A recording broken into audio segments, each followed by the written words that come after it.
All right, and welcome back. Another day of DPC China. It's going to be a fun one. We've got you 3 series again, back-to-back days, 3 series, all fun ones.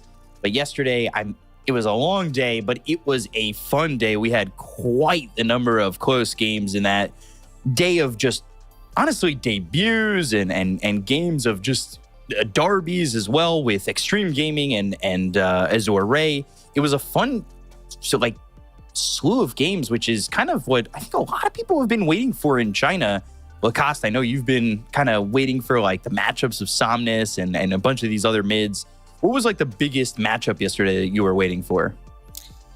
Definitely Extreme Gaming against Azure Ray, Somnus against Paparazzi. They did not play against each other in quite some time, so definitely the battle of the old Chinese mid superstars playing against each other. But the first one was Astra against Piggy Killer.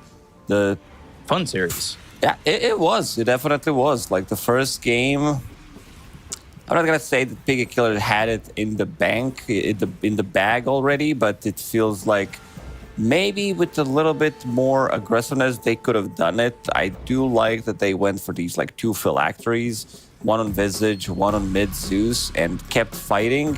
But I feel like they needed to be slightly more fights. Aster, of course, more experienced team, understanding what their timings are. A team that doesn't crumble in the mid and late game. And also, this was the first land showing from Samael in China, playing with Team Aster. He came in China, played a couple of pubs, and then, maybe slept for a couple of hours and then continued to dominate. What a performance on his Timbersaw. Didn't die a single time. And in the second game, we see the power of Void Spirit time and time again. This hero has been pretty nuts, sitting at some insane win rate at the moment. I'll give you a number. It is... Okay, it's not that high, actually. There are higher win rates, but still, pick 32 times, 59% win rate. It's still extremely high, don't get me wrong. But overall, Pick a Killer, they feel like they could cause some upset, but against some of these more experienced teams, they do fall short. Yeah, it feels like Void Spirit is one of those heroes that is only getting found out to be better now, and Aster is one of those teams that I expect to be towards the top of the DPC in China.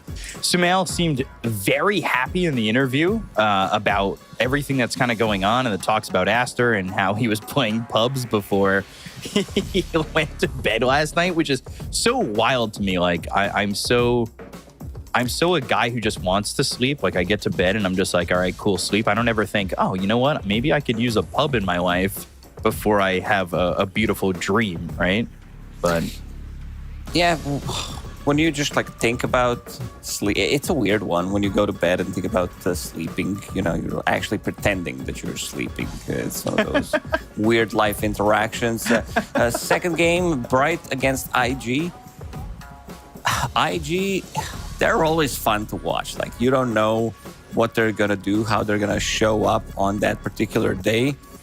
In the end, managed to get the dub 2-1 against Bright, but Bright also showing some of the strengths of the team, being able to beat IG.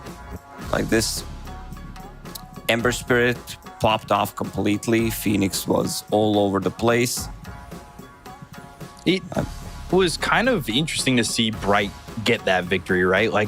I know we had talks about IG and what we were going to see from them, and this first game was very worrisome. Yeah, some of the initiations were really not on point. Dust on Pango, a couple of really bad deaths. This one was pretty much on Emo. He tried really hard to win this game alone, but it just wasn't enough. He was keeping them in the game with his Morphling performances, did hell a lot of damage, and like the itemization on him, going for this Disperser. Of course, Sagat and Scepter against Medusa. Indivine picks up Divine Rapier and doesn't even lose it. So, that says a lot about the state of the game. Yeah, Team Bright, they would win that first game, but ultimately, the back 2 games, IG kind of turned it on, and I think that there was a much better performance from Emo overall. Truthfully, I know they lost the series, but Irving was kind of one of those standouts to me. That first game looked really good for him, and I think that Irving has been one of those guys that's been the glimmer of hope on some of the teams that he's been on. But IG, you could see like they dominated game number 2 and then game number 3, like albeit very meticulously, it was good from IG in games 2 and 3, and they got the victories in both those games to get the series. Second and third game were kind of over pretty early on, I would say. It just took them a good 40-45 minutes to finish out those games. But yeah, agree with Irving. He had some good showing. The third game as well, playing Darkseer. He popped off in the laning stage, played with the team as much as he could have, considering that Bounty Hunter straight up not had a good time. He was like level 5, 15 minutes into the game, didn't contribute much. They tried to do like the same thing as they did in game 1, change a couple of heroes, but the Tricore stayed the same. Bounty, Undying plus Medusa. They couldn't really go for any kind of ganks. They couldn't really control anything, so it felt kind of an awkward. It was one of those games where they didn't get the kill on a core in good 30 minutes. Like they only managed to get a kill on one Crystal Maiden in 20 minutes, which was pretty nuts. They're stuck in the base. It does happen when you draft lineup like this. If you can only farm creeps when they get close to your base, and then we see 2 same logos pretty much playing against each other. So Azure Ray against Extreme Gaming. Fun games, most definitely. Like these 2 teams, you knew coming into this matchup that I think it's going to be close. I think everyone expected that, considering how Extreme Gaming performed in the previous DPC tour. And then you have like this newly formed squad of Azure Ray, and Paparazzi went really ham on his Dragonite this time around. I am so in love with the fact that DK is just always a staple in China, right? Like, we're not seeing DK too much in the Western Europe region. We're not seeing it too much outside of maybe China. And you know, maybe it's not that much in China, but I do love that it's always just like, what can we pick? DK. Okay, sure, that works. And it comes into the mix just so oddly, right? Yeah, it could have something to do with Team DK. They kind of started this trend pretty much, named themselves after Big Boy Dragonite. And the second game was like relatively close for the good 15 minutes. And then Azure Ray took over pretty much. They went ham. Slark as well, FY, playing this position 4 Windranger, which is, I'd say, not as popular. There was one being played by Tofu the other day in Western European scene.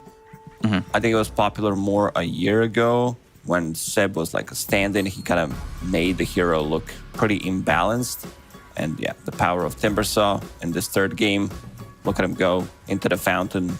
Literally takes 0 damage. And another Konka pick, another loss. What a shocker. You're really, you're not selling me on Konka at all. You sound like you might even, I could go as far as to say, hate this hero right now. No, I love the hero. It's just that it's not good for competitive scene. It's like you try to, I don't know, some amateur team, football team playing against the Division 1 team. This is how I feel whenever you play Konka. You're just putting yourself in a spot where you can't do as much. Sure, he looks good for the first 15 minutes of the game with his X mark the spot, which is kind of reliable way to start a fight. But then people get BKBs, they get Force Staffs, Glimmers, Yule Scepters, whatever. And then you're like, well, what am I doing with the hero? Like, I can't get close, I can't deal damage, I can't really itemize. There's like multiple items that you want to buy at the same time. So it doesn't really work out. Now, when you say football, I mean, soccer, yes. But doesn't matter. Doesn't matter. Could have been tennis. No, I just needed to make sure. Oh, God. I sometimes, you know, I'm so fortunate to have someone who will just will reply to the dumb things I say like that. But take a look at the standings where they stand before we get started in this play day here, because it is the China play day number 4. So we have 3 days of games behind us already. Azure Ray at the top, and you know, people expected them to be in the mix, but at the top right now, looking pretty good. IG, LGD, Aster all have 1 win, no losses. They've only played 1 series, but those teams will be playing later today. And then you've got Extreme at 1-1, Picky Killer at 1-2, Aster Aries at 0-2, and so is Team Bright. So you can see the division kind of shaping up a little bit. We take a look at the schedule. We've got, at the end of the day, LGD IG, Aster Azure Ray, and Extreme Team Bright to start it off. And truthfully, this is maybe a little bit of a series where you expect, I would say, Extreme to kind of come out ahead, right? It depends what Bright is going to do with their drafts, I would say. I think this team does rely a lot. If the draft is not like perfect for them, they're not going to be able to execute. But for Extreme Gaming, I mean, they dropped a game against Piggy Killer. They lost yesterday in the series against Azure Ray. In the previous DPC tour, they were the ones kind of controlling everything, getting that first spot. Sure, at Berlin Major, they didn't get the results that they wanted, that's for sure. But team that does have a lot of promise, like they decided to stick together as well. I want to see them do better when it comes down to international matchups. And this time around in China, it's not going to be, I would say, as easy. I think they had a pretty good DPC tour last time.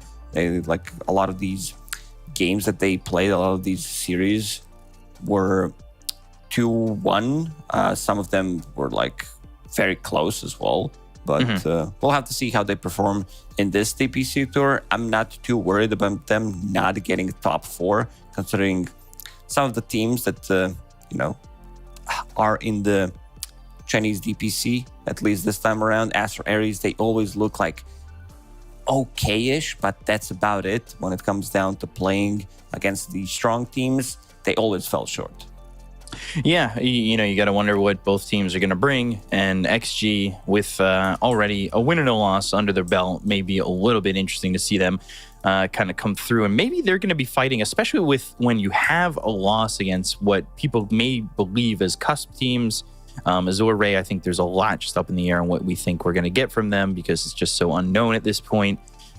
You start to think, well, is XG going to make the major? And for China right now, with their major results, every single bit of points matters so much for these teams, and it's really important to get everything you can.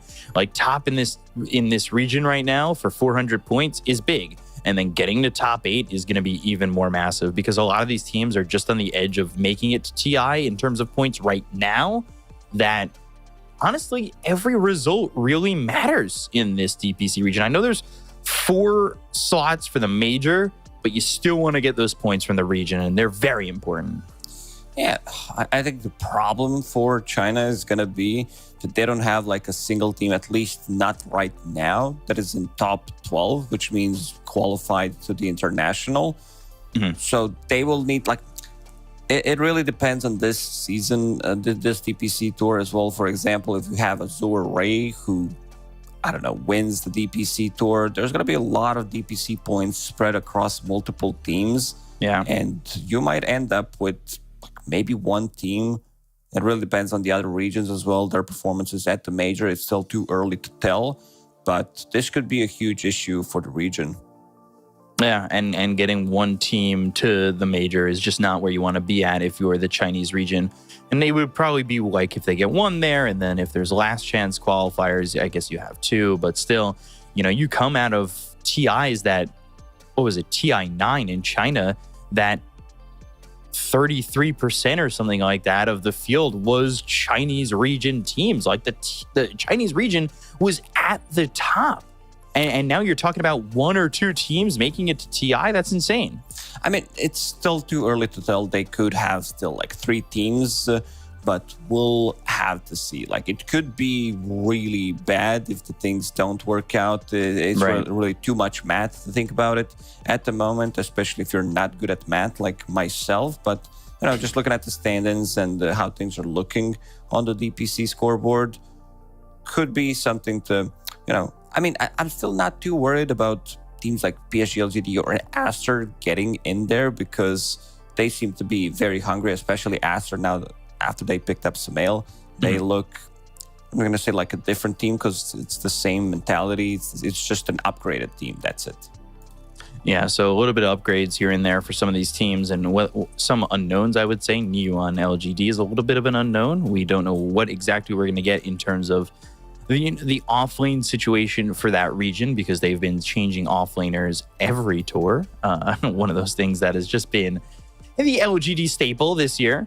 And it's Aster, of course, you said, with Sumail, and you've got IG, which just feels like a team that the results may vary.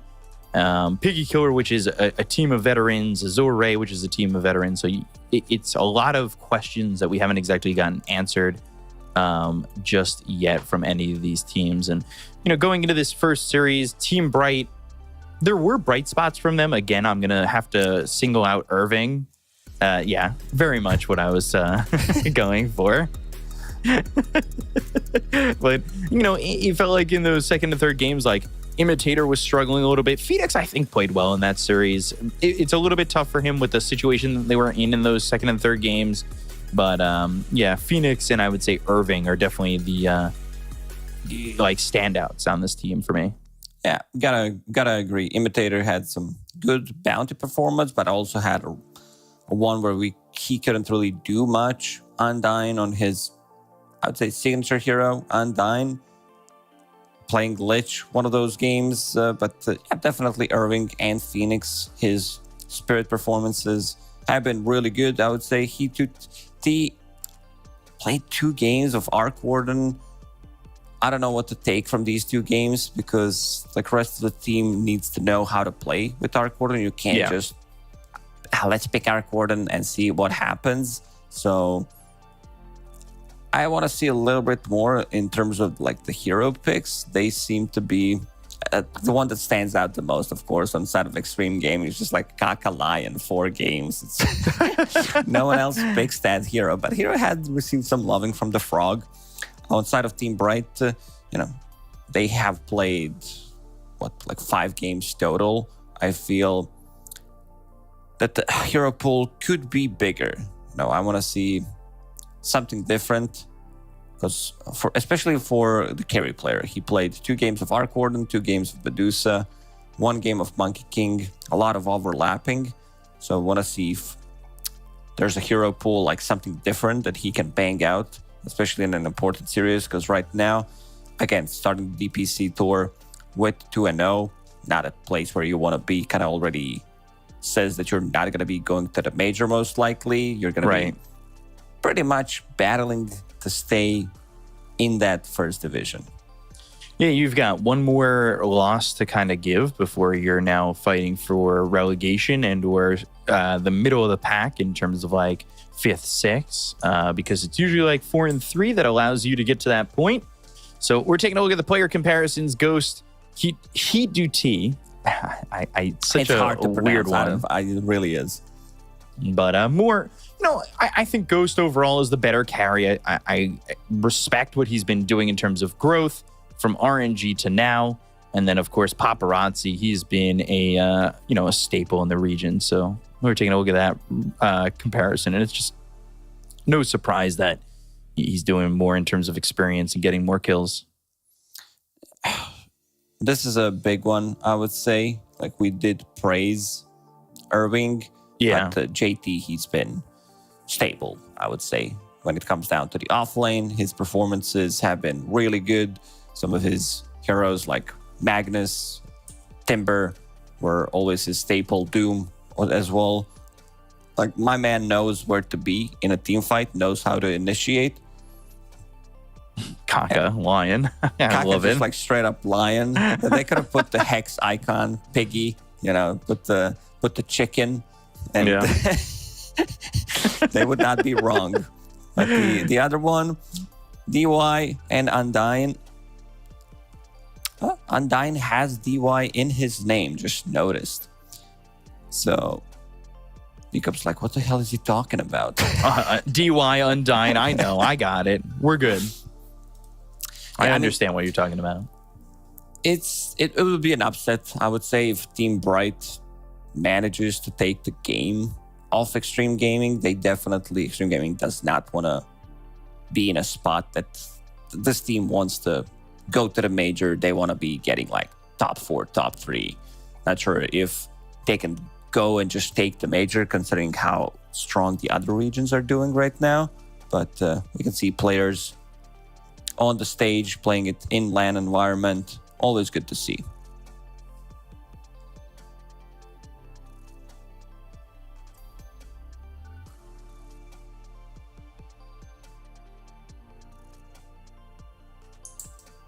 LAN is pretty important to these teams and their growth, right? Like, I find that they just need to be able to accomplish more in terms of like what they do in online play and compared to that into LAN, right? Coming into a major, you've got more LAN experience. You feel a little bit better with your team. It should be good growth for these teams that end up making to the major through this LAN.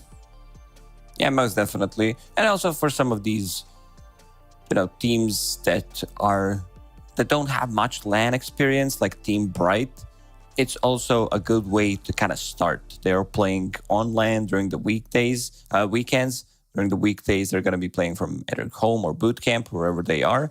But good way to start something. Like, I think if you're like an online player, your first showing, you join a team, and then suddenly you're like playing a major on a main stage, this could be really stressful for the players. Right.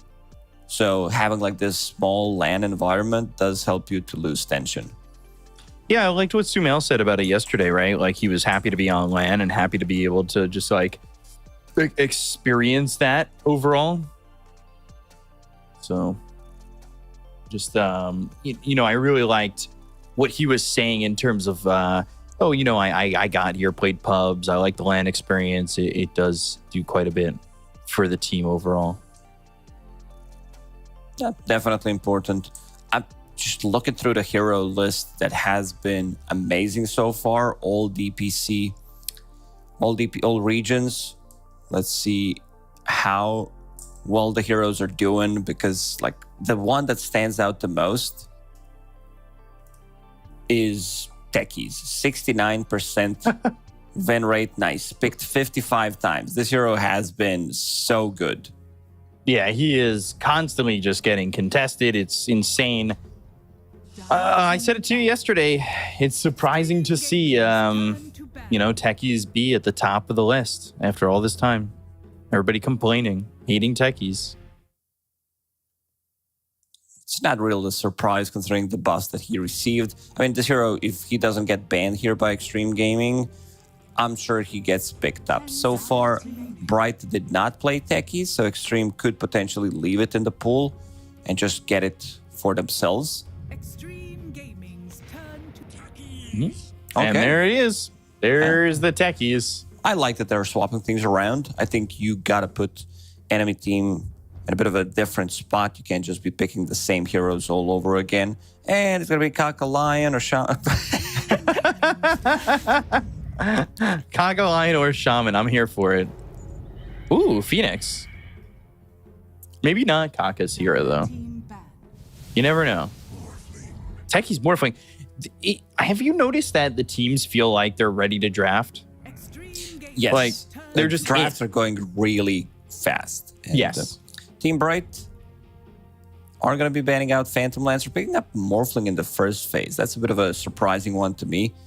Like, maybe they think... It's always been a thing in China. Whenever there was a Doom, Morphling was a good pickup because you would build into Lincoln Sphere. This is like something that has been done throughout the years. Like, first item Lincolns. But then again, Dota has evolved since then. And you do have ability now with Aghanim Scepter that is AoE Doom, so you don't care too much about it. Maybe they were also thinking, okay, we need some extra attack speed against the egg, so Morphling can be that guy that's going to kill the egg from position 1 as well. Maybe we'll see a Snapfire or something like that. Could be later down the line. I like opening from Extreme Gaming. This is a money printer, as people call it, plus Phoenix.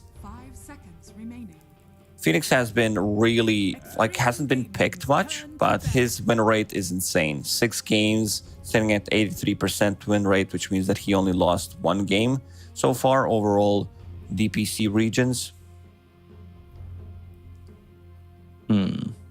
Storm getting banned. A lot of heroes, at least in the Anti-Mage and the Phantom Lancer, heroes that are potentially looking to just drain your mana. Morphling does not like to play into it. Can't use waveform. Can't get away from the trouble.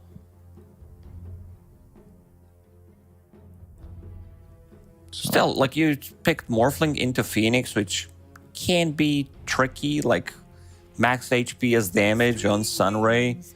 When you shift a lot into Strength, could be some serious amount of damage. Let's see how they're going to respond to this Morphling pick. I don't think you need to show it immediately. I think you can show Kaka's hero right now. I mean, you're playing against Morphling. You want to have a little bit of extra lockdown. So, yeah, get that Lion. I mean, not even kidding. Show me Lion, show me Shadow Shaman.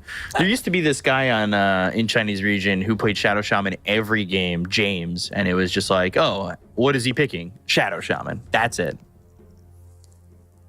I think the other option is to pick something like Disruptor to have a little bit more control against this Morphling. Have Static Storm, have a bit of a silence as well. This also works. Surprised that it's not a Hex hero, but it is what it is. Kaka disappointed me a little bit. I get a chance to cast one of his games and he did not pick it. But when I'm not casting, there's Always a Lion. lot of Lion, yeah. I want to see some extra team fight coming out from Team Bright. They also need to show what their offlaner is going to be with this 2 picks. Beastmaster, of course, banned out from Extreme Gaming. Hero that Irving plays well would give them extra attack speed against the Egg, Vision as well. So, look, going through the hero list, I could see them pick up something like Legion Commander. I think this is one of Irving's better heroes overall, just to have that. You still don't know the matchup, so it could be a bit tricky.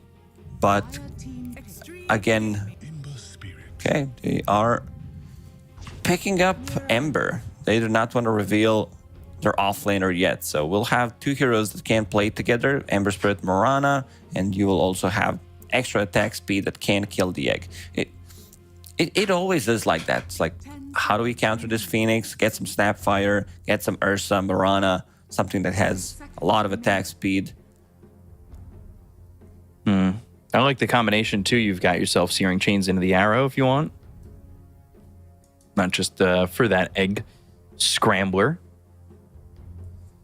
Lockdown is kind of okay for Team Bright, right? But I'd like to see a little bit more from both sides. It's not like a reliable stun. That's the problem. Every single hero has some kind of a control. 3 heroes do have stuns. Some of them are mini stuns. 1 root mechanic, which is okay. I don't think they need as much. Probably they're gonna have a little bit more coming out from the off lane.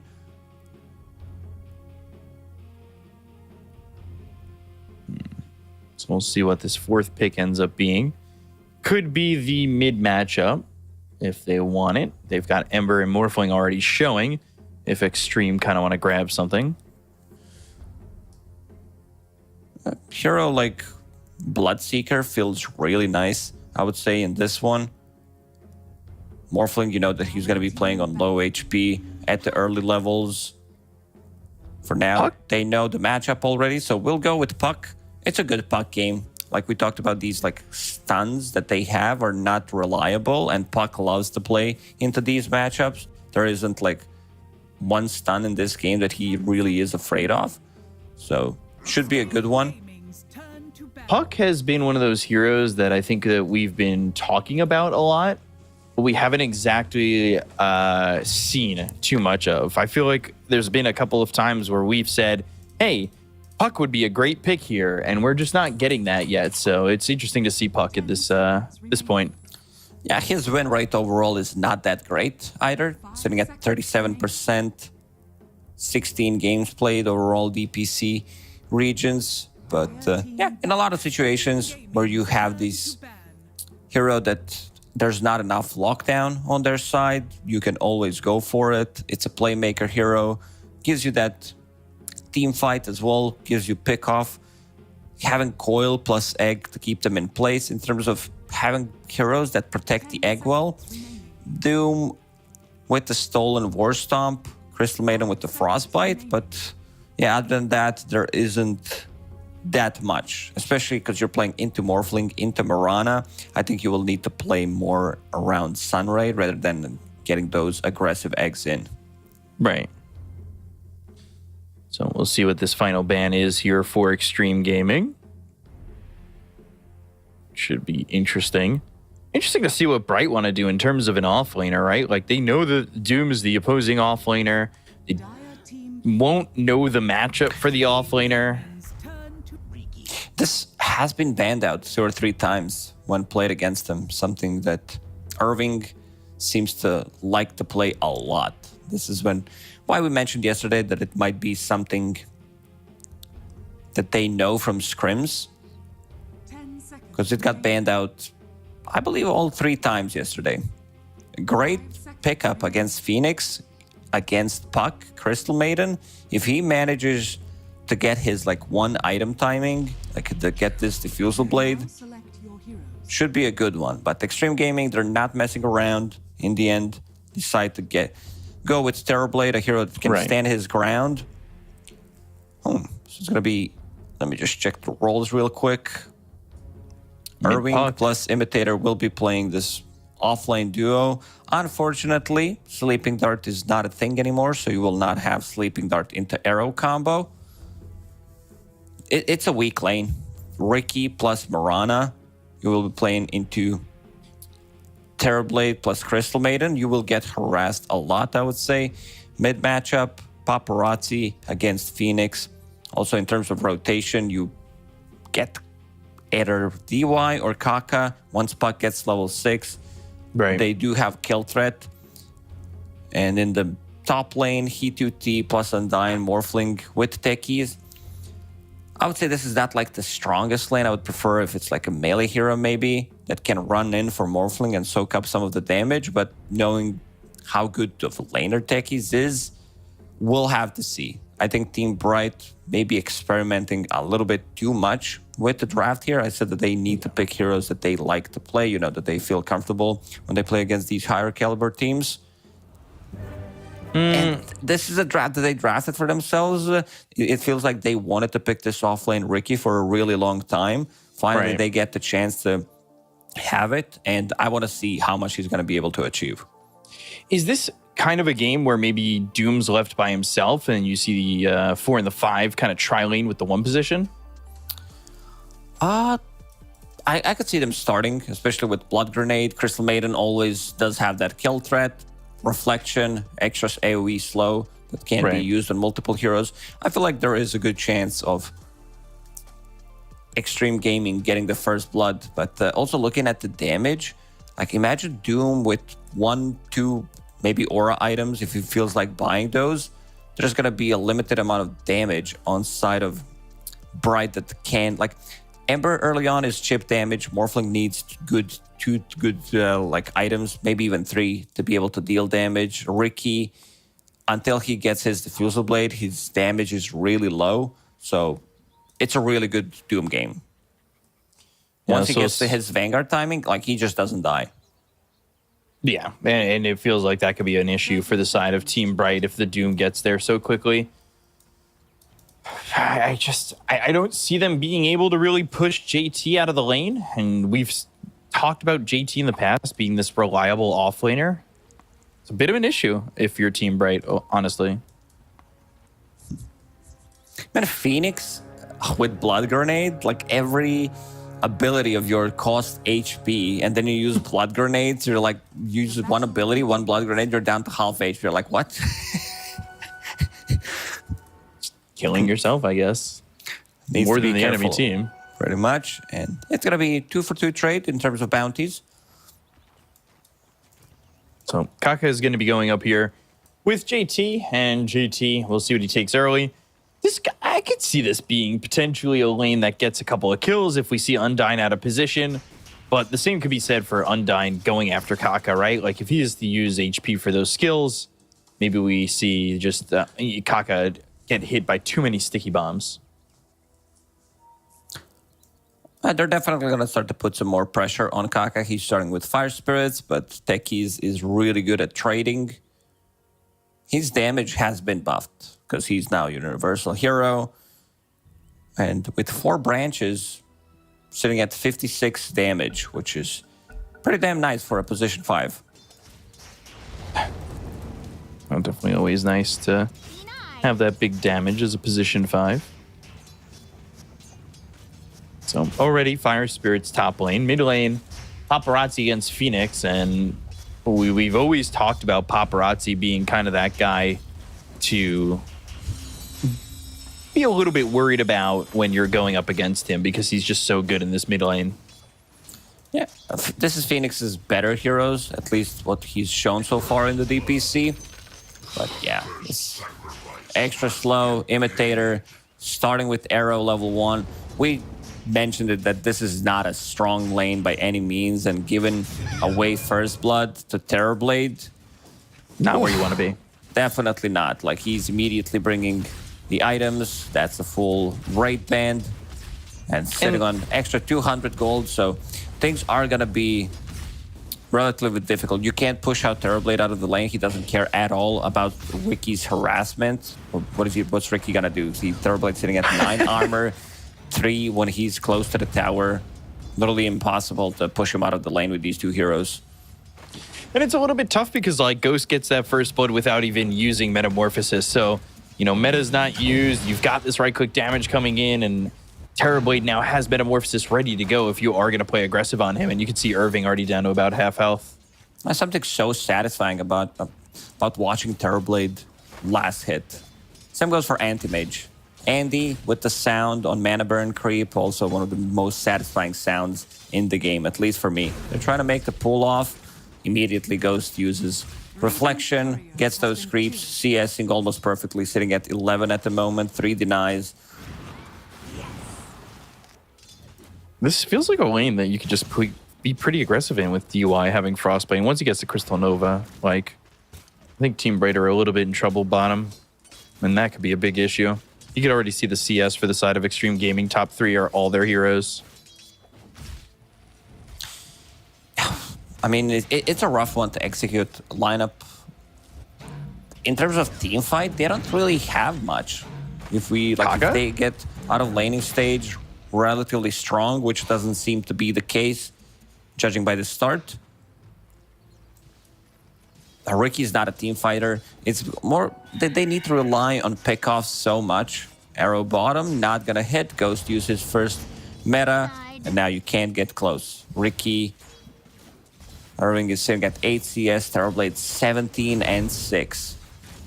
You gotta be careful, like just standing here and trying to trade Frostbite, right clicks, Imitator, dead. Like you can't do that. That's a big surprise here, and DY's got Frostbite again. Metamorphosis lasting not long enough for them to go in onto Irving after getting that kill, but still 2 kills in this bottom lane that really are for free. Oh, this is the highlight from Ricky so far. Blink Strike on a creep, gets that gold. Using Cloud to try to deny some of the creeps, not get harassed. E2T, he should be fine. But let's see if they can maybe get a little bit more damage on Doom. Not going to be an easy one by any means. Doom also about to finish off his Vanguard. Even after all these nerfs, the item is just too good on the offlaners, so will not be able to push him out of the lane. So now you have like 2 really stable lanes. Right. Oh my god, he actually killed him with Chain Lightning. My god. For a second, I thought that our observer was pointing out that he devoured him. Like he just ate Morphling. That would be pretty hype if you were able to do that to heroes. There is a hero that does that in the other MOBA that I will not name by name. But we you hit have a threshold. You can eat people.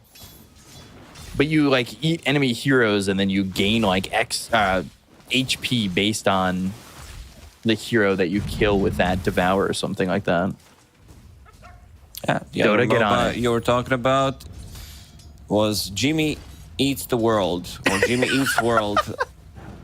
I mean, I love that band, but no, sure. It's not the band. Like 20 plus years ago, there was this MOBA that was not very balanced. I can't remember. Tides of Blood. Yeah, there we go. Was the name of it. It was Warcraft 3 custom map. And there was a hero that just ate your hero, and that was it. Like, your hero was dead. Oh, okay, I thought you might have been talking about like worm.io or something like that. Already a 2K lead here for Extreme Gaming. And it's just all lanes kind of going well for them. No real pressure coming through from Team Bright. So you gotta wonder, does Team Bright really have anything in the tank in this laning phase to fight back? Well, I'll lie and say yes.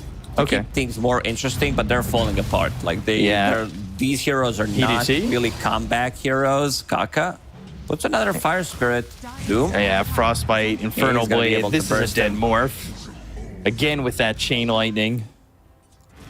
Oh, Paparazzi gets out of the trouble, picks up Regeneration. Imitator level 2 on this Mirana. They try to make a move on a mid lane, points and Searing Chains to try to set things up, playing with the Catapult Wave. Paparazzi will go back to full HP with the Regeneration. Might need some bit of a help. I don't mind this move from Bright too much. There is Orb of Corrosion, extra Might Summer on the tower. See if they want. Yeah, they don't jaunt. They could if they really wanted to, I would say. But like I said earlier during the draft, like now JT's able to just kind of farm by himself, right? Has the whole lane to himself, and you can have your supports roam around. He's going to run him down. Has Arcane Aura, plus mana boots to work with. Morphling really feeling the heat here. Can't really get much done in the lane. DY will pick up one, and so will Kaka. Oh my god. Things are going from... it's bad to worse. Pretty much. They're falling apart.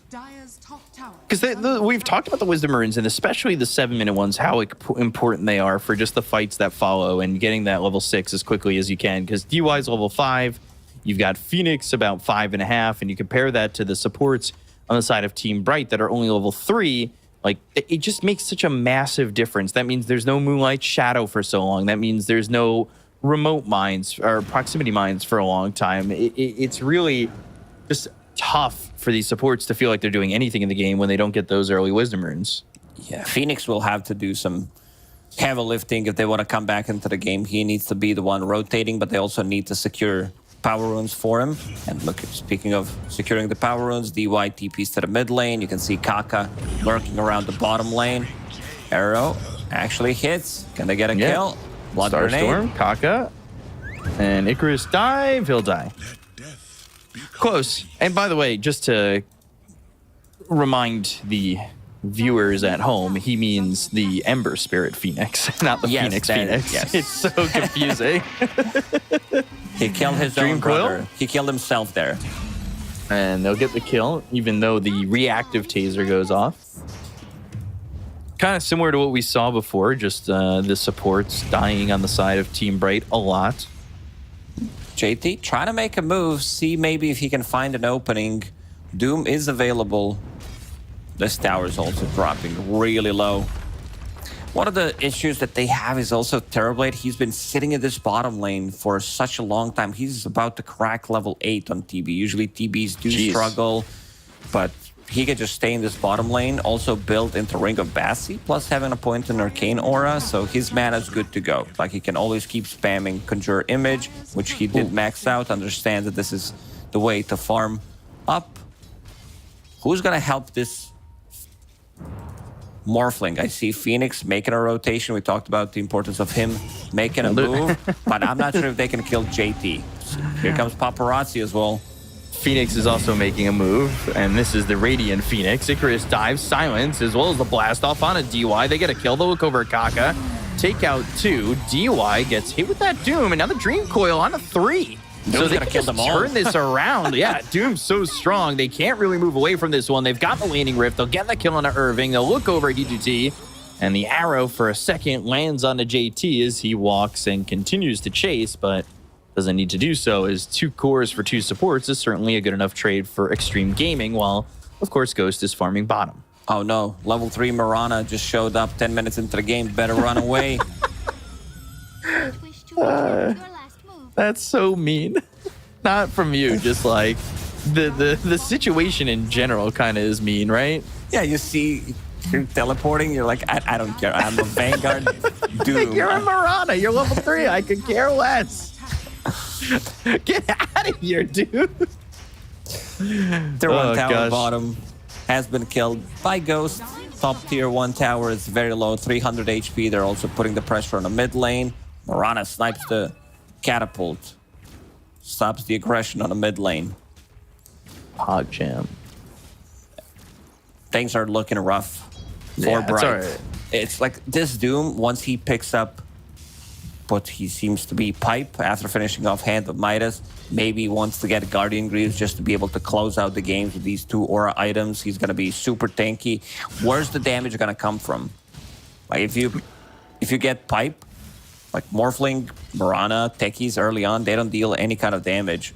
Irving's still looking to buy this Diffusal Blade. Skipped Power Treads completely, going into Diffusal immediately. I gotta say that this is the type of a thing you need to do because you were not really laning against Terrorblade. You were not putting any pressure on him.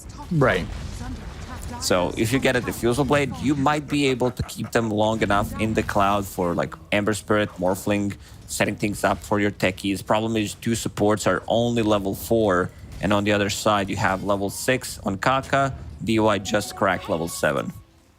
You were talking about JT during the draft. Well, not JT, the Doom, really.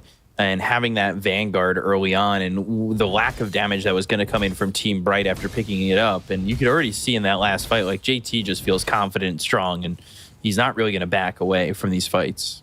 Definitely not. And also holding 1 Healing Lotus, Occult Bracelet, getting some extra magic resistance, having some extra stats. This is 1700 HP Doom we're talking about. This hero is not dying. Yeah, so what do? You're already down 7,000 net worth 12 minutes into the game, and this is while Ghost is not really moving or doing anything. Okay. E2T. Getting into Doom mode. Wants to get some extra gold from it. Coil on Ricky. Yeah, Ricky's in trouble. Sticky Bomb down. They've got themselves the Waning Rift. They have the Silence, the Illusory Orb, but not going to jaunt to it. Irving able to back away. They do bring Ghost over here, and I guess you could just push the tower. 5 members of Extreme Gaming were on a mid lane. Maybe they should just try to force a mid tower. JT can tank it with his Vanguard. Does have also Purge Creep available. Can remove Flame Guard from Ember Spirit. There is meta available on Ghost. Let's see if he pops it to try to secure this tower with all the illusions. Meanwhile, Imitator will drop. He can't really do much. Again, position for Mirana, level 5, 13 minutes into the game. Like, your contribution to fights is really minimal. Yeah. And we saw this from Imitator in the last series that we saw them play when he was on the Bounty Hunter, where he was just not able to really open up the map for himself or really the team. And he had, I think, like 15 deaths in that game. I want to see if Extreme Gaming decides to invade enemy XP rune again. Seems like that's not going to be the case, considering that all Bright members are very close by. So someone will get closer to level 6, Undyne, fake pumping, and will get the XP rune for himself. Just enough that he gets level 6. And that's level 6 at 14 minutes into the game, so it's really a struggle. Level 9 for Irving, so like he's not having the worst time, but you compare that to Puck now, level 10, 11 for the Terrorblade, and Doom already getting towards level 11. You're still kind of behind, even though the game's not terrible for you. Moonlight Shadow, but Undyne getting away from JT. As well as, I believe, yeah, Irving going through the Twin Gate and going towards top.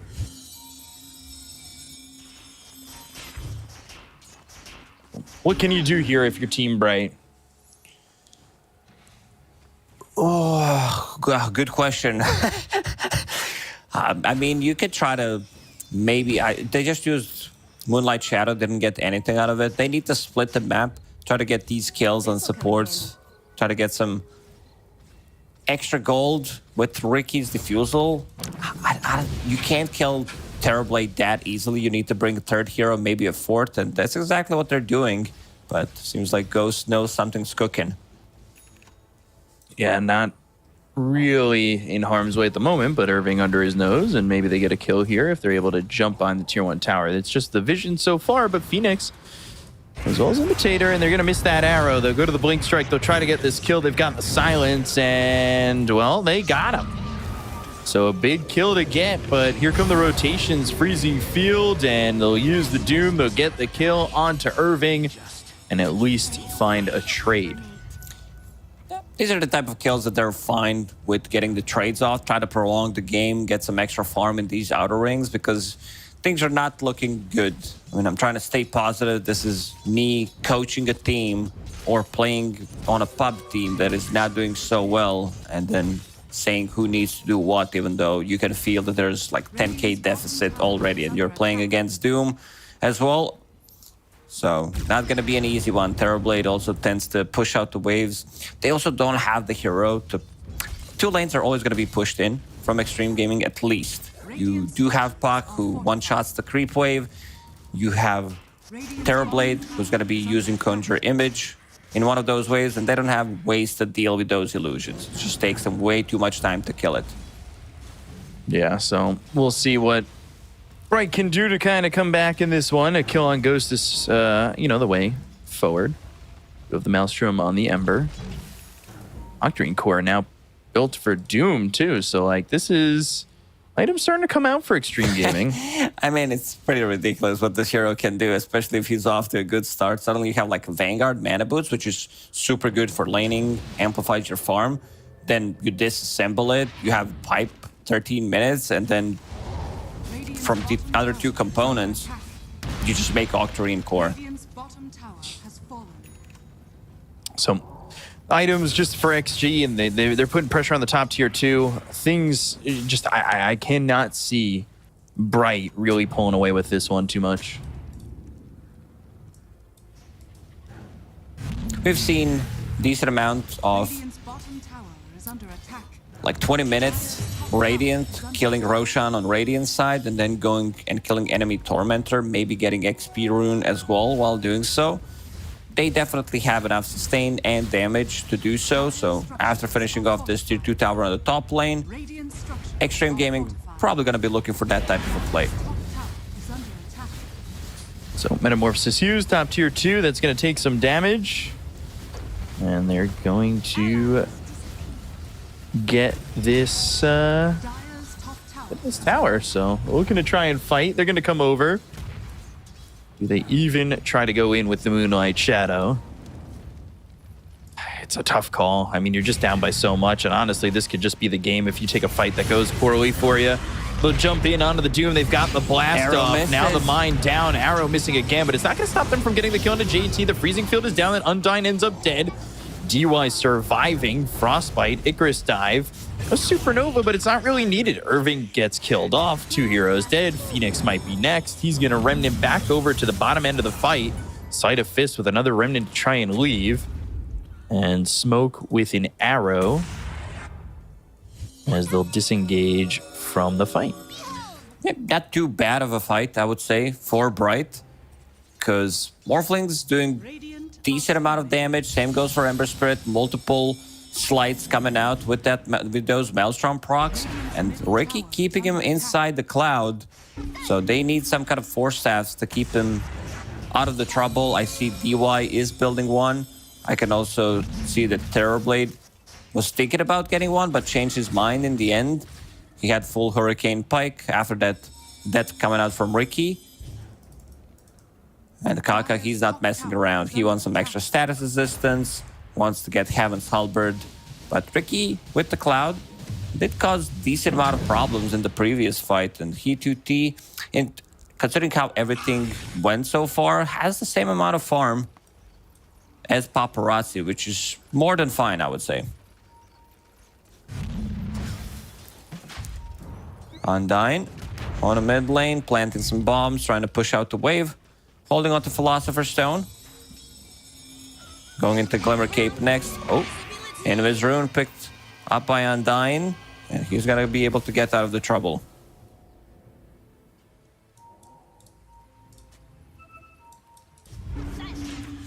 See? There is no coil available. Paparazzi going to chase him down. Imitator just leaps away from the trouble.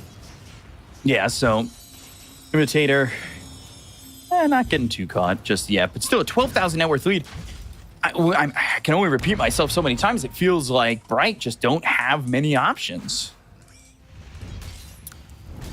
I mean, this was a kind of a, I would say, a sign of life for them, where they did still manage to kill the tankiest target of Extreme Gaming. Gossamer Cape, like even with Gossamer Cape, which is insane item, now Ricky picked up the shard for himself, which is a big one. So can be targeted by allies, which means you need to buy Force Staff for yourself to be able to get out of the trouble. And Paparazzi also understanding that others can't save me. I need to do it myself because Cloud is such an annoying spell to be dealing with. They found him. And JP just straight Doom. Yeah, forget, buddy. Get doomed. I want to say idiot, but I don't know. Yeah, it seems a little bit rude. You said it. No, I'm just saying I wanted to say it, but I'll leave it to it. Just the meme. I'll say it's a meme. So they get that kill. They don't want to really deal with the Ricky.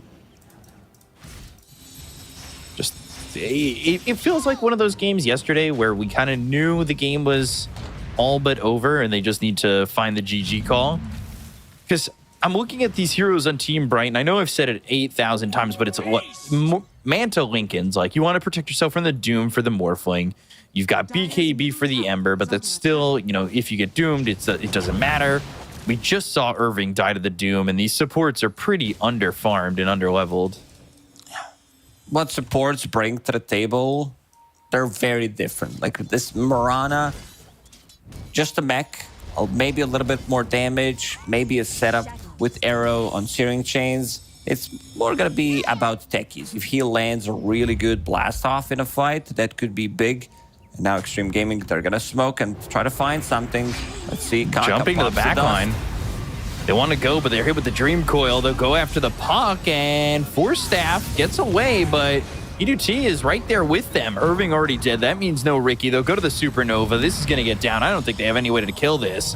And that means Undyne's going to die here after all is said and done, and they're forced to waveform away. Not a lot of mana remaining here on E2T, but it's an unscathed Extreme Gaming that get the victory overall once again. These are very difficult fights for them to take. Like you can see Morphling trying to get away, the spell Dust with Manta style not working that way. JT again has Doom available because of that Octarine core. I can't believe how strong this hero is because it was what, 16-minute Octarine core, which does lower cooldown on your Devour, which does reduce cooldown on your Hand of Midas, so you're gonna have even more money. And now inside the Roche Pit they go. They don't have meta available anymore, but they do have enough damage. And DY will pop. Full duration freezing field. Seems like maybe Bright wants to be able to contest this one. They just use the scan, but Roshan is going to drop before they can take the fight.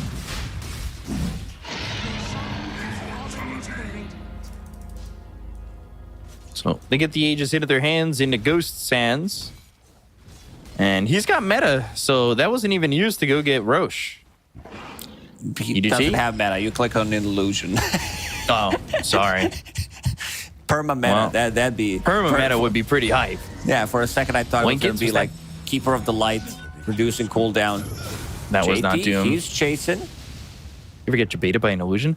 So they try to chase. I'm just happy that they didn't use Doom right there on the Lincolns. But now they see that the Lincolns is available, and hopefully if you're an Extreme Gaming fan and a JT fan, he doesn't end up being that guy who dooms into the Lincolns.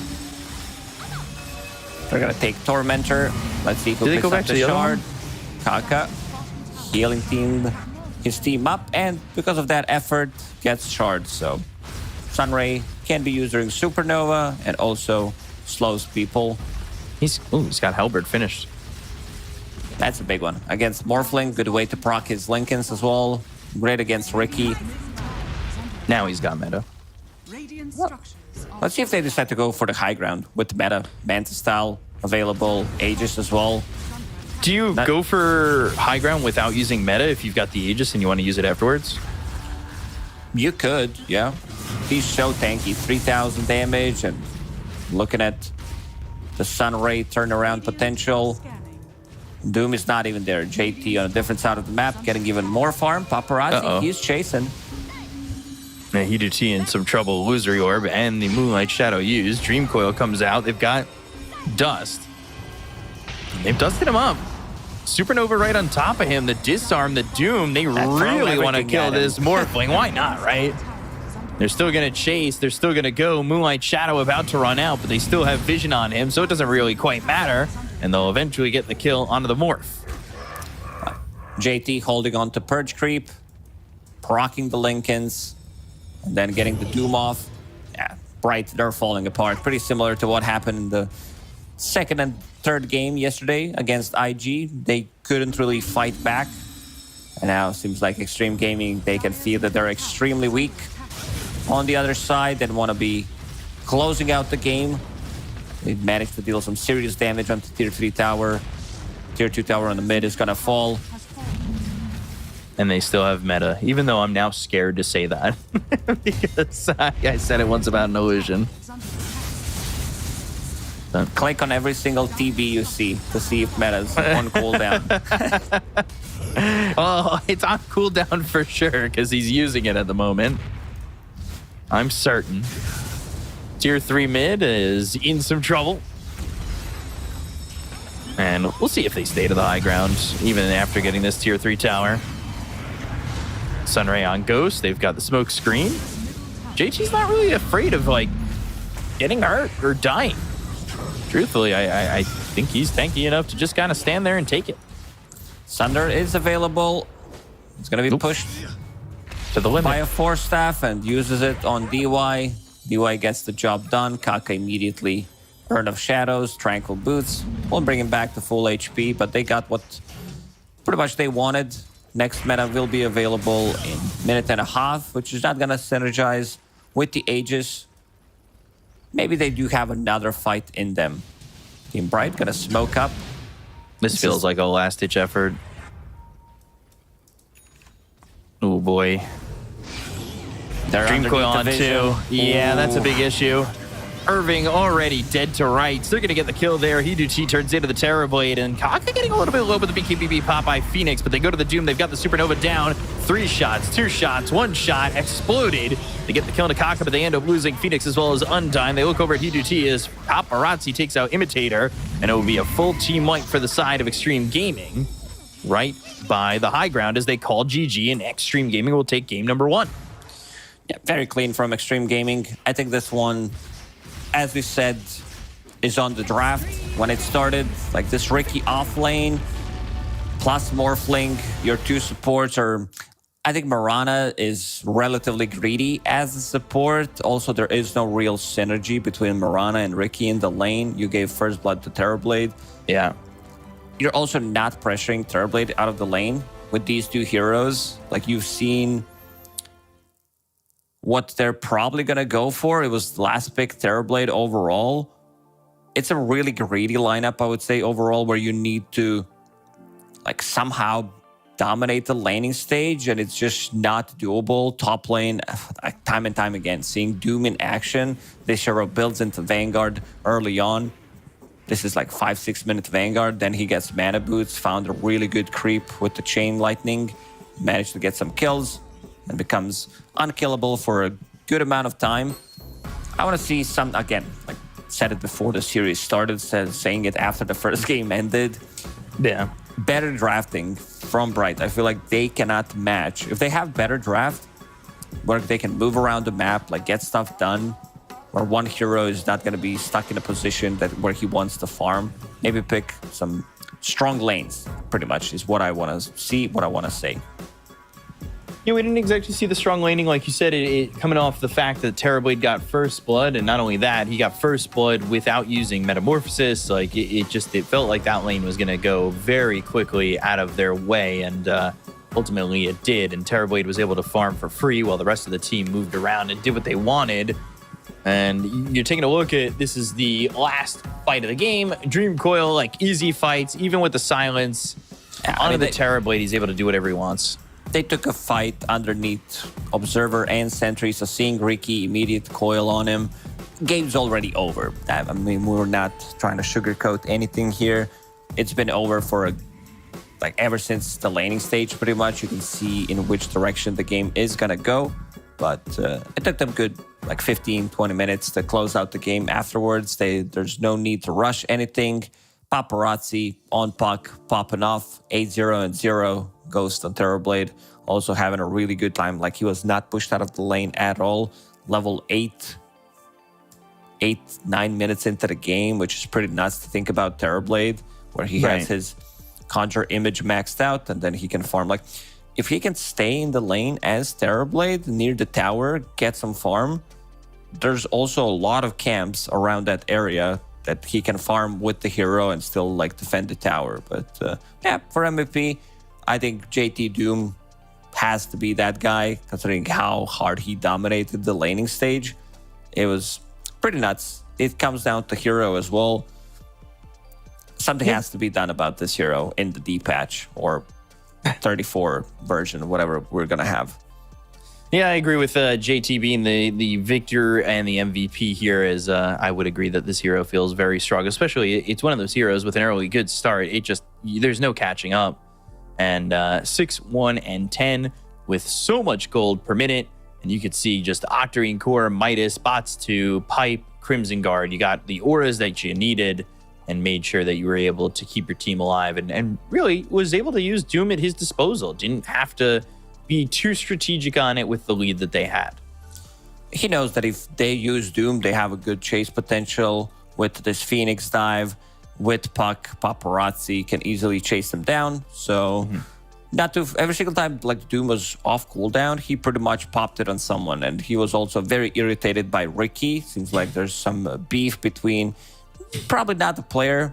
It feels like more hero oriented, where he kind of hates the hero, just doomed him twice, even though the hero was pretty much already dead. But it is what it is. And yeah, Team Bright, they need to step it up in the second game. Yeah, so we'll see how that second game goes. We're going to go to a quick break while we see Extreme Gaming get the 1-0 lead on Team Bright. So we'll see you guys in a moment. Stay tuned. We'll be right back.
All right, and welcome back here to some more Chinese DPC action. We saw Extreme Gaming take game number 1 over Team Bright, and honestly, we are right on into it. Game number 2 coming out here between the two teams, and coming out of game 1, I gotta say, I feel like Extreme Gaming gotta be the favorites on this so far. Wow, shocked Pikachu face right there. they like, just give me strong lane duos and give me a mid hero that's not going to lose his matchup. That's all I want to see from Team Bright. Like, get some stuns. This is something that they struggled with, picking stuns in their first, I would say, 2 series that they played, especially against IG. Game 2 and game 3, they weren't really able to play Dota. When I say play Dota, in my terms, it means go and do stuff around the map. Like Bounty Hunter. I don't think anything is wrong.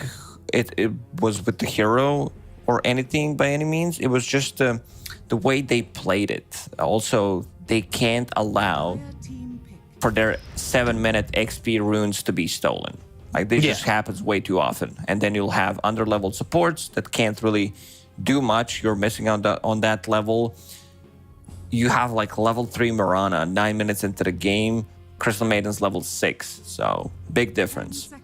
I mean, you said it during the game. You're like, oh no, here comes the level 3 Mirana coming to TP in and do something. But in reality, it's not going to accomplish much of anything, if anything at all. I'm still fine with techies that they opened up in the first game, but I just want to see something stronger. You know, that like Morphling doesn't really put pressure on Doom. Okay, a bit of a switcheroo. Get techies as well. Brewmaster. I know a lot of people have been calling for this hero. Interesting to see it picked up first, though. Agree. They also opened up with Weaver the first time that they played, I believe. Played it as position 4. Didn't look too bad, I would say. And Extreme Gaming immediately responding with Rubik. So you can steal Primal Split. But most likely you are going to be looking for Shikuchi. Because one of the better abilities you can steal overall, such an annoying spell to deal with. You become like an assassin where you can set things up from invis. You can be the one moving around the map. You can also push the wave easily, draw some of the attention from the enemy team. I'm surprised they gave up Doom, though, overall. Just to give up Doom after what he was able to accomplish in the first game is kind of wild. Well, maybe they think they can beat it, which I think it's a very difficult task to ask, especially for a team that is better than you, so they utilize the heroes better in a certain way. Right. I don't mind this Brewmaster Weaver. Maybe not. Maybe it could have been something different other than Brewmaster, but as Weaver, try to upset the laning stage, which I'm okay with it. Brewmaster, Weaver, ignite people, Shikuchi, you put bugs on them. This could be a killer lane for Bright. So let's see what they have in the arsenal. How to counter this Doom. Banning out Crystal Maiden, banning out Disruptor. Disruptor, really good pickup against both of these heroes. Weaver doesn't get to play Dota. Static Storm, Glimpse, of course, and same goes for Brewmaster. So really good ban there. On side of Extreme Gaming, banning out Monkey. Strong laner that could mess up the way Doom wants to play. They also banned out their Medusa, because they like to play, like, not just Medusa, but also the hero combo that I mentioned, that they need to pick to be able to match up against Extreme Gaming. Undying, plus Medusa. We've seen it time and time again. Previous patches, always works out nicely. I think getting Medusa this late in the draft when the bans have already been filled too would be a little bit tough to deal with, because usually we'll see an early Medusa pick and then you try to protect it with Phantom Lancer and anti-mage bans, but I mean, Medusa that late, I want to say you don't really have a lot of bans to protect it anyway, though, right? That is true. get that position 5 right now in and get something that is good in the lane against Doom. Maybe try to battle it out, get some Ursa. Or if you want to get like mid matchup, I think it's fine to just pick up straight up Void Spirit. This is fine. This is good. I like this approach from Team Bright in the second game. It's another one of those heroes, though, that we've seen struggle if they don't get the Wisdom Runes.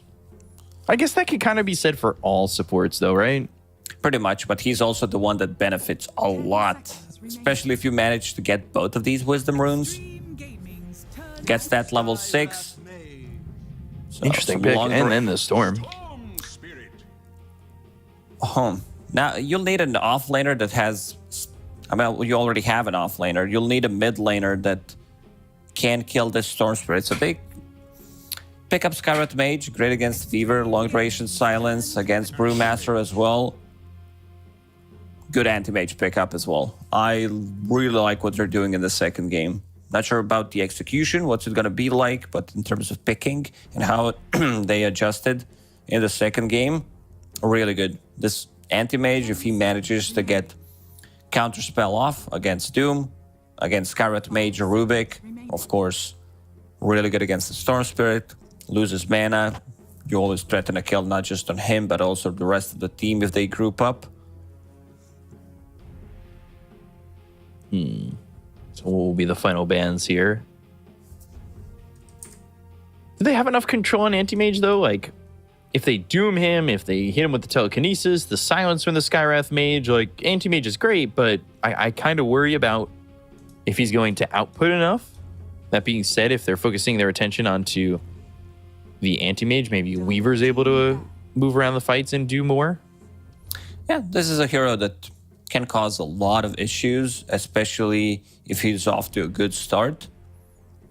I don't know if you want, like, this Skywrath Mage maybe blocks some of the picks that they wanted to go for. I think it's an okay Storm game, Puck game for Team Bright. Extreme Gaming banned out Ember Spirit. It's one of Phoenix's better heroes overall. Like, the matchup is not that great against Storm Spirit. I'd have also said if it wasn't Storm, that Pango is still available, then you would have like double mana burn from Anti-Mage and also Diffusal Pango. But then again, playing into Storm Skywrath could be slightly more difficult. I don't think you want to take that risk. Yeah, it definitely could be tough. Puck getting banned, Slark getting banned. I think the other one could be Dragonite from a mid lane for Team Bright, where he can be the stun initiator. They need some kind of a lockdown. Puck has been banned, as we discussed. Is this safely, like, what's going on with the Weaver? Is he a 4 position with a 5 position Lich, or is this going to be like something different for the Brew? I was going to say, just because we've seen Brew in China especially be like 5 position out of nowhere. No, this is their offlane duo. Banning the Lifestealer. Surprisingly, Underlord's kind of just fallen underneath the radar too. Yeah, teams are not picking him up as much as, like, he was super popular during Berlin Major and coming into Berlin Major. 5 seconds remaining. So what will be this final pick here for Extreme Gaming? And it will be Sven. So damage dealer, some heavy right clicks, another stun for this team. They want to hit an earlier timing.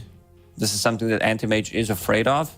Heroes that come online much faster, he pretty much has a built-in Battle Fury, while Anti-Mage needs to farm his. So he'll show up to fights with 1 extra item, 1.5 item, more than Anti-Mage. It does open up some tower damage. Roche taking potential as well.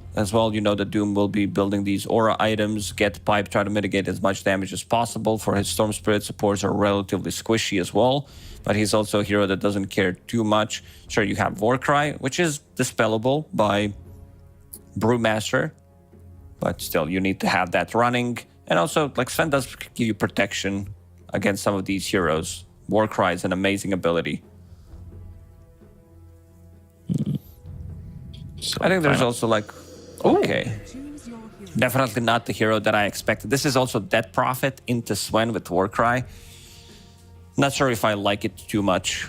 Maybe they wanted to have a little bit more like pressure onto towers. I think DK would fit the same profile that I mentioned. Right. It would just be having a stun, which is a big deal. Someone who can soak up some of the damage once Sven jumps in.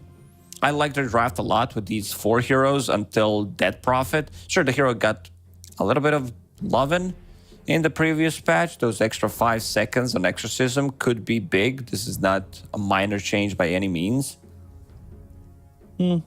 I just, again, it comes down to execution, right? Like whether or not they're going to be able to use this lineup to do enough to beat Extreme. And it's a bunch of comfort heroes here for Extreme Gaming. That's what worries me for Team Bright. Paparazzi on his signature Storm Spirit. JT already played his Doom. Ghost on Sven. The more I see from this hero, the more I like it. Now, Sven always had this issue where he fills in his inventory with smaller items like Mask of Madness, Echo Saber Power Treads. Like BKB, you also need a Blink Dagger, and suddenly you're 6 slotted. But having an upgrades on pretty much all those items, now especially with Echo Saber, it's kind of a big deal for Sven, where you can also like later down the line upgrade your Blink Dagger, so you're not going to be running into this kind of an issue. Yeah, so we'll see what Extreme can do in this second game against Team Bright. We're going to be going into game number 2. Bright trying to hold on and find something to bring them to a game 3, but this one does not look like it's that easy for them. So we'll throw it over to our casters, B Cup and Lacoste. Take it away. Take it Thank away. you very much. It's your turn. You're the I thought it was going to be you. Yeah, I guess. Yeah, I usually take the throws. Thank you very much, BCOP. Appreciate that. You guys in the panel talking about a lot of things here that I think that me and Lacoste are looking at. The thing is, we can reference the panel as well because we were actually listening to what the panel was saying. I don't listen to you. No, I do. That's how I get all my good points, is by listening and phrasing them into something just better than what you said. So Let's see if there's going to be working.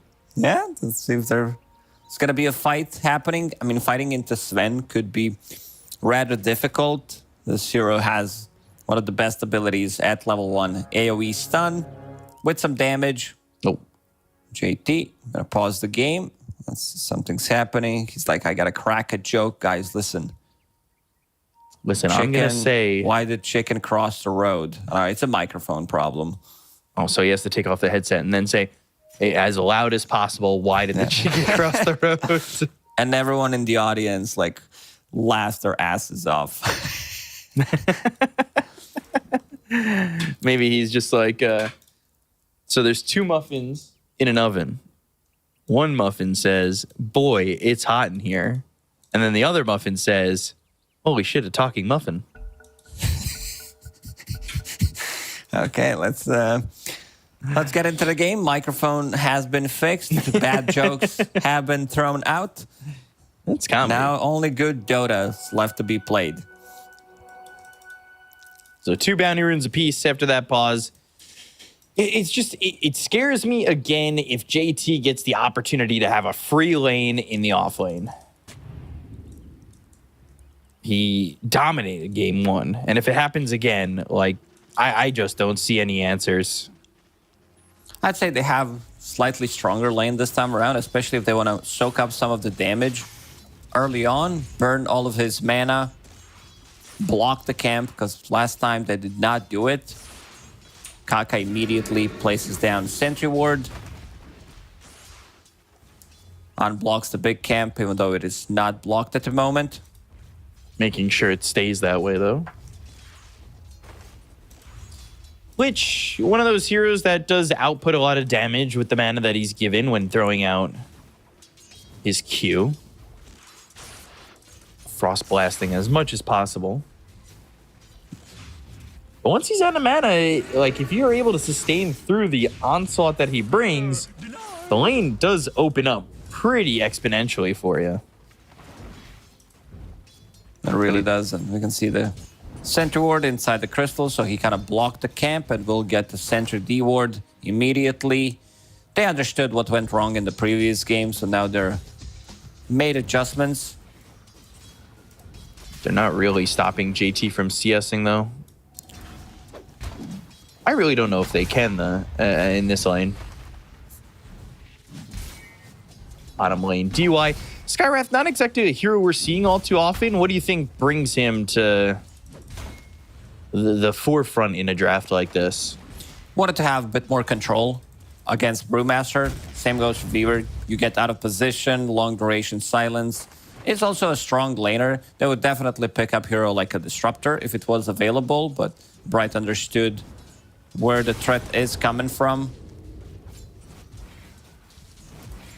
What's a good ban? I want to see them play aggressive on DY. DY definitely first blood material in bottom once they pop Cinder Brew. But for now, gonna keep some more harassment coming onto Ghost. Yeah, we'll see what Ghost does in this lane. His lane was super open. He also got first blood in game number 1. They really don't want to be giving that up to him again, especially on a Sven. Like, this is a hero that snowballs really quickly out of control. He does, but he's not as strong as a laner as Terrorblade, I would say. Sure, he's level 1, level 2 is strong. Maybe level 3 when you're sitting in the lane. And DY, oof, Imitator, he was not close to get Shikuchi. Still, they ignited him. Needs to be slightly more careful here. DY is still keeping a point whether he needs to use Arcane Bolt or Ancient Seal to have a little bit more control. Especially on, say, someone like the Imitator on Ghost Weaver. is so low. Top lane, though, Undyne in trouble. And even with the Frost Shield, JT able to get first blood. And they gave it up to Ghost in the first game, but now it's going to JT, the guy who you really don't want to have having a good time. And now also JT making an adjustment, getting the speed aura creep so they can run him down. This also doesn't need any kind of mana since you're playing anti-mage, so some of your mana will be burned. This time around, 4-minute Vanguard, not too shabby. On Doom, just needs to use the courier and then good luck. Not sure how you're going to be able to kill him. Yeah, good luck, Chuck, as this is early Vanguard that's coming through for JT again. 26 and 5, by the way, for the Storm mid. Top of the CS chart. He's keeping the distance and also making an adjustment in his item build. Knows that he needs to move away from Spirit Siphon. Early boots on Storm Spirit, an item that we don't see most of the time. Like, you want to be getting some stats. Maybe you want to get Rush, Witchblade, get Kaya, Power Treads. Kaka now in trouble. Yep. Frost blasted to death as Undyne gets a kill there on Akaka, but just opening up space to JT as much as he can for the moment. Things very quiet in this bottom lane, and I think that if DY is able to especially get these early Wisdom runes, an activated Skywrath Mage could be a bit of an issue. DY doesn't have much mana to work with. I want to see some more aggression in this bottom lane. It's a super strong lane, especially once you hit that level 3. Brewmaster has Ring of Health available, Magic Wand charges. He's not going to die. Like, they can't really burst him in this lane at all, so I want to see them maybe even dive underneath the tower. You do have the Swarm available. As said, DY does not have mana at all. Imitator will go through the gates or fake it, then try to play aggressive on DY. DY trying to take that Swarm off him, and Imitator still thinking about going through the Twin Gate. Not really much DY can do. Like you said, he's not got a lot of mana. And now, Boots picked up for Doom. He's going the way of the Midas. No surprise. Ghost. That Cinder Brew ignited. Sustaining well enough. Kaka's here bottom. They want to get some kind of a kill here. Irving. Stormhammer. No point in Drunken Brawler yet. Yeah, There's the concussive shot. silence. There's the silence, and this should be a kill. It will be. Irving going down, and again, it's opening up the lane for Ghost, and it's just so scary when that is happening while JT's just got a free lane to himself, and he is getting right-clicked. He is losing all his mana, but he doesn't quite need it at the moment when he's just going for CS. The moves from Bright seems pretty scripted, I would say, where they are kind of doing the thing by the book, where it's like 6 minutes, we have to go with 2 supports in this mid lane and try to get some damage dealt to the tower, which I don't mind in the second game. Let's see if they can burst that Prophet. Seems like they're going to be able to do so. Oh boy, yeah, that is a bad feeling. Phoenix with that exorcism, not getting the 2-1 tower. Kaka surviving, and, well, Imitator dying. And again, JT the whole time farming. You've got Ghost farming, and this is what really brings it for Extreme Gaming from a tiny little snowball that might not do a lot of damage when thrown to it ramping up into a giant snowball as a big base for the snowman you're making outside. This opens up the other lanes as well, where they make this rotation on the mid lane, get the kills. Ghost is getting some solo XP. JT doesn't care at all, even though he doesn't have mana. This time around, we'll skip mana boots, because he's not the one putting the pressure on He2T. Instead, he's got to rush for Midas. Might go back for mana boots later on, because it's still a component for Octarine Core, and you want to buy that item. They're sending the Brewmaster back to get the Wisdom Rune, which leaves the lane open for Ghost. Radiant are scanning. Their lanes kind of fell apart. I wanted to see much more aggressiveness in this bottom lane. Ball laning. Undyne is already dead on his screen. Neutral to a creep neutral gets it. creep. Okay. Easy clap. Kill stealing like a... Paparazzi not too happy about this one. No, not at all. He's kill stealing like a Oracle that's got level 3 in Purifying Flames. JT getting chased here. He doesn't have a lot of mana. There is a blood grenade thrown on him, but he is very tanky to the right clicks when he doesn't have any mana. And he turns this around onto Imitator, and he's using that Scorched Earth and a lot of damage onto Imitator. He might have been able to chase him for a kill, but doesn't want to go in too far and find himself dying while he's going for this Midas. Smoke, DY, Paparazzi. They want to get a kill on Irving. He's level 6 after he picked up that rune. There's also, let's see if he shows up in the lane. There he is. But they're also picking out Phoenix. Oh, he's coming over. Silence, and this is just another kill onto the Death Prophet. No way to survive. They were ready on the high ground. They didn't come for Death Prophet. In the end, killed Death Prophet, which is a bit of a weird one. DY's almost level 6. Dire's middle tower is under attack.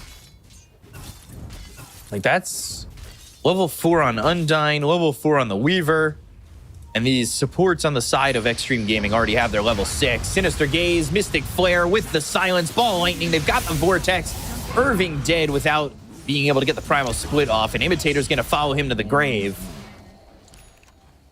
Kaka Undyne on the run. Kaka has telekinesis, but can't get close. This was the perfect timing. DY just got level 6. Like, that last creep got him level 6. He was hiding in the fog, and they do manage to burst him down. Like, I can't blame Brewmaster there. He feels very unkillable with Vanguard, Magic Wand, Urn of Shadows. He's sitting at 1400 HP, but got surprised. Maybe they, like, checked the scoreboard. They saw that he's level 5, so they're like, okay, let's dive. There's no way he's going to be level 6. And then this, like, surprise kill. Without Mystic Flare, there's not enough damage to burst him. They're going to go in again. They want to use this Primal Split. Get something done. But again, laning stage, 10 minutes into the game. They are losing by quite a margin. Yeah, 4K lead already. JT has got that Midas. He's sitting here top of the net worth, no surprise with this Doom, and nothing really stopping him from continuing on and getting as much gold as he wants. As mid lane, Undyne will die again. He's already dead for the 3rd time this game, and it's 8-1 in favor of Extreme Gaming, and they want to get it themselves a mid-tier 1. That's a dead tower as well. JT has been sitting in this top lane for a long time.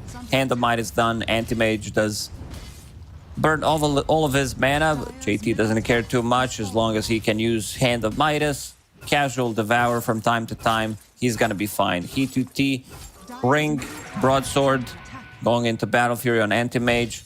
This is gonna take a while until he farms it. Meanwhile, Ghost is farming in the triangle, some stacks that they made for him. And yeah, he's gonna hit such an earlier timing compared to Anti-Mage, where he's gonna be able to fight. They have Roshan as well. Stealing Roshan from a Dead Prophet lineup is gonna be big.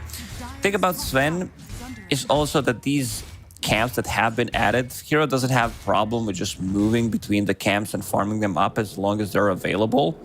So these outer camps do benefit Sven a lot. Twin gate movement. Let's see. Feels ambitious to fight this. They don't have Exo. Is this really what you want? They're gonna go. They want to go with the Primal Split, the Sinister Gaze, but JT, is he gonna die here? He's low already. Nobody helping him out. They let him die. I'm a little surprised. They can't really help him out. They were there earlier, but yeah, they just left him for dead. Primal Split already has been used. So God's time strength. to strike. Yeah, Ghost. with God's Strength off cooldown there, he's gonna farm this stack too. Like you said, Ghost is just getting so much out of the map.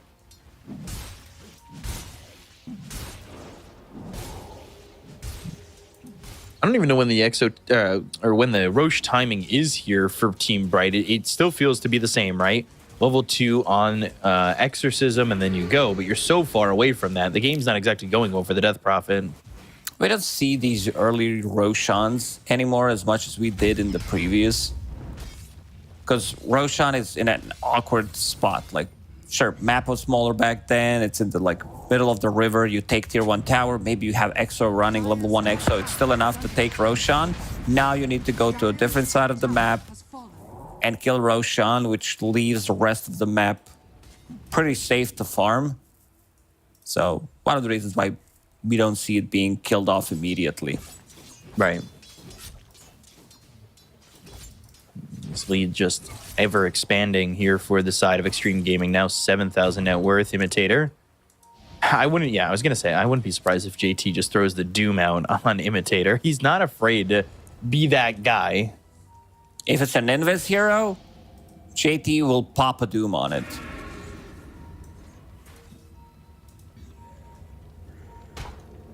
They're coming over a little bit, but twin gating towards bottom. JT will go over with DY. Maybe they want to put some pressure here on the bottom lane and get this tier 1 over bot, but nobody really pushing in the lane just yet. Things kind of quiet for Extreme, but they're happy to do so, right? You've got Ghost who farms pretty effectively. Obviously, JT gets a lot of farm off the map with Devour and Midas.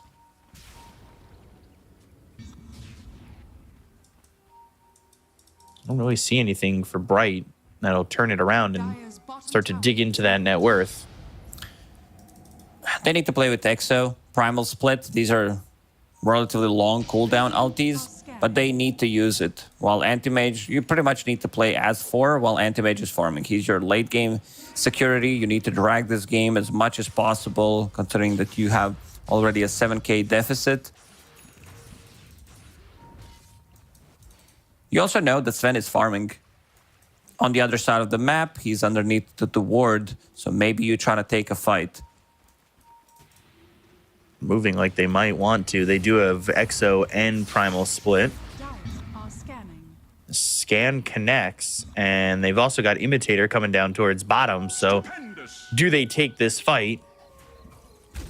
Is one of the big questions here for Team Bright to get back into the game. Extreme Gaming having a really good read of what's going on.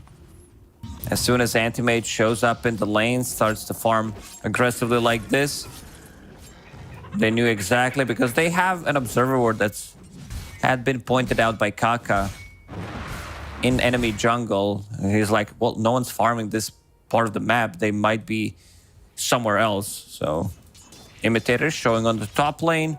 This is 4 points in Ancient Seal, 6-second duration of silence, more than enough to kill Weaver. Storm jumps in, pulls him in, with Ancient Seal should be enough. There's the silence. There's the pull-in. Mystic Flare doing some damage to get the kill. The Stormhammer now hits on Irving, who gets the Primal Split off.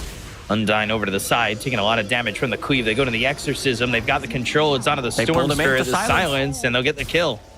So Paparazzi's killed off, and they don't get anything more than just the Weaver. Not too bad of a trade. These are the types of trades that they want to be getting. Primal Split has been used. Ghost still chasing. Oh, can they I don't burst think them you down? could be doing that. That is moving up way too far, and they still have the damage to get these kills. Irving even needs to be careful. Imitator comes back in. DY is going to probably die behind enemy lines, but if Ghost gets another Stormhammer off, could have just lost more heroes and one not, if not two. Imitator used time-lapse too, and he's going for this Watcher, but he'll come up onto the high ground, and now Imitator will walk away. Needs to be careful. JT has shown that will use Doom on any target just to be able to get the kill. Still the most farm hero in the game at the moment. Like, there's a big difference between two carries, what they want to do, because Ghost, he wants to join a fight, had that Echo Saber, disassembled it, and now has a 9-second BKB, while Anti-Mage just finished off Battle Fury. Also has another Ring of Health. Okay. Didn't we see this one time? Well, yeah, maybe when someone misclicked, yeah. Mystic Flare and the kill on a Phoenix. I swear we've seen like that extra Ring of Health that wasn't that great. I guess he feels that Cornucopia doesn't give him enough HP regen when he's jumping between the camps and farming, so needs a little bit of extra, which he's going to turn into Vanguard later down the line, Abyssal Blade, if the game does allow him to do so. Still here bottom, and I kind of have been free to farm a little bit. He's not catching up to the Sven, but we'll see if he can get there. Looks like Extreme are setting up towards Roche to potentially take it. All that while Paparazzi's over mid. He's got to be careful that he doesn't get caught out again. But he'll walk away from the three heroes from Bright that are coming over their way. And with the God Strength, they're going to start to work on this Roche. Also dropping down that Mystic Flare. And this is going to be Aegis. This was something in the first game, especially at this timing in the point, or this timing in that part of the first game where they were able to get the Aegis and start to snowball the game out of control into unwinnable territory for Team Bright. Extreme Gaming feel really strong right now, with Sven having a BKB, going back to Echo Saber.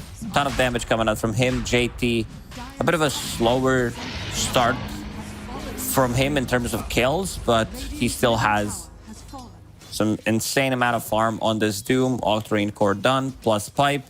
They're looking for the next set of items, especially the big one's going to be Storm Spirit with Lincoln Sphere, so he can't be like stunned by Brewmaster, pulled in by Lich, and of course, something that he really is afraid of, that's Mana Void from Anti-Mage. Kaka holding on to Shikuchi, so being on a different part of the map, pretty much having the dream of a game on Rubik, playing into Weaver, where you can set things up, and also found a really nice item for himself, Eye of the Vizier. An item that has been buffed 2 times in a row, because it was very underwhelming. You're like, well, you want to have some extra cast range? You'll have no mana to use your abilities. And now it does provide decent amount of mana regen, 125. Yeah, up from just 0.5, like that's a big change. Up from nothing, that's also pretty big. Yeah, the B to C, that 0.5, but yeah, up from 0 initially. So smoked up, moving down towards the bottom end of the map, while Ghost is just pushing in the top tier 3. Ball Lightning, Undyne in trouble. Silence avoided with the BKB being popped here by Phoenix. They've got the Silence on Undyne. They don't have the damage to get the kill just yet, but Shikuchi forward into the telekinesis means Undyne still falls.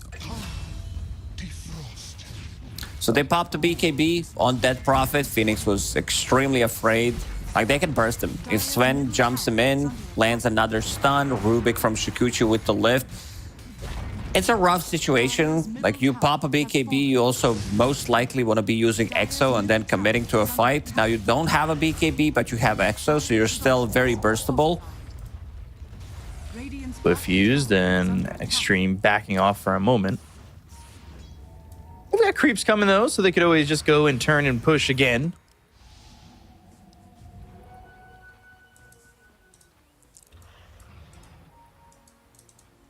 Not really going for it just yet. There is a tier 1 sitting bottom still this late in the game for Team Bright, who really haven't been able to start doing much of anything. Kaka also stealing the Wisdom Rune here, and we've talked about how important those are. Radiant's bottom tower is under attack.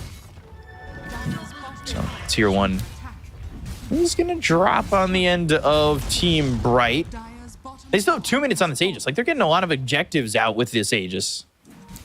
Getting the kills. Seems like Radiant's Team turret Bright wants has to been use a smoke. He2T just finished off Manta style.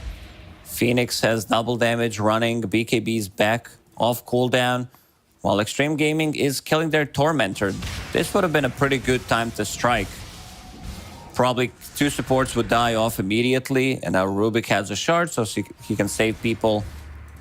Paparazzi knows something is up. He actually scouted them out. Dire are scanning. Scan comes in, but I don't know if this is going to be a fight that Bright really end up liking when they're going to be taking it. DY and Kaka not working with a lot of health, but Ghost still has the Aegis, so he's not afraid to die. Still on half HP. Let's see. Imitator. If he can maybe try to like cook something, get out of the trouble. Problem is you play into Skywrath Mage. So you show up, you'll get Ancient Sealed immediately. Good positioning from Ooh. Imitator, and they knew exactly, where he was, yeah. Exactly. That was really well done by Ghost. That's a spot that's so cheeky in terms of breaking smokes. Ghost just immediately knew, though. So this is looking like another tower, and the last outer tower that stands for Team Bright that's going to be taken out. Oh my god, JT, he's holding the Philosopher's Stone. Like right now it's in his backpack, but Philly, Devour with Octarine Core and Hand of Midas. So much 15,000 gold. net worth. Under attack. Better than the Sven.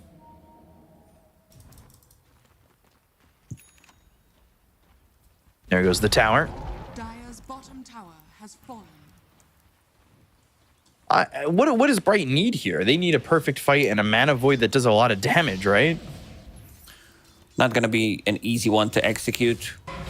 Like, sure, you have anti-mage, so you feel like, okay, we have late game secured, but then again, you're playing into Sven, playing into Doom, like Storm. This is a really good scaling lineup. Sure, anti-mage is getting the farm, rest of the cores are not. Kaka has more farm than Brewmaster at the moment, and also getting closer to Dead Prophet. Another smoke from Bright. Last time around they did this, couldn't find anything. I think they caught a glimpse of Ghost, so they want to take a fight. He does have an outpost at TP2, however. Kaka gonna be the first one to go get jumped on, but he's stolen blinks, so he could just get out of the fight. JT holding back, and Bright just evacuate from the situation, as now all 5 heroes are here from the side of XG, and they're gonna smoke themselves. Maybe plant Ward inside the enemy base, get the first initial jump. Imitator farming the outer ring. Scan will not connect onto anything. But he is very dead. So they get that kill, they'll clean up these creeps, they'll push in. Roche 2 minutes away. Oh, actually going to the twin gates, so maybe they want to fight bottom.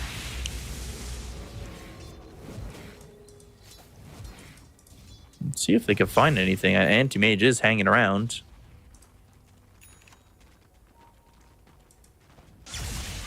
It's surprising the movements that they made there. I thought maybe they'd want to push in the top lane, but PDT shows himself. They've got the Stormhammer, and they won't be able to get the Doom off in time.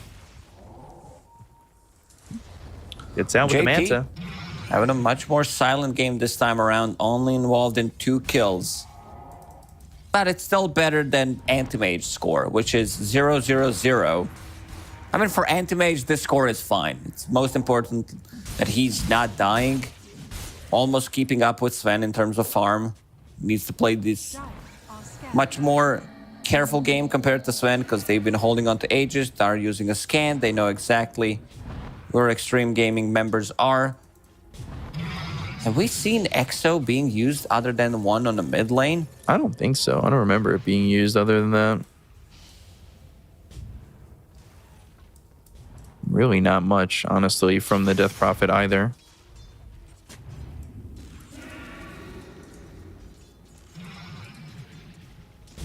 So, going, finding, and dooming of this Death Prophet, ball lightning into the Vortex. The TPs are just taking too long.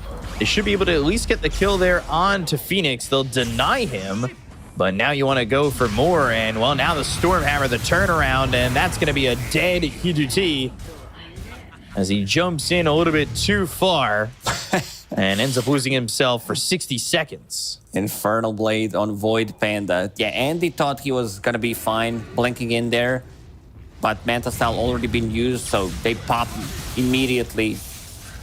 Telekinesis, Vortex. They'll be fine, but rest of the team and rest of the building seems like they're not going to be. Sven dealing some serious amount of damage right now. Crystallis pops that God Strength. Arcane Runes still running on Storm Spirit. But now will end. There's not much they can do. Without the Anti-Mage, they don't have enough damage. It's crazy Undyne's only level 9. I mean, we haven't seen the team fights. We haven't seen these Chain Frost bounces. Their XP runes are again getting stolen.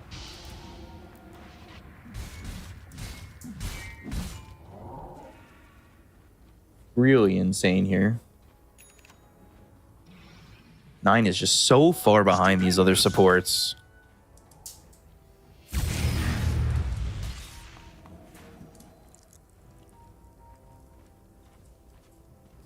$24,000 net worth lead. Extreme starting to back off and maybe looking to go towards the next Roche. It's up in a minute. So that'll be at the 29-minute mark, but Bright not looking to sit still for too long as they've got a 4-man smoke. DY, he's by himself, but not going to be spotted by these heroes on Bright. Scans out. In, don't know when Roshan's going to spawn. Extreme Gaming using a scan so they know where Team Bright is heading. Oh, silence. Manta, Exo, and the Vortex now onto the Anti-Mage. They've got the Cinder Brew thrown down by Kaka. Blink in, Infernal Blade, lighting that Cinder Brew. They go to the mute with the Doom. It's on to this Brewmaster. EDT looking for a moment to go in, but the Stormhammer lands on 2. They get the kill on Undyne. They're going to look over and get the Brewmaster. Irving's dead. EDT, he's going to be forced to just try to blink and survive, but he'll end up falling. The damage from Sven is too much. The ball lightning back in. Phoenix, even with the Exo, is killed off, and GG is called by Team Bright as Extreme Gaming take the 2-0 in this series. They cleaned them up. They hit a much earlier timing. This Death Prophet pick didn't really work out for them. It's a long cooldown ulti. They needed something long cooldown to keep fighting with the team, something to try to set things up. You don't need to go greed. You already have Anti-Mage in the team. And also, laning stage-wise, just play the lane where you try to offset them. I feel like that's what needs to be done because this bottom lane was strong. I saw DY being out of position like once or twice. Team Bright didn't use the opportunity to try to punish that. I'm not saying this is like game winning or anything, but sure, you're playing against a better team overall, but you need to try to do something. They're very passive when it comes down, and it also shows. Last 4 of their games, they end with like 4 or 5 kills in total. Yeah, just the aggression's not coming for them. You see these supports, you see these heroes, they're just falling too low, and it's a big issue. But Extreme, overall, they looked really good. We're going to get the highlights of this game. As you'll take a look at really everything kind of combining and going right for the side of Extreme Gaming. Primal Split, like, it just never was really there for them. 16 minutes into the game, they have 2 kills here for Bright, and that's something that you're really kind of talking about. 26 minutes in, 4 kills. So I mean, that is 11 minutes with just 2 kills afterwards. It says a lot about their playstyle, where most of these kills are in the laning stage, and then they kind of start to be really scared to lose a fight. Some of these smokes that they use, they also don't connect. Like it feels like, oh, we use the smoke, they go forward, and then they go back to base. Yeah, they weren't really finding a lot of openings with these smokes anyway, and you can see the damage here. Ghost, who's had the full game to farm, the right-click damage is just too much for them to handle. They try to blink away the anti-mage, but he's got nowhere to go, and at this point, the game was pretty much just over. Not surprised that they called it here. They know that they can't really fight back. They feel that items are lacking. Anti-mage shows up in a fight, gets hit 4 or 5 times by Sven, and forced to get out. And then Storm Spirit finishes off the job. 5-0-5 for Ghost, not involved in a crazy amount of kills, but involved in enough and didn't end up dying there. It's the only one on his team who didn't die. Paparazzi 8-1-7, and truthfully, I feel like Paparazzi was the MVP in this one. He kind of made a lot happen in this game, but so did the support. So look at the KDA for them. DY getting that level 6 early on, which was also a little bit of unfortunate there for Bright, because Brewmaster was supposed to get in there, get stuff done, felt relatively unkillable with his Vanguard, earn Magic Wand, a couple of extra branches as well. You don't really think that they can burst you, but one thing that is good against Vanguard, that's magical damage, and Skyward has plenty. So Paparazzi also liked his movement around the map. He was there to back either Sven when he was jumping in, whether Rubik when he was setting things up from Shikuchi or with the blinks that he has stolen. So Paparazzi back at it. I mean, this really isn't a test for him, to be honest. You know, he needs to be playing against the higher caliber mids, higher caliber teams, and there's plenty of those waiting for them in the Chinese DPC. Yeah, and we saw, you know, Azure Ray, they got the victory over Extreme Gaming, so it's good to kind of go back and get yourself a W and kind of calm it down, I think is maybe the best bit of medicine for a remedy here when you end up getting beat like that. And you can see, go to the leaderboard, them and Azure Ray have 2 wins, and they've got IG at 1 win, LGD at 1 win, no losses. Same with Aster. Pinky Killer 1 win, 2 losses. Aster Aries 0-2, and now Team Bright at the bottom at 0-3. But you know, 0-3, I would like to say maybe that it's a bit troublesome for them to come back, but then I'd be lying, as you know, IG were the ones who were 0-3 in the last tour and made it to the major. I mean, Extreme Gaming, I'm not too worried about them. They already played 3 series, but you can see Team Bright, Aster Aries, Piggy Killer, they're gonna be on the receiving end. Maybe IG still have to see, because they only played 1 series, but they haven't changed anything. Their playstyle, pretty much everything looks the same to me. Mm-hmm. So you know that there's gonna be 4 really strong Chinese teams, I would say, and maybe throw in IG in the mix, but the other 3, they feel like they're gonna have a harder time competing against them. Yeah, so IG I think is one of the bigger question marks in the division, and well, we'll see what these other teams can do, because I think going on XG, you know, the road, when you play the bottom teams, the road just gets a little bit harder for them. But we're going to have a chance to talk to Extreme Gaming, and specifically we're going to get a chance to talk to Ghost. We've got him for an interview.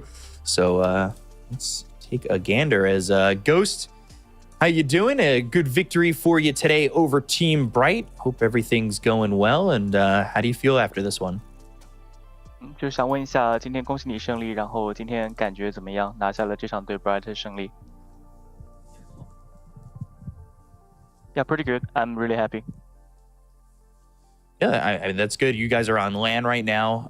Does the LAN environment change anything for you guys when you're kind of strategizing coming into a matchup, or does it pretty much stay the same? 那想问一下，就是看到你们这赛季打线下的话，对你们的战术上的一些准备会根据线下赛来做一些调整吗？还是说会延续之前的模式？还好吧，没什么分别，只是那个耳机有一个声音，那个嘈杂声音有点烦。Yeah, nothing changed particularly, but on stage the headset has a white noise on, so it's kind of bothering me. Having to deal with that white noise is a bit of an issue, but you've had a lot of growth. I've really loved seeing you become an amazing player, and you've worked with Galaxy Racer and RNG, and now you're with Extreme Gaming. Who's been your biggest influence throughout the time with those previous teams, and now up to your time with Extreme? 就是从选手角度来想的话，你成长了很多，然后最早从 Galaxy Racer，然后到 RNG，然后到现在的 XG，想问一下，你觉得生涯里面哪个队伍或者选手带给了你这种向前的最大的这种改变的这种影响？在不同阶段都有不同的人吧，就是 RNG 也有，在 XG 也有，在 Galaxy Racer 也有，有分别都就教了我很多东西。I think in different periods of my career, there are always different players that help me a lot. In Galaxy Racer, RNG, and XG, there are players that really help me grow. All right, Lucas, you got any questions? Yeah, how does it feel for you to play carry in this patch compared to other patches? Is there any difference for you? 这个版本打大哥跟之前的版本比，你觉得有什么大的变化吗？没什么变化吧。Yeah, I feel quite the same. Well, how do you feel about the patch in general? Like there's so many new objectives. These twin gates. Roshan is in a different position. Tormentors. Does it change your play style as much for yourself and for the team as well? How do you feel about the patch in general? 那想问一下，你对版本大概的一个感受是怎么样的？毕竟有了很多新的目标，比如说肉山改动啊、地形啊，包括那个双子门，还有魔方的这种加入啊，就是你觉得从1号位的角度，包括从队伍的角度，你有什么感到整体的变化吗？我觉得，还可以吧。最重要，我觉得是杀人钱比较多，所以有可能1号位选那种前期打架比较多的，或者可以帮到队友的会比较好。所以线上也蛮重要，所以线上先要打好，就可以慢慢拿到很大的优势。Yeah, I think the objectives are fine, but I really feel like the gold from killing other heroes are very important. They really award you a lot, so it makes us emphasis more on the landing stage. To get a good landing stage, to get some early momentum going on, to get some gold from killing is really important. Yeah, I think a lot of people feel that way. Also, expectations, who do you think in this DPC tour is going to be the hardest opponent for you guys, considering that you guys managed to win the previous DPC tour? Is there any team that you're going to be afraid of this time? 那想问一下，就是上赛季的话，也是拿下了 DPC 的这个名次嘛，然后想问一下，这个赛季的话，你们觉得谁会是一个最难打的对手？我觉得老干爹跟插队吧，他们差不多一样，要不然他们换了队员，所以我还不清楚他们会打到怎么样。Yeah, I feel like LGD and Aster probably are both very one of the strongest teams, and because they do have some player shuffling, so I couldn't expect anything from them. So what is it gonna be better? But in general, I think those are two strongest teams. Okay. Just one last question for you, Ghost. I'm just wondering, who is the person on your team who you have the most chemistry with? Is there someone outside of the game that you really get along with, laugh a lot with, that you feel like you've been really building up a friendship with on Extreme Gaming? 想问一下，你跟队里谁的关系最好？尤其是游戏外的话，可能玩的会也比较关系会好一些。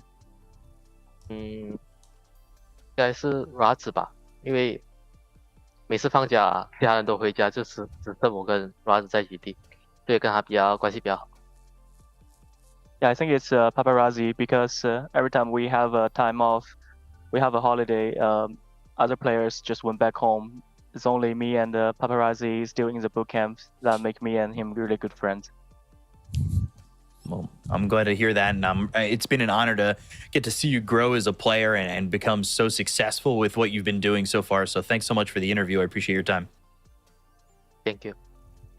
Thanks. Thanks so much. He's been really like growing as a player, as you mentioned. Like every single time he plays, it feels like he learned something, and he's been like there was a time where, you know, as a player, you need to go through this period where like you're not gonna be as stable when it comes down to everything. Like it needs to build up like with the experience, and I think Ghost right now is in a really good spot. Like he had some really good performances throughout the DPC, previous major as well. But as a team, I can see this team grow. I can see this team go big. It's just they need another opportunity, I would say. In the last DPC tour that they showed that they can be really, really good. They are the ones who kind of won the DPC tour, got that first place. When you compete against teams like LGD, Aster, it says a lot about the team as well. Yeah, so it was really nice to talk to Ghost, and you can see on the screen we've got the schedule: 204 Extreme over Team Bright. Aster's going to be taking on Azure Ray after a bit of an extended break, and then that third series is LGD against IG. So there is a lot of Dota to come. So hopefully you guys don't leave, and you continue to watch some amazing Chinese Dota. Get to see players like Ghost continue to excel, and see some new teams as the night goes on. So we're going to go to a break. We'll see you guys soon for the next series. Stay tuned, and we'll see you soon.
Welcome back, one and all, here to some Chinese DPC action. We are coming through on our final day. We have 2 series to wrap up before the first week is over, and those 2 series are going to be pretty massive. And of course, to help bring you this action, myself, Snare, I'm going to be joined by the buff man himself, the luscious lizard, Let's go. the lady killer of China. What's up, bro? How you doing? Lady Killer of China. What the hell, man? What kind of an introduction is that? You're gonna make me have a bad rep. Like, come on, you have to stop. You seriously have to stop. What's up? I don't know. I'm just up. It's morning. It's 9 a.m. here, but the weather is actually amazing for the first time in 15 days or something, and I'm hyped for some good Chinese Dota. Yep. Some CN Dota. You're the one that's going to have to carry the heat because unfortunately I've borrowed some of that European cold. It's coming in thick and fast here in Africa. I'm hating life, cold as hell, but you look like you're chilling, having a good time. You're about to have a better time. When you say cold as hell, wait, before we have a better time, when you say cold as hell, what is that in South Africa? What temperatures are we talking about? Let me actually see what's the exact temperature right now. The exact temperature right now, oh my God, it's 11 degrees, dude. Holy smokes. I can't deal right now. Wait. Do you understand that when I say we have a good weather, it's great? It's actually 11 degrees here. It is not great. 11 is awful. Yeah. That's how you got so buff. You were just training all the time outside. You're just like, well, I have to handle this cold even on a good day. Yes, that's what they make Bosnians do. They rack sleds on us and make them, pull them through the winter. Exactly, through the snow. Of course, now we don't have any snow, unfortunately, today. Well, fortunately, thank God, snow sucks. But, Lizard, we do have some hype Dota. We do have Azure Ray, and we do have Team Aster taking each other on. The second game for Team Aster, the third game now for Azure Ray, as they are 2-0 clean. And one thing that's very interesting about this, which I find very intriguing, so obviously in the mid lane, we're going to be having Somnus taking on Sumail, a matchup we've seen in the past on the biggest of international stages, and it's always been an electric matchup.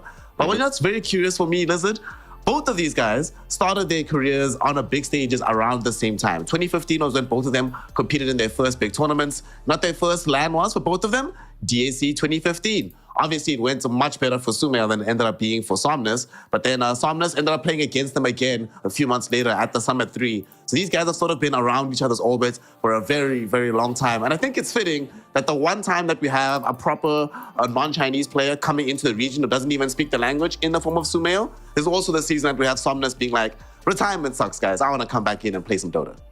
No, that's cool. Like, he's here to actually prove himself, to prove the region's worth, right? Like, you have to beat Sumail now.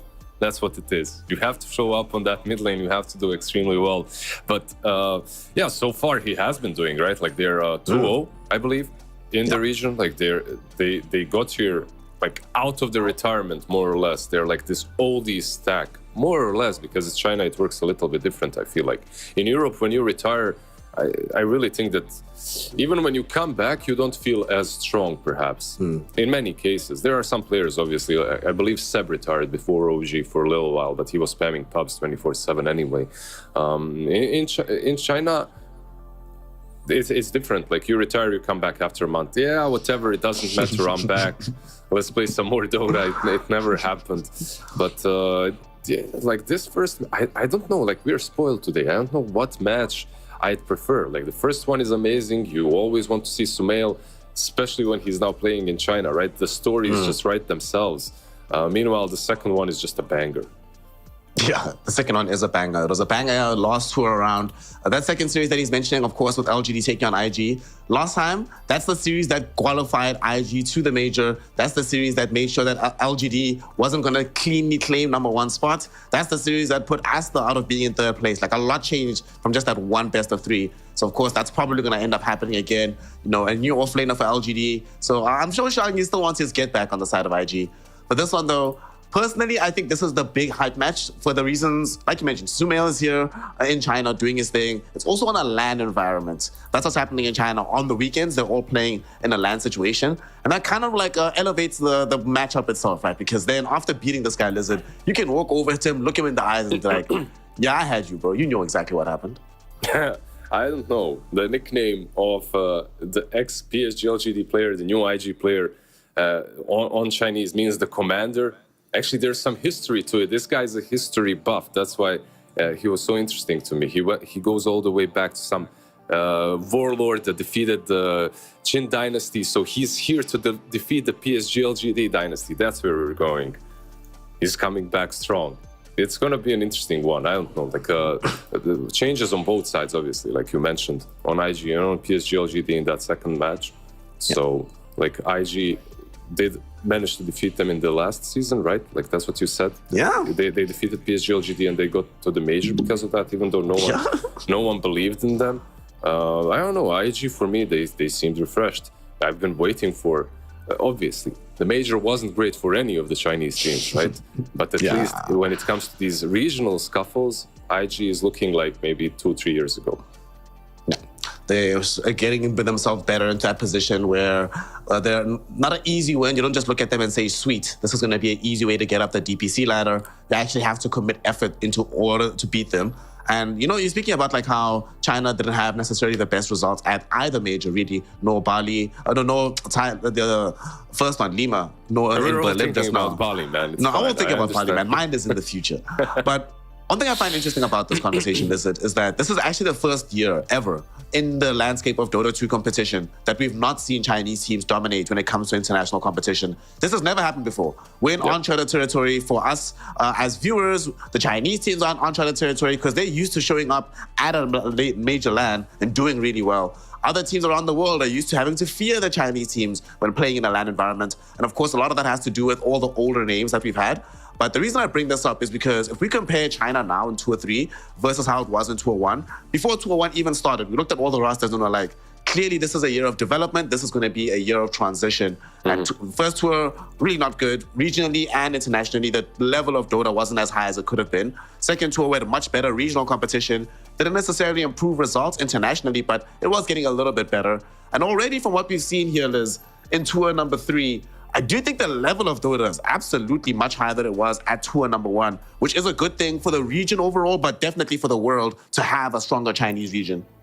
Dude, they're on a LAN. You have to play better. You have to. You don't actually. Like on a LAN, usually people do play a bit worse, but it's kind of different, I guess, for the Chinese region. You have these weekend LANs in which you get to feel at least a little bit of it, right? Like you get to trash talk each other in person a little bit. Obviously, it's very rare, but I don't know. Yeah, I agree completely with you. The region has developed quite a bit. The transitioning stage maybe took a little bit too long.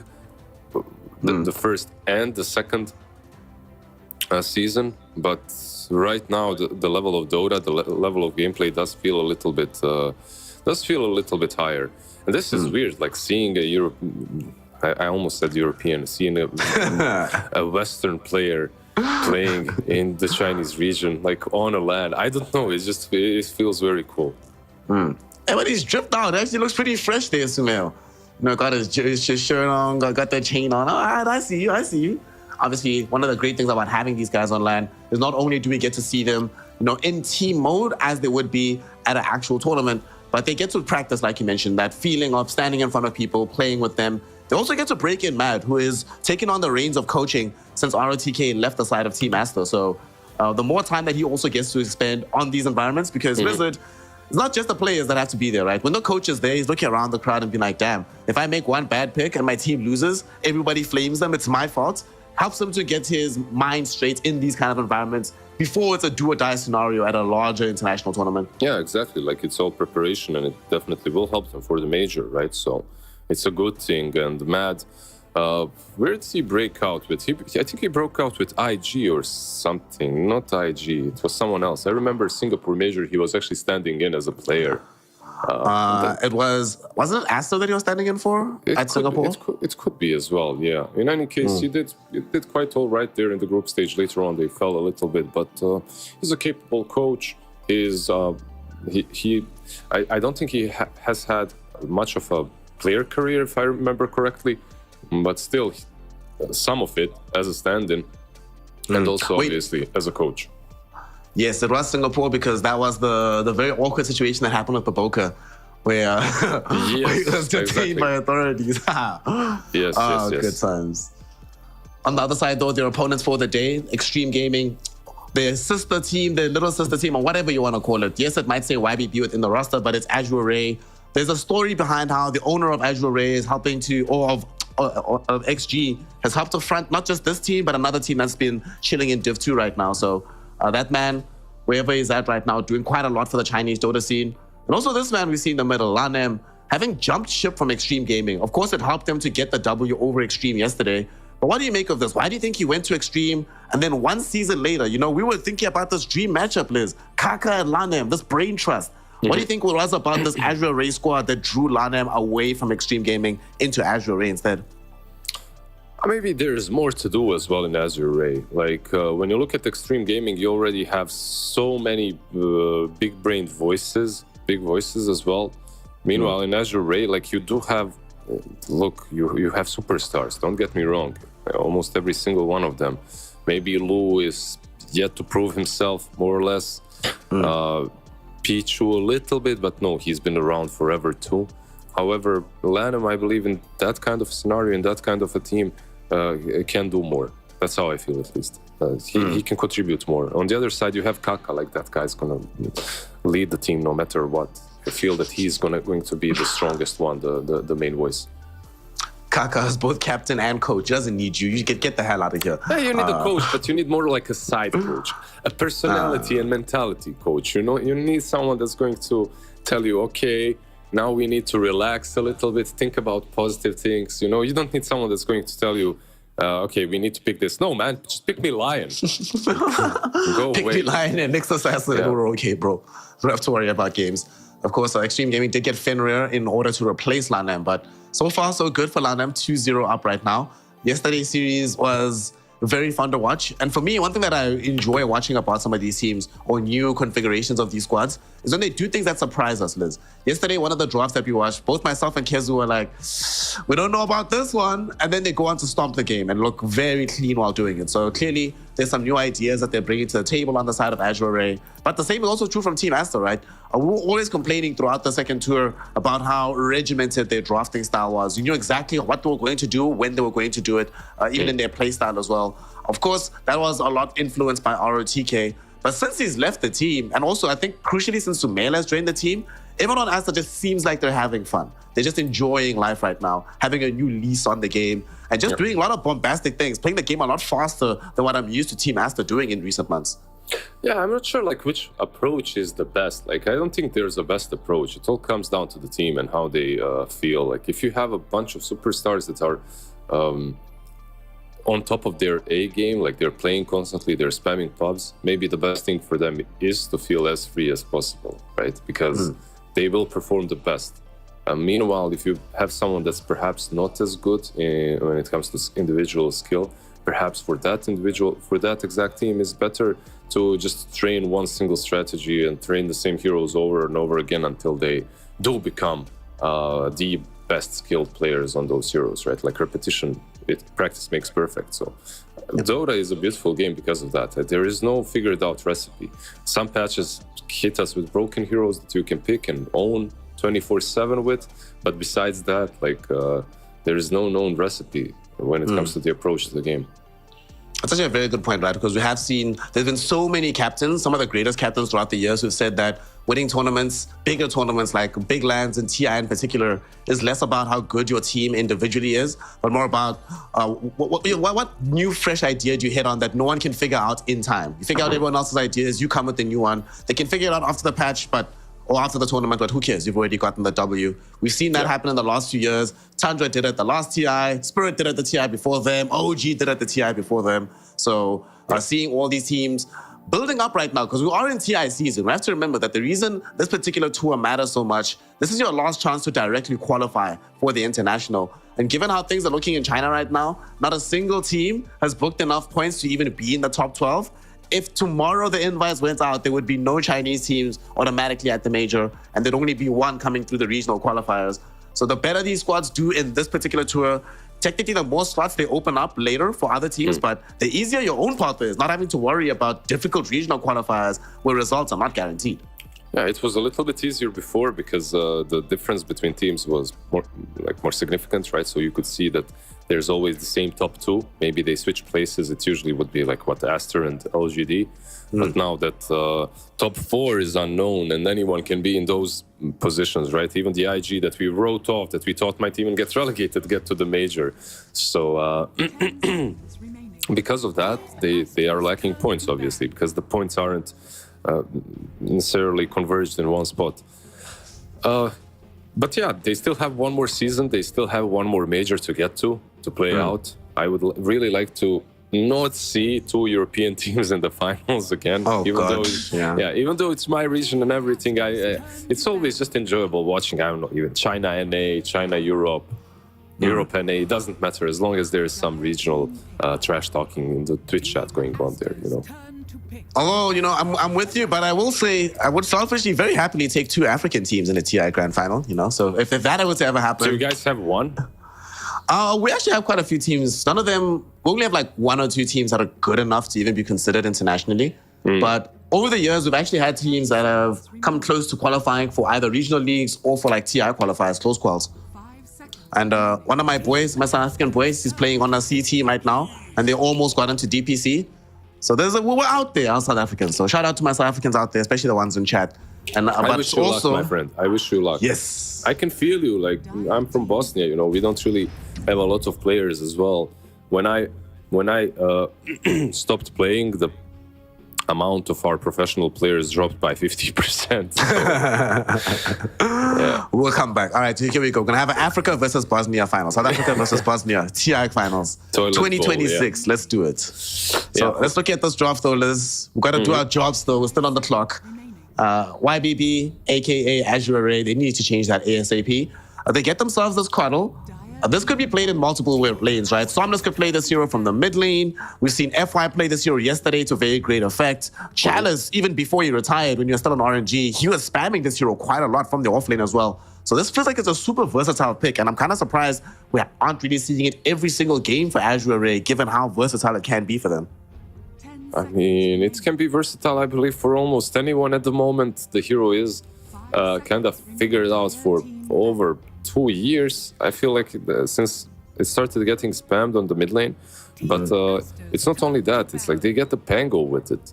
So you have Kotl, that's probably one of the biggest flavors of the patch, and then on top of that you get the Pango. Now you have the double swashbuckle, you get that constant mana feed on the Pangolier.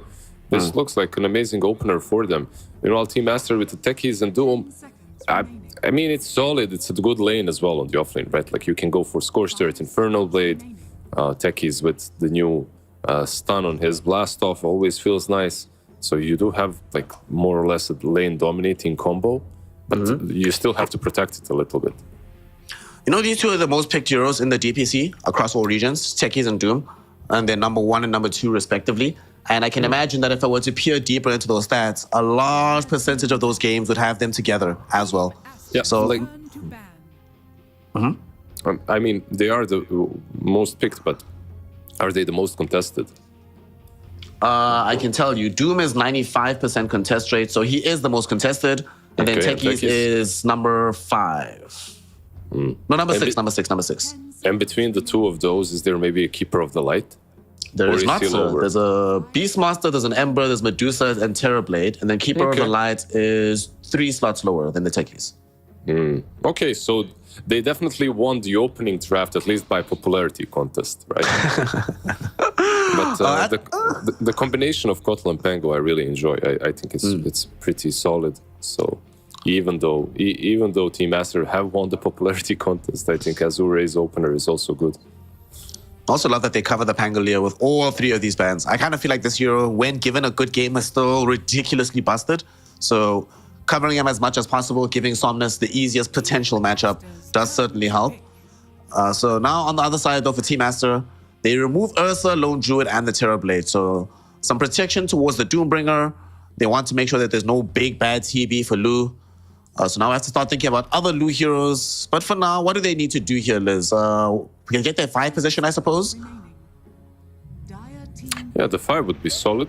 And you were right, they get the Iron. They get, like, okay, so Has she been picked up recently? Because Yes, this is the 4th game in DPC in total, but the first game in China. No one's played it yet. the first in DPC CN. No, it's good, right? Like you get that BKB piercing as well. Like it's a hero that has been dead for such a long time that I'm happy she is out of the hibernation if she hibernates. That wouldn't make sense because she's icy anyway. She hibernates in the summer. She's out of it. Doesn't Cold Embrace count as like a hibernation spell, maybe? Yeah, it's pretty much that. Do you like Winter Wyvern at the moment? I haven't seen enough of it to know exactly what to make of it. In concept, I would imagine that it's not bad right now. There's a lot more of the team fights that people end up taking are in... It feels like skirmishing matters less and big, massive fights matter so much more. And under those conditions, Winter Wyvern certainly can thrive. So with that in mind, I'm okay with it.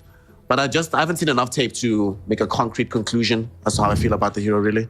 I see. Not enough tape. No, I agree. Yeah, it's a different one, definitely. Like the Winter Wyvern. Like, usually with the Doom on the offlane, I would like perhaps a little bit more control on your 4 and 5, as you always like to use your Doom, run a target down, don't let it escape. Right now, you have a little bit of it, not too much, but Winter Wyvern. Yeah, when I was playing it, it used to be like this amazing counter combo. Like you get the hero that can just break anything apart, any fight with your ulti. At the moment, nothing has changed really, but also the one thing that hasn't changed is that you hate playing into a bat. Yeah. So as a Wyvern, sorry, not Slark, into the bat, you hate playing into it, and Slark into bat, like this used to be really good for Slark, but I don't think it is any longer. It's at the moment it's like whatever, like bat can actually win that lane. To make matters worse, it's not like Batrider. I think it was good because Batrider used to be so dependent on Lasso in the past, but nowadays Lasso is honestly one of the lesser parts of your toolkit as a bat hero. So it feels like Slark doesn't have an easier time. It's actually sticky napalm as well. Like you don't need sticky napalm in the lane. Yeah. You can just right click the Slark down, so the sticks won't really help him, and his death pact won't really help him at all because you aren't getting sticky. There are no debuffs on you to clear. For Asta now, let's see. So they ban out Naga Siren, so we're still sticking on this illusion track for themselves. They might even ban out the PL here at the end of the draft. And for Azure Array, we've taken out Queen of Pain and Oracle. So basically everything that can deal with this Batrider. And also this Queen of Pain ban, this is actually such a good ban list because they can sort of flex the Pango between mid and off lane. The same is true of the Bat. And Queen of Pain would be good against both of them. And Pango would be dealt with a lot better on both sides of the map by this Quap. So this Quap ban feels really, really good. And it's a Sumail Queen of Pain. Why wouldn't you ban this? Yeah, so looking at the supports, I think you're getting a bit more info. I think this Kotl should be a 5, and the Nyx, it depends on their carry, of course, but if Kotl is a 5, then Nyx Bat are your offlane, and that's maybe a little bit better of a lane. But it can be like Kotl 4 with Bat 2, and you just spam the Slark down. I think that's solid. And then you have Nyx and something perhaps ranged on the safe lane, but there aren't many ranged heroes that are great into the Slark as a carry, to carry matchup. Like good PL call, by the way, they banned it out. Like, How would you feel about Monkey King, brother? I mean, not too bad. It's okay. Like you get a decent carry out of him. I don't think that he's incredibly great versus Slark. He's not like some Bloodseeker level that's been banned out, obviously, already. Oh no, we forgot that lose in this game for Azure Array. It's TA. It's TA. Oh no, it's Muerta. All right, but you were right in the call out getting some kind of range hero. And they get the Muerta. When this hero came out, for that first week or so, she was in every single game, going through everything, rinsing fools. But ever since then, she has almost been forgotten about in so many drafts. What do you think has happened to cause the drop-off of this Muerta hero? Maybe she just got figured out a little bit, and some heroes that were being picked were good against her, so the drop-off naturally happened. It's also like the major meta, as patch dropped just before the major, so people were abusing her a little bit in that captain's mode as she got added. But I think our lanes should be Nyx and Muerta on the safe lane, Bat and maybe Kotl on the off lane and Pango mid. We'll see. like you said, Pango is still very flexible. Depending on Team Master's last pick, like you can even put Pat there. No. They pretty much just want to win the matchup against Sumail. So what can Sumail play here? Surprisingly, Void Spirit is still in the pool, and they could use some jump actually, and some degree of initiation. I wouldn't mind seeing Void Spirit all that much. Decent matchup into both Pango and Batrider in the mid as well. No, I think that's a good call. Like you get a Void Spirit playing into the Pango, like you said, on that mid lane. You don't lose that matchup later on. You're just a solid backline catcher. Nyx Assassin is obviously a problem, no matter what you pick. And they pick a Bane. Is this a mid Wyvern? Wyvern mid? Yeah. Yeah, mid Wyvern. Okay. Okay, this is some 9-esque Sumail. So let's try to think through why they might be doing this here. So all of the spells pretty much got buffed, right? She's a lot stronger than they used to be on the Winter Wyvern. Winter's Curse is a little bit worse because all stuns are worse, but Splinter Blast is better, Arctic Burn is better, the damage outlay of the hero overall is better, given that it's a universal hero now. All of these things do seem to suggest that the hero maybe should be upgraded from a support to a core. But talk to me about this tech here. Used to be a Winter Wyvern player. Is the time ripe and right for this hero to be deployed in the mid lane in a game like this? Look, I usually do prefer Sumail on more of a playmaking core on that mid lane, right? Like someone that can run in, create stuff, make stuff happen, some Winter Wyvern, Void Spirits, whatever. Did I say Winter Wyvern? Void Spirits, Wind Rangers, that's what I wanted to say. But Winter Wyvern is universal now. It's a bit different, obviously buffed up. The health burn rescale is good for her later on in the match. But because of that, I do think there are some nice things about her. You also got a hero that does care about the Nyx Assassin, but perhaps not as much as some other int carries from that mid lane that could have been picked. So Sumail on a universal Winter Wyvern, a lot of damage, obviously. I think it's solid. It's going to be an interesting one. You can use your Curse as well versus Lu. Yeah. You can use Curse versus Lu. Also, what's going to be very nice, they put the Bane Elemental into the draft at the very end there. So now they have two sources of BKB piercing disable that affect Pangolier. So he doesn't have the free reign in the fight when he's going through with the Rolling Thunder. They have sources of control. They still have this Doom to back them up. They have another source of disable.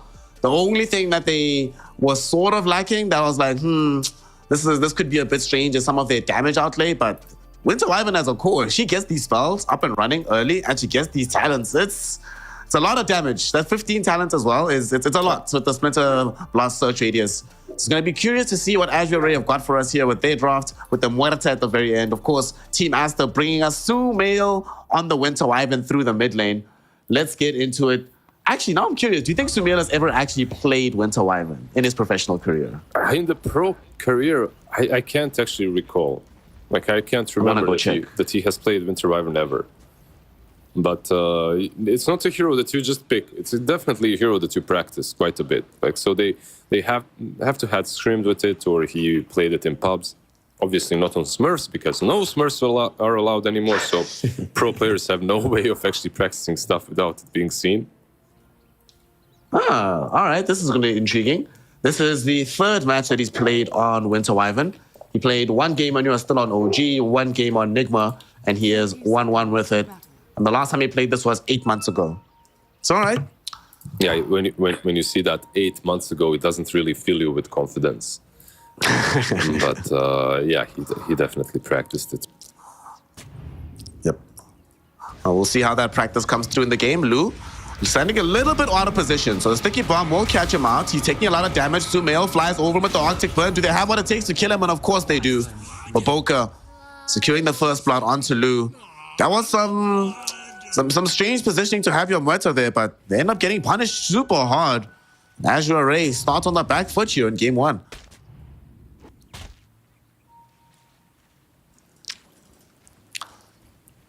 Very intriguing set of circumstances there, but as it stands, Sumail and the boys, Sumail didn't get the first blood, so he's not going to be able to rush the bottle, unfortunately for him. And we don't get to see this all that often. Pango versus Winter Wyvern in the mid lane. What's this matchup going to look like, Lizard? Have you seen this before in any of your games?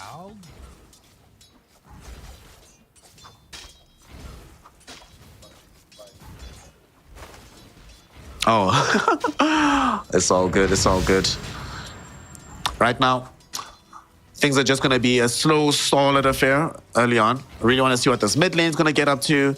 This bottom lane is certainly going to be some kill threat with this Batrider. Bane has to watch out. And of course, we have the Doom techies up on top. It's becoming very quickly a classic, a very annoying classic to be sure. Something that nobody wants to deal with unless you absolutely have to. But we're still chilling. Radiant's courier has been Top lane, we had a courier brought down on the bottom side of the map, but we might lose Baboka up on top. He's falling very, very low on the techies and will eventually take a tumble. But Lu, close to dying himself, but doesn't tick out, even though he had 100 HP. It was close, but no cigar ultimately from XXX.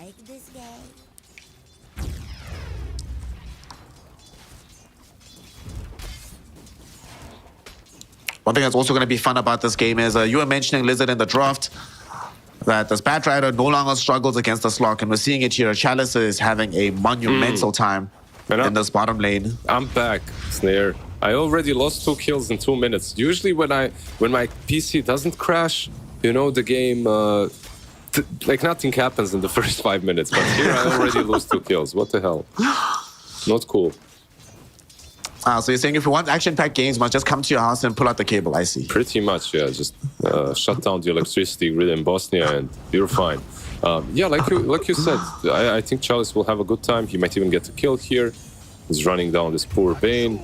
It's like, I'm not sure, like I've seen the same matchup so many times now. You pick the Slark into the Batrider, it doesn't feel good. And I also like the fact that they put the Kotl on 4.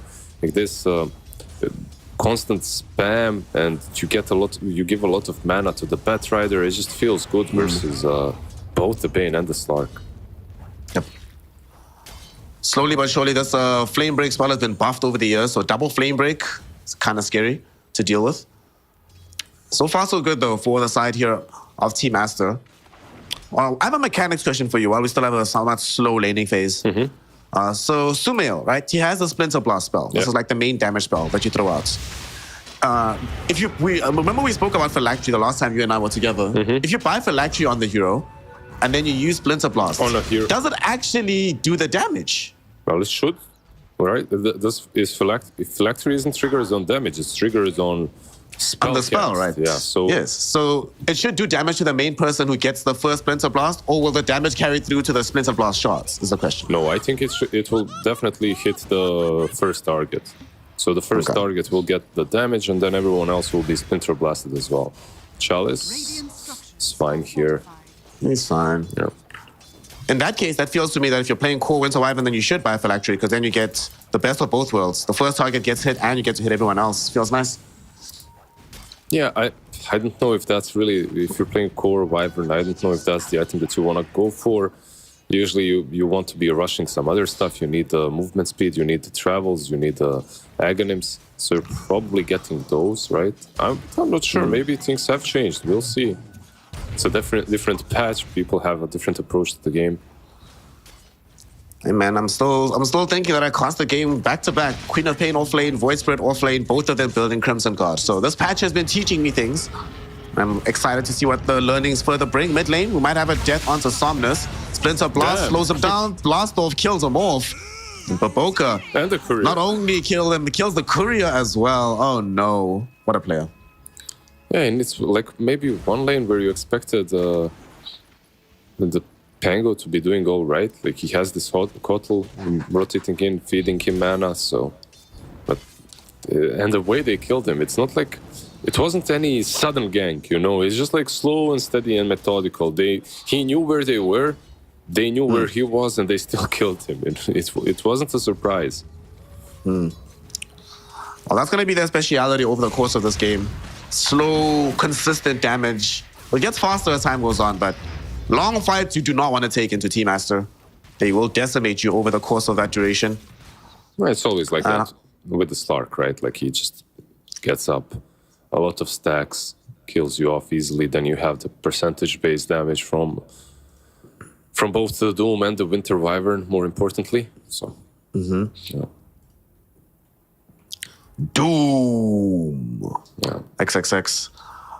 What's he going to be building this game for the Doom? We'll see as time goes on. What do you want to see from Monet actually on the slog? I think this is going to be a pretty big deal, right? Because nowadays it's not like straightforward, the itemization you go on this hero. Yeah, like you can be a little bit more active, or you can go straight into like Echo Aghanims. Not sure. Like, I think that Slark has been overall buffed when it comes to the items. Like you can have more choices top lane. No. XXX definitely gonna die here. Push back with the blinding lights, lose dishing of the damage. Blast off will come eventually from Baboka, but it Bonus. doesn't come in time to save the life of the Doom. Instead, it'll come in time to get Baboka killed off. Blood Grenade though slows him, but not enough to kill him. Eventually ticks out. At the same time, they do manage to get the counter kill onto the next assassin of Tianming. But PQ, you showed up, can't get much more than what he already did. 2 for 1, you take that any day of the week as Azure. Somnus almost died here on the mid lane. Like Winter Wyvern, Sumail, he actually got his 6 before. He started off with a Winter's Curse. You can deal damage into it if you're a Wyvern, obviously. That change has been there for a while, so the solo potential was higher for Sumail. Didn't get him though, didn't finish him, and that's important because Somnus now finishes off 6. Maybe they can make a play. Looking for Tianming here. Somnus trying to make a counter play as he goes in with the Rolling Thunder. It's a perfect angle for him with heroes caught in the river. Little Impale coming in from Tianming. Only connects on the 2, but they haven't actually killed anybody just yet. Swashbuckle does get the job done, but Somnus might have put himself in an awkward position to make this happen. As Baboka brings him down with another sticky bomb. Man, Baboka has just been a thorn in Somnus' side the entire game, and he continues to be an annoyance, killing off the Pango here in the river. Yeah, good job to Baboka, but I think the biggest problem, the biggest thorn in his side was the cliff. Like he got stuck there in that last second when you're supposed to just roll out and maybe use Swashbuckle defensively to at the same time finish off the pain. He had to remain there for a couple of seconds extra. He took too much damage. He died in the end. Yeah, sometimes the things like this happen, especially when you're playing Pango. You know, you have to really control the rage. I don't know how many Dota 2 players or Pango players, let me know in chat. Anybody who's heard the ludicrous track roll out when you play this hero. Must be fun to listen to. We still haven't gotten a clue as to what Sumail wants to build here. He's gone for the Rod of Atos to start things off, but that's still like a medium item. I'm not sure if what he intends to use this for. Is this a casual Rod of Atos? Are we turning this into Gleipnir? What's going on? I think Rod of Atos is pretty much what every universal hero builds on mid now, more or less. It's just way too many good stats on you. Buffs you up, gives you some extra catch. You don't need to, actually switch it up and build it into anything. I feel like just an Atos is good. But it's an interesting one. Like I said, I expected maybe an Aghanim's rush. Instead, he hits us with an Atos. That generally means that he will be more active earlier. Of course, this team does have the tools to be active quite early on in the game. They're going to try to deploy those tools in the top lane. PQ showing up, but there's a very good observer ward that scouts this movement happening. So they will not be able to surprise Lu farming on this Muerta. We're still the net worth leader on the map. This damage on mid lane, man, it's insane. Like Sumail is really dominating him. Batrider, he does have sticks. And because of those, he'll be able to live. Vanguard, Batrider. I don't know. Vanguard, Batrider. Dude, I'm telling you, remove Vanguard, dude. Remove Vanguard, I'm telling you. I don't remove Vanguard. Like, leave Vanguard alone. Just make it not viable for a Batrider, you know? It's too good. Remove it from the game, mate. When Batriders are buying Vanguard. And it's hot stuff. Every game this happens. I mean, every game it happens on Bat, every game it happens on any single hero, really. I am a very strong advocate for the remove Vanguard from the game lobby. I don't think my cause will be taken up by the frog, but it would be nice to imagine a world where I can actually farm past 5 minutes as a safe laner. Must be nice. Mamone is doing it in this game, though, like a boss. He's still here chilling.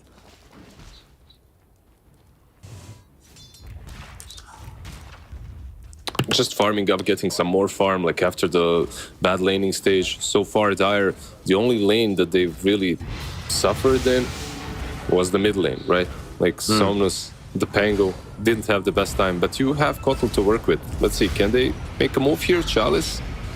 The whole team here, it feels like, is here for Team Astros. They want to try and force a fight. Swashbuckle, well applied towards PickU as they roll in. Beautiful Winter's Curse and the Doom applied towards Somnus. Massive hate on the Pangolier. And this hate, will it pay off into a kill is the question. He's trying to get himself away right now. Still ticking over on the Doom, but he lives from the initial fray. At the same time, Monet catches out FY and takes out the Coddle. I don't think they'll end up losing Pango's life. He will live. 25 HP is enough. He stays alive, even though they committed so many spells on top of him. The last tick, that was it. Literally the last one. He survives. He had 20 magic on charges as well, which he doesn't have to use in the end. Obviously, he just goes back, heals up. An interesting fight, but like the beginning of that fight does give me faith for Zurei's later chances. I really think that this bat into Winter Wyvern is good for Bat, as long as he can get on top of Sumail. But so far, they didn't really manage to do that easily. Also just thought about something, right? Between the Keeper of the Light and the Bat Rider, they have 2 long-range displacement tools. So there's ways to prevent Asta from stacking up onto a Winter's Curse target without actually committing your own body and getting within the range of said Winter's Curse. It's kind of interesting to see. We saw a little bit of that in that last fight, but I imagine that's going to keep happening as time goes on. Yeah, it will. Like, do you think that this big stack will change a lot of things? It's being taken by Chalice right now. Nah, not yet. Bat Riders don't do anything until they get Octarine these days, it feels like. So he's still chilling. How long do you have to chill? For how long? What do you think? I mean, it's not like Asta's playing a high-tempo lineup themselves, right? Or rather, the way they're playing it doesn't seem to suggest they're going high-tempo. They just finished on Midas on Doom. Echo Saber just flying out for Slok. We don't have like a fighting item outside of this ATOS yet for Sumail. So I think you still have at least like 8 minutes before anything happens on the map, honestly. Precious bounty. 8 minutes until anything happens. Well, Aster has a thing or two to tell you. Like, they smoke up. Let's see. I mean, there's so much damage from the two of them as long as they combo their spells properly, right? Like, Yeah. you shouldn't use your blast off over the Winter's Curse. And Somnus is the target. There's 8 Oh no. And he swashbuckled forward, so they don't even need to use the Winter's Curse for this one. They just commit PickU's ultimate, kill off Somnus. Sadly though, one aspect of their draft that is not good here is their pushing potential. It is atrocious. It takes them so long to achieve objectives. And here's Chalice actually just going to look for a quick kill onto He doesn't PickU. get They're not it. going to be able to find him just yet. He gets blasted by the Illuminate, but PickU is still alive. The sticky bomb will be dropped down, so they have to flee. But at the same time, Lou has shown up, dropping down the calling from the mid lane. He gets doomed for his efforts by this Chalice Doom. And Chalice has already lost his life on the Bat Rider. XXX once more gets the Nyx Assassin brought down. What can Chalice find here? Chasing on the Doom. Winter's Curse holds him in position. Somnus, he respawns No, just to help Somnus. kill off his brother. As Chalice loses his life here. Somnus still has Rolling Thunder, though, if he wants to try and turn in this fight. Slok has also shown up for this engagement. Got the pounce onto FY, but nothing more than that. Man, Yet again, another case. Bizarre and chaotic fight middle. But who wins this one, Liz? Aster, obviously, I would say. Like, they win it hands down. They've killed the Bat, the Nyx, like the Somnus obviously died earlier on. And it all comes off of even the grip being used earlier on the Pangolier, so they didn't really have all of their spells to work with. It's like the amount of work that Atos is doing is just absolutely ridiculous. Like, this Winter Wyvern is just doing so much with it, and they needed it. They needed this catch into the Pangolier. They do have catch, but it's not like an amazing amount on Aster. I really like the Atos. Certainly are solving a lot of catch problems and damage they definitely have. Winter's Curse applied towards the Nyx Assassin. Interesting choice here by Sumail. Atos follows this up, but they definitely will not have the damage to kill off Tianming here. Okay, if he had the Bat Rider in range, then he has a target for Splinter Blast too, and then maybe he could even kill the Nyx. But it was, I feel like it was one of those 50% trying to kill Nyx, 50% I'm saving the Bane, right? So it wasn't necessarily the best. They're smoked up on the side of Azure Array right now. They're going to come across a smoke gang from Team Aster. Piku is going to be the priority target here. Can they kill him off? Like, these support heroes on the side of Asta are actually really, really tanky. Lu shows up with the calling and some right-click damage. Will be able to kill off the Baboka techies, but it cost the life of Tianming. Do they get more here? Chalice doesn't have lasso anymore. Flame Break will push back this Bane and bring him down.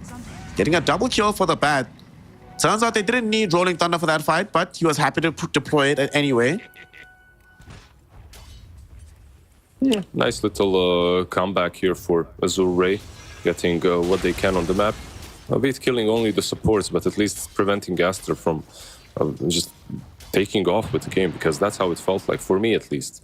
Right now, I feel that they're in a very comfortable spot, very comfortable position, like Doom with the Midas Slark. Absolutely uncontested farming the other side of the map. All right, we are now, 15, 16 minutes into the game. We still haven't had a single tower falling so far. I think we're encroaching upon record territory at this point. But pushing is a difficult affair for pretty much everyone involved. Look at Kaka. But no, we should actually be looking at Sumail, because Tianming chasing him around with his Nyx Assassin. And Sumail forced to stay alive with the Cold Embrace. They get the Doom out onto the Pango, so he has no escape from this fight. And he might have just baited in Somnus, Tianming. Oh no. They did not have the damage to kill off Sumail, and Sumail instead gets a double kill. And they can start making a push towards the tier 1 tower in the mid lane. Or maybe they should respect this Winter Wyvern just a tiny little bit more. And Somnus, man, he's just not having a game. Like, from the get-go, from the laning stage, right now he's 5.8k, the lowest net worth core. Oof. At least it's Pango, right? Like, as long as you can roll, you're going to have some sort of an impact, but it's not great. By the way, what's that on Winter Wyvern? What's next to his building? Oh, I love this as MKB, bro. That would be so awesome with these Blitz Knuckles. Let's hope. But it's most likely going to be Orchid into like some Bloodthorn later. Yeah, probably. That would feel nice, right? Atos into Orchid, because then you have the... Witchblade is the thing that he has queued up. It's also really good. Like, Witchblade on Winter Wyvern is... When the hero just got popular as a core, it was first picked on offlane, I think, not even mid. And Witchblade was pretty much the first item that you'd go for. I remember it was Ice that started doing it first, right? Yeah, I think so too. From the offlane. Nyx Assassin going in right now. Beautiful 2-hero stun. Should still end up dead from this position though. Somnus thinking about rolling into the fight, but should certainly think about rolling out instead. Chalice, he might get jumped on right now. Winter's Curse holds him in position. And they should be able to bring him down, as the Pounce also prevents his escape. No, I say that, but he fireflies onto the high ground. At the same time, Fiend's Grip onto this Lu Muerta. Make sure that he doesn't escape. And these heroes from Azure Ray are taking a long time to die, but eventually they do get their prey and bring down Lu. They went from so many different targets in that fight. But ultimately, Lizard, they made the right decision. Let Batrider go, get Muerta instead. Definitely a good trade. Batrider, dude, don't mess this up, Chalice. Somebody died for you, bro. You have to escape alive. He almost died right there. He was going for that double damage rune and also farming the triangle a little bit. If Sumail was quick enough, he could have killed him even. But thinking about going still. The fight's not over. Piku, you say he's dead, but he's still alive. Eventually dies with a Vendetta hit. But will Tianming escape from this is the question, and the answer is no. As Team Aster do not allow the side of Azure Ray to play their game normally. Whatever they claim, it comes back in blood every single time. Yeah, they are 6k ahead, 18, 19 minutes in now. It's not a small lead. And they have all of these small little items that allow them to fight. Even the mech on Baboka, right? Like you base the itemized to be very active at this time. And Techies. You just mentioned that mech on Baboka, and that mech keeps Techies alive. Baboka, not actually dead just yet. XXX came in, getting the slowdown onto Chalice, and they're looking to chase down this Batrider. They do have the Doom, but ultimately don't even need to commit it, as they find the easy grab there. And Chalice also starting to not have a game, despite having this Blink Octarine. He's struggling, and they're about to compound the struggles as Somnus also about to lose his life. He swashbuckled onto the low ground. They're crumbling, and not only, Slayer. dude, his old enemy came back, the corner of the cliff. He kills him off, and they are crumbling. Nothing's working right now. They're not done just yet. Lu gets jumped on as well. There's no Hurricane Pike, there's no BKB, there's no options for Armeta. It will be a very nice Doom applied onto him. Pounce as well. Monet keeping the fight going, and they keep the fight finished. bringing down Lu.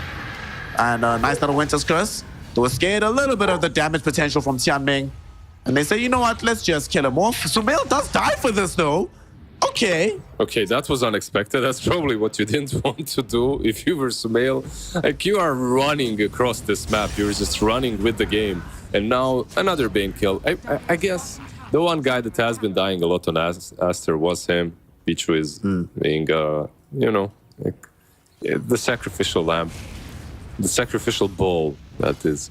But yeah, Aster right now, they got all that they need, more or less, and their heroes are really snowbally. Like this Slark, once he gets Echo and Aghanims, you could see how far he can go in. He went under the tier 2s, and he can just get one pick off after another. I believe the Witchblade should be completed now on the Wyvern as well.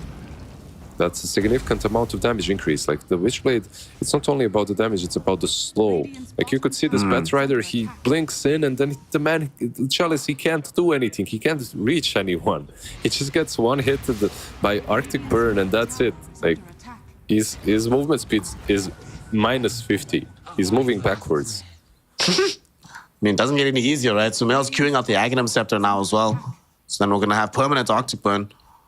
Every single fight becomes that much more complicated for Chalice, and he is still some distance away from having BKB, only having queued up the 4-star for now. And you were talking about how these heroes are scaling on the side of Aster. Look at XXX. He has Octarine Core, Pipe, Midas, building into BKB now. And then afterwards, I suppose you go into like Blink Ags. It's, not only is it looking scary in terms of damage outlay and his ability to like body, but they just have so much sustain now. And Tear Somnus, woof. He's very happy that there's no Blink Daggers just yet on the side of Team Aster. Otherwise, he would be dead for sure right now. One thing that you probably shouldn't be doing in a situation such as that one is run first with Doom. Like you said, there's no Blink Dagger on you, so I'm not even sure who the best hero is to initiate on. And okay, they will lose the Nyx.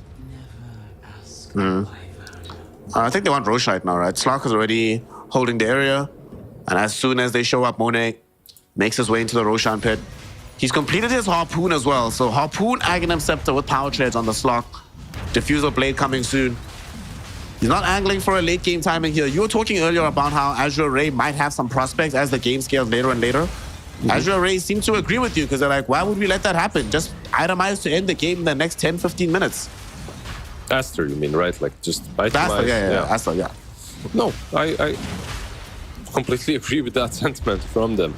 Like, you don't want to end up in the situation in which you're pushing high ground and it's impossible because Muerte is like just dishing out 1,000 damage every right click and you're afraid of Batrider pulling you over. Just end the game a lot earlier. Get that Aegis, go for objectives. 23 minutes in, 8k ahead, like it's a significant advantage. Plus you have travels on Sumail. Like one of the scariest things about Winter Wyvern is it's so easy. Once you get those travels, it's so easy to set up kills on split pushers. So you can't even get map control if you're Azure Ray. It's a rough space to be in for now on the side of AR. They're still trying to recover as much farm as possible on Lu so that this Marta can have more influence in these fights without dying. She's still really struggling to stay alive in these fights. And I still don't see that we have a Hurricane Pike for her. We have a Silver Edge down the stretch, but we don't have any lifesteal available at the moment. So it's still a little bit rough for survivability in these fights. No lifesteal, no BKB means she can actually still be killed quite reliably.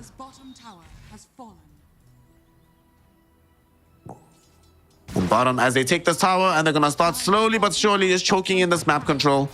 So when the game gets difficult, we see a Harpoon onto Tianming down bottom. Monet happy to reveal some new items. They get this kill. They're mostly here to steal away this Wisdom Rune when it does spawn out. Just to try and make sure it denies much experience away from Azure Ray as possible, but maybe even take away their Tormentor while they're at it. I think that was the plan, right? And get maybe a pick off, snatch that Tormentor. But just playing around this part of the map feels so important. They smoke up. Let's see where they'll go, because all the tier 2s on mid lane and bot are up, so it's not that easy to get a pick off. But Lu... I think they saw the shots. Yeah, they saw Lu. They saw the, oh my gosh, oh no. They saw the dead shot coming in at the ricochet, so they knew that Lu was there. They kill him off, and they're not done just yet. They saw a little bit of D-ward action happening from Tianming. He misses his impale, so that means his life is going to be missing as well. 2 heroes brought down for the price of nothing. What's really cool for me is that they're managing to get these pickoffs on a map that has been widened by quite a bit. And every smoke seems to be connecting. Oh my gosh. They're not done just yet, Chalice. They're going for more. FY gets brought down. There will be a lasso coming in from Chalice, but Winter's Curse breaks it up immediately. And now Chalice wishing he was anywhere else on the map than here. And he won't get pounced on the second time. Monet misses it. But it doesn't matter. They have more than enough damage to get the kill. They were doing this whilst the tier 2 tower is still available, diving you inside your base, and still losing absolutely nothing in the process. They've done this for free, basically. Nah, Esther just looking way too dominant at the moment. The gem on the Slark as well. Make sure that there is no vision on the map at all for Azure. There's like this one little cliff ward on the right side, but that's not gonna cut it. I'm not sure, maybe they needed to stop trying to defend this area, go top with Lu, but the problem right now with the map is if you do that, you're losing Tormentor, you're losing so much gold, right? That's like some players that I talk to, some coaches, they share the same sentiment that the map is more snowbally because of that. You have to be on one side of it. Before, like there was Rosh, right? But Rosh, somehow you can defend. Right now, Tormentor, if you're losing and they take that side of the map, like, it's a lot of gold. They didn't even take the Tormentor because they're more interested in taking their lives away as they're going through this mid lane, bringing down Bane. Slocto falling very low. Monet is dead. What the hell? How did that happen? Rolling Thunder comes through to bring down the techies as well. 3 heroes have just fallen in the blink of an eye. And Azure Ray, okay. Where did that come from? How did Slock die so quickly? Wait, what? Man, Huerta damage is insane. Yeah, the Nyx Assassin is also, Tianming is asking himself, how did that happen? What's up? I guess the silence was the main issue, right? Like he wasn't able to use the ult. He wasn't able to get out. Like one thing has to be said, Aster, they have a lot of these backline heroes like Techies and Bane and Winter Wyvern, even the core. So if you can get on top of them, maybe you can get some kills. But look at him, flying with... He's flying, and they thought they could catch him, but There's no they way. think a little bit better about it. Even after that flame break, Chalice is like, listen, boys, I don't have lasso. We don't know where the rest of the team is at. Let's actually just get out of here. It's just way too fast. Like this Wyvern travels in diagonals, he just becomes way too fast. Bro, look how sad this is. We're 15 seconds away from 28 minutes. Wisdom runes are coming. They need to defend this. They have just like no experience on Tianming. He's level 11 at 30 minutes, basically. We have a fight breaking out though, as they're jumping forward for Chalice. They will be able to catch up to the Bat Rider. Forced off will be there from FY, but it's not going to be good enough to ultimately save the life of the Bat. And the Aegis does expire. Nice little jump forward. They find the techies, but Tianming wanted a bigger target than that. Sticky Bomb might actually just bring him down ultimately, and it does. Buyback was there from Chalice, but buyback for what is it? Yeah, nothing really. Like maybe they thought they had a decent opportunity to fight there because of the high ground, but not really, as nothing of significance was used. No ultis were used by Aster, so they can just reset and fight again. They even recovered the gem from the Bat Rider, but maybe that's what they're doing. They're killing the Tormentor, right? They're huddling on that right side.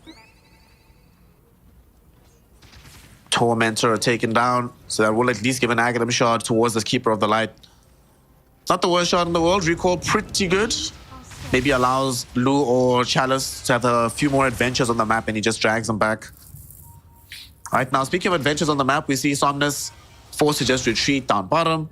He did end up going for a Lincoln Sphere before the Aghanim Scepter, so they don't have the damage outlay from him, but let's be honest, he was dying way too much, so I can understand why he wants to go a bit more defensive on the onset before going for the Axe. He even buys Blink first before finishing. Okay, he sells it again. Okay. Yeah, they needed the Lincolns as well on the Pango, because you're playing versus so many of these point and click disables that go through BKB. So it definitely was necessary. They get Enchanted Quiver on Doom. Okay, so that Infernal Blade is really gonna hurt. Damn. Very, very painful Infernal Blade. I wonder how long he's gonna still stick with the Purge Creep though on Doom before switching over to like a Centaur Conqueror or a Hellbear Smasher or something. Keep it forever. Keep it until the game is over. think the Purge is really good this game. And this year's smoke up from AR. They are aware that this game is sliding away from them. And they know that Roche is not that far from respawning, so it'd be very useful to take a fight. But even after they smoke, they don't seem to have much commitment in terms of a direction they want to head to just yet. They send the next assassin on a scouting mission, but that's going to be Tianming's death. To be fair, it's a successful scouting mission. He has found at least 3 heroes. He knows where they're at. Just cost his life to do so. Yeah, the thing is, sometimes that's good because you're breaking a smoke and you're also saving the farm of your carry. But sometimes it's just bad because you're the team that has smoked. So you actually want to make a fight happen. You want to catch them. Right now, Somnus has yet again found himself having to try and recover in this game. He might still be in danger here, and he's dead. Oh, nice little Manta. Oh, the Winter's Curse comes in, though, after that was copped off, and there's no way for him to defend himself. He will end up dead. So he made a nice little play with the bottle and the illusion rune, but ultimately, not going to be good enough. He wishes he had a Manta, but he doesn't. It's not really an item that you want to buy on the Bengal here, but when you said Manta, I'm like, what? But yeah. He dies again. It's funny, like, this map is much bigger, right? Like, we discussed it before. It's a bigger map, yet they're still finding these pickoffs so easily. I feel like no one is farming the top left side for Azul Ray. Like, top left side is kind of forgotten. The one next to the wall, all those new creeps. The graveyard and the one next to Roche, right? Yep. Can't get there. You have recall, though, that's the thing. Like, if you didn't have recall, I'd understand. You don't really want to be farming there because you're too far away from your allies. Like, if any fight happens, if you don't have travels or something, it's just a bad position to be in. Maybe your carry can justify it, but you as a mid cannot. But you have recall as Kotl, so you can actually go there and farm safely.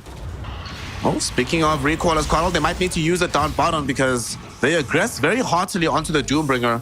A bit north, we see that FY. He can't actually recall because he is right next to the fight as well. So he needs to sort of drag their attention away. Goes in with the Glimmer Cape, trying to juke away from Monet. Doing a pretty good job of it so far. But the job will eventually end. And he does give up his life. Tianming does blink away in time, so I don't think they'll catch him either. I mean, I'll take that any day of the week. Yeah, but they went into the pit literally a second. Look at that. Babonka checks it a second before it respawns. Oh, no. Yeah, it's one of those unlucky Roshans. It just happens. Dude, if they get the Aegis on Azure Array because of this, this would be the most ridiculous thing in the world. I mean, let's see. I think they will just go back. They're heading back in. Techies is still around. Okay, he checks it. Yeah, he knows. He knows. That's one big-ass Techies, by the way. Greaves, Lotus Orb now. Like, he's just very tanky together with a Bracer. Goblin Techies. I still can't believe I'm living in a world where Techies is legitimately one of the best heroes in the game. He always was. He always was there. Will never entertain such a notion. This is blasphemy, Lizard. Yeah, no. But the thing is, the old Techies was, this new Techies. I know what you're talking about, yeah. That old Techies are one of the worst things to have ever been conceived in Dota. What's the worst? I hated life so much. At the same time, one of the funnest things that has been ever conceived, like the old Seppuku blast off. Techies was one of those heroes. It was a very unique hero, don't get me wrong. The level 25 talent with plus 100, oh my god, 251. 51 damage. Or mines that can actually move, so you create that. Oh shit! He got it! Why are we talking about Techies and Tianming is out here putting on a highlight reel? Shows up with the Vendetta hit to kill off Roche and steal the Aegis. Oh my god. Well, all right, what a player. If they win this game, that's the MVP play for sure. That was amazing. He got the Roche as well, right? Yeah, I got everything. He got Roche and just one of those Nyx Assassin things. I'm surprised. Like, didn't they have a gem on Slark? They do, right? They do, yeah. So he was they just weren't paying attention. Yeah. You got that at the exact time. I mean, he does have Blink Dagger, so he surprised him a little bit. Production, can we see that again? I need to see that again. That was super pug. They were just listening to our Techies rant. They forgot about Nyx, just like we did. They were busy debating which techies is better, new techies or old techies. You know, I prefer proximity mines being the Q. I missed the big bomb. Oh, wait, snap. We just lost Aegis, boys. Yeah, let's go over it again. He blinks in, like pitch perfect timing, basically. Right click stats rush. Gets Perfect. Aegis, yeah, that was just. I mean, it couldn't have been better.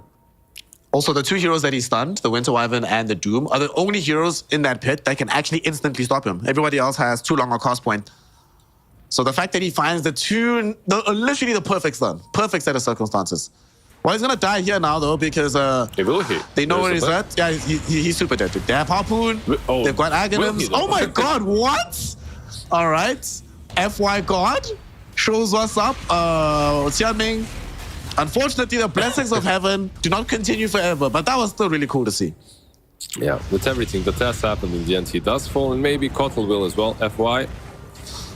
All right, FY is now like, I should have left you die, brother. This is a bad idea. Snare was right. I shouldn't have come. It was fun though. That escape, if it was successful, it would have hurt them emotionally. It wouldn't hurt Aster's chances of success here when it comes to winning the game, but still.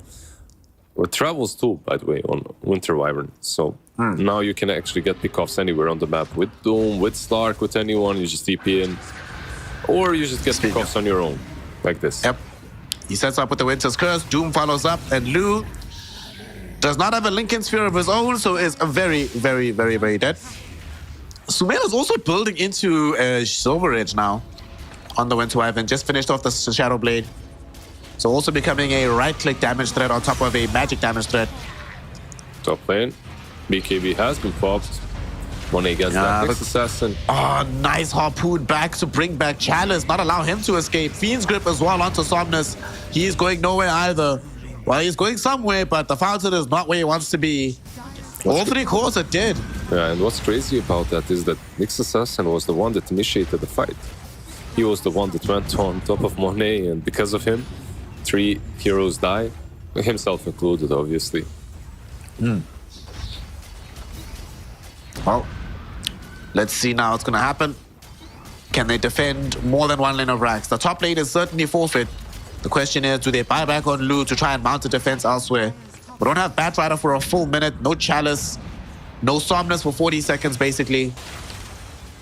This might be Megas, actually, by the time they get back. The only thing stopping that from happening is potentially Sumail taking long, but 50 seconds is a long time without having the one person that starts these fights for you. It's a really damn long time, and Stark also has some stacks on himself, so even if you are up, your chances are a bit lower than usual. Nyx is doing what he can to just bring them low a little bit and prevent them from taking 2 sides. Yeah, they will move back. It's the safer option. There should be another turn. No, there isn't. It's minute 40, right? Yeah, should be coming out 40. And they're going back in though. Here they go, looking for Lu. Lu gets doomed again. I've seen this movie before. Monet really wants to close the gap onto this Muerta. Gets blasted back by the blinding light. FY yet again, godlike with these 4 staffs to try and keep himself and others alive. He doesn't succeed with himself, but he does at least keep Lu from tumbling. At the same time, here's going to be Xianming finding a very nice stun onto Monet. Lasso will be there as well, but where's the follow-up? Where's the damage? Cold Embrace keeps the slog from dying as well. So Monet can turn around at this fight. Harpooning back onto Somnus. Fiend's Grip for Lu. They bring him down and kill him. Monet, though, does die to a huge swashbuckle coming in from Somnus. But Somnus also takes a tumble. Dead, no buyback on him. Xianming, he's brought back just to watch Chalice die in front of him. The question is, can he stop Sumail? Because Sumail is doing so much. Nice little nightmare to Xianming, so he can't chase this Winter Wyvern. They impale. It misses on the right edge. And the TP attempt from Sumail will not succeed. He ends up dead. Just buybacks everywhere, right? On both sides. Well, not on the side of Astra. On AR, yeah. Yeah, on AR.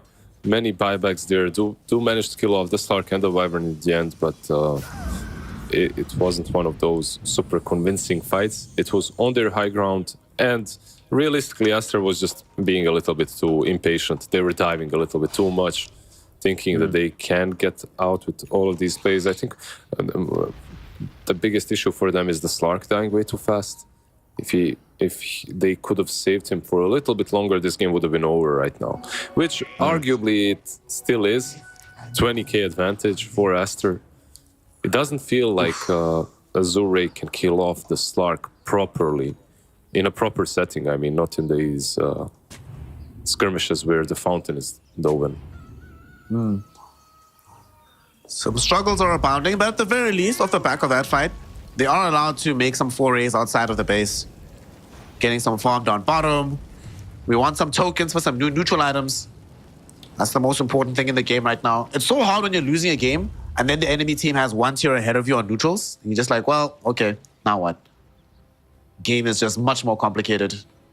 Yeah, the map has been freed up, like you said, a little bit, but not for long. Like you're playing versus a Slark, and Bane has a gem, so the map will be de-hoarded very soon. And you have all these mobility heroes, right? Like Slark with Aghanims, then you have Boots of Travel level 2 on Wyvern. Not very simple for Azure to stay on the map. I loved, by the way, I loved how, you know, like I'm playing quite a bit of Dota in this new patch, but some mechanics still confuse me, and I love that on Aster XXS he tried walking through the Defender's Gate, or whatever it's called. Yeah. Not the Twin Gate, the Defender one. Oh, Defender's Gate, yeah. Yeah. Sumail might get caught here, actually. This is a good pick-off if they can finish him off. They're trying to right now, but they just don't have the damage. Pipe comes through from XXX. Sumail is also pretty down tanky himself with all of these stats that he's built up as a universal hero. So he does end up living. Chalice, very lucky to have picked up a ninja gear. So that's going to enable him to get a little bit further away. Does he TP out in time? Yes, he does. He's fine. And they're actually coming back. They smoked up. They're going to try and force this fight. Getting them in a pincer maneuver here. Can they find 2 heroes stunned up with the Impale, and they're going on to XXX. They can't kill him off just yet. Echo Shell, though, bounces back to Doom, so he's doomed himself. Fiend's Grip goes on to Somnus, but he's being kept alive with these 4 stops yet again by FY. Sticky Bombs trying to chase him, but they got the Doom on him now as well from XXX, and that should be enough for them to kill off this Pango. He buys back instantly. At the same time, Chalice trying to get a catch onto Monet, but there will be a Winter's Curse to break it up. Lou dies in the meantime with the blast off, helping to finish him off. Monet gets himself a double.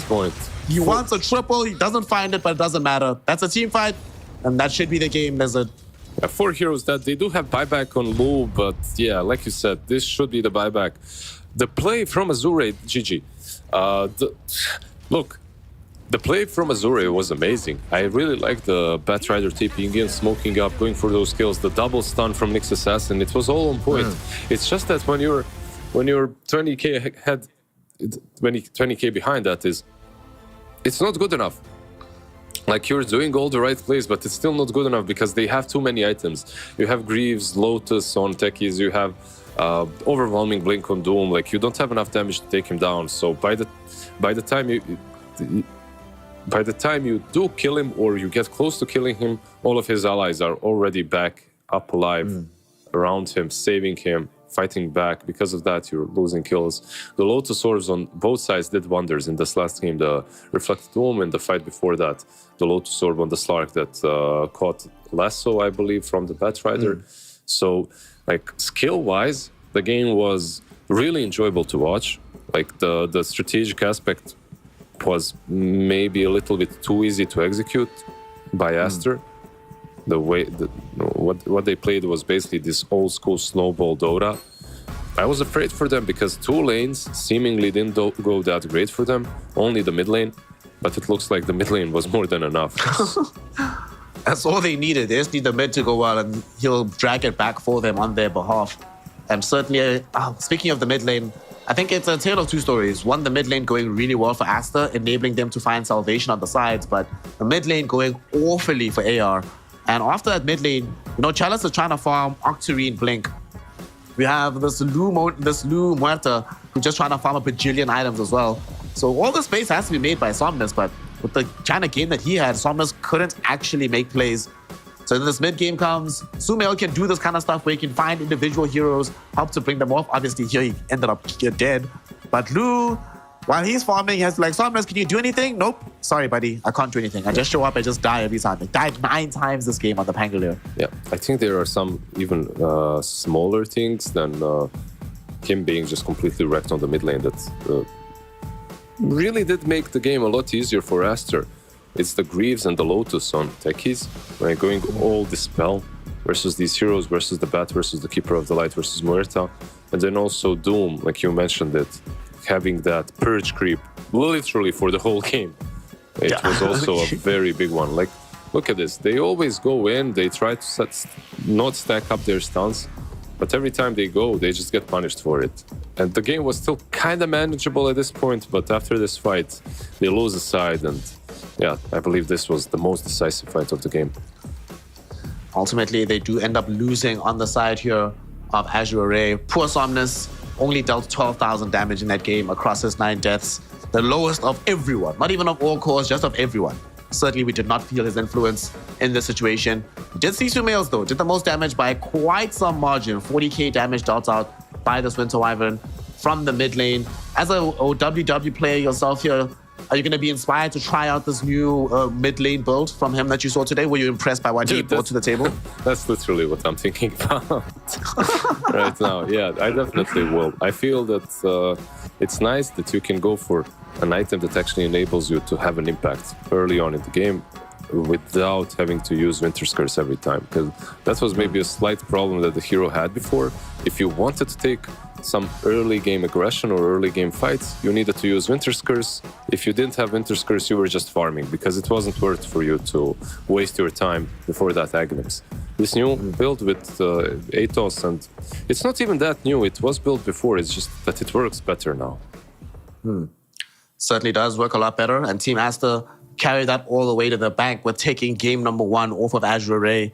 Azure Array have been here before, though, having lost out game number 1 against Extreme Gaming, but still clawing back the entirety of the series. So we can't necessarily count them out just yet. For this game, though, we have to agree that it has to be Sumail for our MVP. Nobody else has done that much work. He was involved in 38 out of his team's 46 kills. Absolutely phenomenal performance coming in from this Winter Wyvern. And when you have a performance this good, Liz, the enemy team has to start considering, do we need to ban Winter Wyvern do we need to think about addressing Winter Wyvern from the mid lane? I mean, yeah, that's the problem, because you just lost to it in that first game, so it's in your head probably. Like, you have to be thinking about it. But there are other heroes that maybe, okay, so maybe the way you address it is not necessarily by banning it out or like countering it with picks, just by rotating mid a bit more, maybe helping out Somnus a little bit more than they have. Because in that last game, they had Pango plus Kotl, but Kotl was kind of always a little bit too late to these fights on the mid lane. So maybe if you can make sure to secure the runes, to be there a little bit earlier, to actually pressure Sumail instead, perhaps that's the right way. I'm not sure, because this last match, mid lane was the biggest issue, 100%. We'll see if game number 2 does bring some new answers from the side of Azure Array as to how to address Sumail. Normally, like you said, those answers are going to come from the mid lane. And yesterday, when Somnus and the boys went up against Extreme Gaming, it was Somnus himself from the mid lane that put the team on his back and had a stellar performance to lead them to victory. Let's see if he can do it again in game number 2 and force us to a decider, or if today belongs to Team Aster and the gang. We find out after a very short break. So don't go anywhere. Some Chinese Dota action resumes in just a minute. So we'll see you soon.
Welcome back, one and all, for some more Dota 2 action here in the Chinese region as we round out the first week of this particular week of DPC hype with an incredible series between Azure Array and Team Aster. And so far, Aster, one game up, looking very, very clear. Looks like the King moniker does manage to survive transition between regions. So here we are. What do you do here, Lizard? You have to go up against the King. What do you do to make sure you can take him down without missing?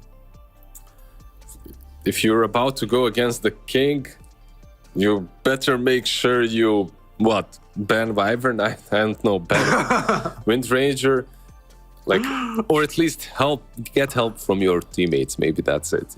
If you're going against the King, make sure that your teammates are securing the runes, make sure that people are rotating towards that mid lane, helping you out a little bit. I don't think that his heroes should be banned out. There's just way too many.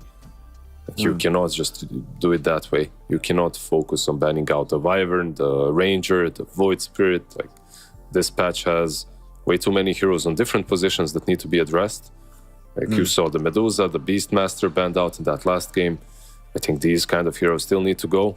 So one amazing thing from Aster is that they also managed to win versus a Kotal Pango, right? It wasn't only the Pango, it was Kotal Pango. They left a really strong combination in. They still won against it. Maybe one thing that they could do on the side of Azure Ray is leave Somnus's hero for a little bit later. Maybe that would help. We'll see what they decide to do for Azure Ray. We also saw not just that they had Kotal Pango, they had Kotal for FY and Pango for Somnus. Normally, you would imagine that hero-player combination would lead you to victory. However, the respect they're showing is not to either of those players. They're showing respect towards Chalice. And they feel his Batrider was bothersome enough to still require a ban. And they banned it. Dude, I'm telling you, just rather take it out. Just don't deal with it. Look at FY. FY is like, man, I'm already at the crib. I can't be at the LAN. I'm already sad. Don't make me more sad by letting Sumail have a free game on the Winter Wyvern. Yeah, but look at that. Look at the first pick. That's actually such a baller move. Like, instant. First pick Storm Spirit. Like, let's go. You have to feel so damn confident if you're Sumail right now. With your teammates, with your team, with your playstyle. Like, you just own them with the Wyvern mid, and then you get first phase Storm. And now if you're Azure Ray, like, I don't think you can think about it. You need to answer the Storm in the first phase.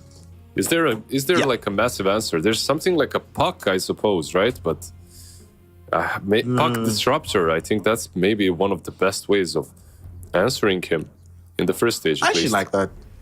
I like Disruptor especially as an option.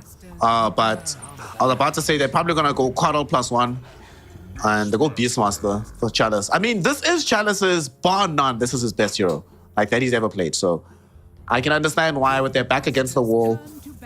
You can also see when we're looking at the cameras that they look particularly stressed on the side of Azure Ray. They don't look like they're having a good time. So just get as much comfort as you can to force a good time to happen. That being said, though, can you have good times against Medusa, Liz? Because they get Lizard, Medusa, and Storm Spirit for the side of Team Aster.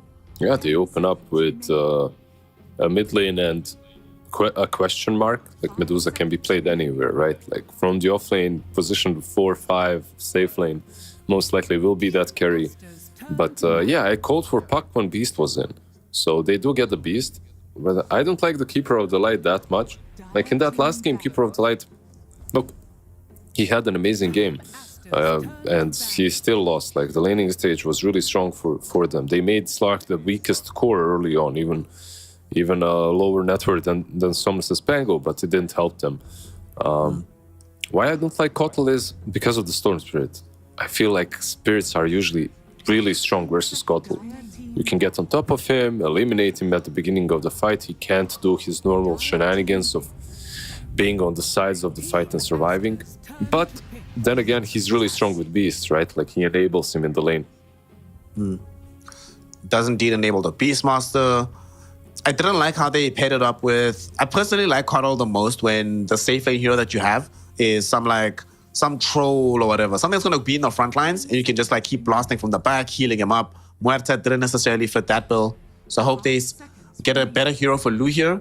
And they go back for the same support duo that we had in game 1. I suppose it does make sense, right? You want Nyx Assassin in a game like this, not just against Storm, but against Medusa as well. You didn't have any sources of mana reduction prior to this. So it kind of does make sense that you go this direction. But that also means that Team Master, having played against this already, have a better idea of what to expect from you. Yeah, I really think that what you said is right about Nyx overall versus the Medusa. You just get that mana burn to deal with her.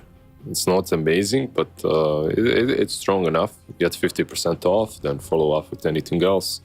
They played Nyx Assassin in that last game. Did it feel like an amazing game? It didn't, but it still did show a lot of promise. But this is a hero that I've been waiting for. I actually think this guy is ridiculously strong. Both of them, in the Spirit Breaker and the Visage, but more the Spirit Breaker. I think that he's underpicked. And I think so too. Yeah. Oh, you should have been here yesterday. Me and Kizu had like a long session just talking about the pros of the Spirit Breaker hero right now. I do kind of prefer him in the off lane rather than as support. In this game, it does feel like Baboka is most likely going to be handling him. On XX, I mean, you have XXX on your team and you pick Visage. You have to give him Visage. But I love the Spirit Breaker hero in general. It gives them vision. They have 2 sources of vision now, which is always very nice to be able to get for free. That being said, though, you know, we're seeing heroes that were banned in the prior game. Azure Array took out the Spirit Breaker in game number 1. And Team Aster, they had banned away the Loot Terror Blade at the end of the 3rd phase in game number 1 as well. But this time around, they do get it. And yeah, it's not necessarily a hero that's going to stay too far ahead of the Coddle, but I do like this a lot more than I would have liked to see Muerta again in this game. yeah, like I agree. I think Terrorblade overall is one of the best carries at the moment. Like you pick him into the Medusa, you should be fine. Like there are some bad things about him. Like in the laning stage itself, it can be. So when you're playing versus Visage, the laning stage itself can be really rough. Like you can also destroy Visage, but if it starts going badly, it can just go into the gutter. You're getting soul assumptioned for 50% of your HP at some point, more or less. So 2 nukes in every fight and you're just gone. Spirit Breaker will obviously be helping there, but at least he's a pure right clicker, so there will not be a lot of magic damage coming from him. Yeah. It's also going to be very fun in your fight to get this reflection on Medusa, more free damage. This might be one of these games as well. We see Azure Array on the Beastmaster. We've been seeing it more and more. The auras being built up on this hero, over and above, going like some Helm of the Overlord. You may still stop off maybe for like the Aghanim Scepter, but I do think they could definitely do with some sustain on the side of why Azure. Please change the name. You're mortal men here. So let's see. End of the draft. Ember Spirit gets banned. No Queen of Pain either for Somnus. Looks like we are going to be having the counter pick at the end of the draft for 24 pick. So for Team Aster, what do you do here to try and shore up your draft as best as possible? What's still lacking with the heroes that they've grabbed for themselves? What do you need? You just need a 5, right? Like some 5 that can help the Medusa out a little bit would be good. You have Spirit Breaker. Is Abaddon an option? Maybe that's a bit too passive. It would be nice versus the Roar, versus the Keeper of the Light, but I'm not sure if that's something that they would like to pick right now. It's maybe something more active would be solid, but I wouldn't mind the Abaddon actually. Like You're actually cooking with gas. I like Abaddon. That's a very good idea, I think. Yeah, we'll see if they decide to go that way. I think that just that kind of hero that's going to be good in the lane to help Medusa, like you mentioned, but also have ways to elongate the fight and allow Medusa to just keep hitting people without having to worry about her own life. Yeah, I like that idea. Is Oracle in the game? That could be decent as well. They get Silencer. Okay, I suppose. We've seen Silencer Storm a lot more lately being played together so that you cover the Storm during his own initial jump. I'm still not the biggest fan, though, overall, is about the Silencer hero. So what do you feel about it in this game, and how do you feel about Somnus on the other hero that you mentioned that he can do pretty well on in this Wind Ranger in Game 2? Yeah, I don't know exactly how I would feel, but I saw Sumail just smiling the moment when the Ranger popped out. So he's probably feeling pretty solid about his chances versus her. I think that that Somnus on Wind Ranger, it feels like it's a decent game for him. They could itemize against a Wind Ranger here and there. Like, she's one of those heroes that can take down the Visage. At the same time, Visage can mess with her. There's a lot of stuns coming from him. She brings enough damage to take care of the Medusa later on in the match. We've seen He's probably going to go for that Atos, so it brings you more catch for the Storm. Like overall, it's nice. When it comes to the Silencer that you mentioned, I think that the hero is in a pretty decent spot at the moment. Your laning stage is stronger. Like you're a really strong support, and your team benefits from global later on. I still maybe would have liked more something different, something like the Abaddon that we mentioned. But like you said, it does cover Storm very well. You do have now like multiple heroes that can die to Nyx instantly from that one burst. I was actually about to bring that up, that like as much as it can be good for covering Storm, the Nyx has just gotten infinitely better in a game like this. There's so many good targets for you to go on. Heroes that if you kill them at the beginning of the fight, it does change everything. And that's always been the one iffy thing about Silencer, right? His positioning. Because if you die early on and you don't have your spells, then suddenly your team's in a much worse spot. So if his positioning is very good, we'll see how it goes. Maybe can even elongate the amount of time Sumail can spend without having to buy BKB. That being said, though, Azure Ray, we've seen them make these kind of recoveries before. We've seen Chalice, Beastmaster, FY Coddle, and Lou Terrorblade make miracles in the past. I'm not a believer in Wind Ranger. She has only won 36% of her games across 22 picks. But if there's ever going to be a situation, yesterday FY won with this hero on this team. So let's see if Somnus can do the same for his lineup. It was actually Sumail, right, that made her popular again. Yeah, he's been playing it a lot. Basically, at the major, he started playing it a lot, yeah. So it's interesting to see him playing against it. Maybe that's why he was smiling. He's like, I know this matchup. I know what to do. I'm prepared. Well, we'll see. I think it's a double-edged sword. Like you can get on top of her easily. Like you bring some control against her at the same time. If he goes for that Atos build on Somnus, like you can actually catch the Storm, you can pick him off. The rotations on Visage are also decent. Like his layers don't really matter if you have Focus Fire on top of him. It's something like a Maelstrom later on. I don't know, I do like Azur's Raid draft. Once again, I liked it in the last game as well. They just got ran over. I underestimated the amount of work Winter Wyvern could make. Yep. In retrospect, it probably didn't help that that game started with Muerta being the first person to die. No first blood happening here over this contestation of the Bounty Rune. 2 taken by Team Master, 2 taken by Azure Ray. It's the regular old start to the game. Yeah, it was interesting that Azure Ray even tried to contest them that hard, considering there's a Visage on one side. So he did skill Soul Assumption. So no Grave Chill for the first couple of last hits. Instead, he needs to make sure to trade hits, perhaps. That's always very interesting when you go for the Soul Assumption early and then you don't get the kill, seeing how you respond in the lane. Yeah, I think. But just in general, whenever people do that, like you pick your kill spell second instead of first, and then you see what you do. Yeah. I think it's maybe one of those lanes where you can go for it as long as your teammate is playing with you. If your teammate is not playing with you, then you can even fall. You can get killed. Yeah, XXX actually might fall here. Tianming has the Impale in 2 seconds, but they don't want to chase him underneath the tier 1 tower, no matter how much armor Lu has right now. Came close, but no cigar. And talk to me about this middle matchup. Sumail was smiling when he saw that he was going to play against Somnus. What do you build as Somnus to try and make sure that Sumail does not have as big of an impact in game number 2 as he did in game 1? Yeah, I think that we discussed that already quite a bit, right? Like it's most likely the Atos build-up on Somnus. But we'll see. Maybe he doesn't want it. Maybe he's like, yeah, I'm not going to do what Sumail does. I need my own item build, you know? Even though I do think like more control for them would be pretty solid. They have what? They have Nyx Assassin and they have Roar at the moment. You know what they might build? He might steal a build from yesterday that FY did, building the Diffusal Blade into the Medusa. That was one of the reasons they picked it yesterday. And it might be similar rationale for them here. Like just minimize her mana pool immediately. Yeah. Do you think it's like a rush? Is it the first item? I still think the Atos would be second. I guess. Yeah, I guess you can get. But either or is fine, right? Because like you're gonna get them so quickly from the mid that I suppose either is fine. It's acceptable. No, I like the Diffusal call. I actually like it a lot. So, one Soul Assumption and I'm died. You know when you're playing Terrorblade You pick Terrorblade, and then you see like this hero that just spams you down magically. You just get so sad. Like, man, this is not going to be fun for the first several waves of the game. I can't wait to go to the jungle. So basically it does work a little bit differently.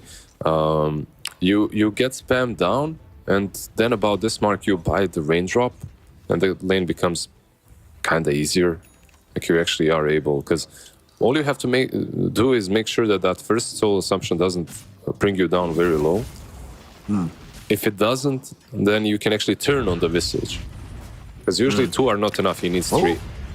Is Medusa dead? No, okay. She has a Fairy Fire that she popped. She has some Magic Wand charges. She'll be okay. Kotlin might be though. Nah, he's fine as well. F-wise. More than healthy enough. It's close call for Monet though. Do still have to watch yourself. And I love that Chalice, recognizing that he's playing into Medusa, he's like, there's no point playing with the Call of the Wild. Instead, I've got Carl behind me, so let's just spam her out with axes. Eventually, she's going to have to vacate the lane faster than expected. Yeah, I think that most Beastmasters right now in almost any lane are deciding to go for the axes. XXS top lane should be fine. Has Soul Assumption to work with. Yeah, he's okay. Might get the kill here. The salve and the charge. He's dead. Tianming is first blood, but Boca gets it on the Spirit Breaker. This is the hero that you were clocking as being a very good right now and potentially underpicked. I want to see his strengths yet again here. Smail, mid lane. This is what I wanted. FY rotates in, but maybe it's not what I wanted. Oh, nice shackle. Beautiful shackle shot from Somnus. Connects onto 2 heroes, and they will still end up losing FY's Coddle. Okay, but big kill. Snare, how triggered are you if you're stormed here? I'm actually molding. Yeah, I'm gonna quit the game. We don't want to just give up MMR right now. I mean, it's always the guy behind, right? Like when it comes to shackle shots, the guy behind is always to blame, especially if he TP'd to try and help you on that mid lane. It's like that scene in, what movie was it? Shanghai Nights, Shanghai Noon, one of those Shanghai movies where Jackie Chan is like, stop helping me. That's what Sumail is saying right now. Rush Hour? Like, no, it wasn't Rush Hour. I've watched all Rush Hour quotes. I've watched those movies millions of times. Those ones I know back to France. Yeah. In the mid lane. So you're a fellow Jackie Chan movie enjoyer, I see. Yeah. Yes. Mid lane, we have a charge onto Somnus. I bet he's fine. But Boca might not be in such a healthy position as the shackle shot connects onto him. It's one creep. No, that's the fortified creep as well. Oh no, please team, stop helping. But Boca, is he going to be able to escape this? Charge in 2 seconds and he should be fine. He can even TP, like he's healing up so much. Yeah, he TP's base. He can charge back. One of the best things about Spirit Breaker, obviously, he can just charge in. And a nice thing that is happening as well is Visage is getting a lot of experience on his own. So Spirit Breakers being one of those roamers enables Visage, after having a good start, to just soak in all the experience on his own. Like he's not getting a lot of CS, by the way, 20 CS versus 30 on TB, but as Visage is kind of expected. Right now, Lewis kind of playing 2v1. As bottom, we see Chalice still putting pressure onto Monet. Their supports are playing in right behind them. So Chalice has free reign, has his Vanguard, can be left to play by himself because his item is stupid. Doesn't have to have any more worries about what the map gonna look like.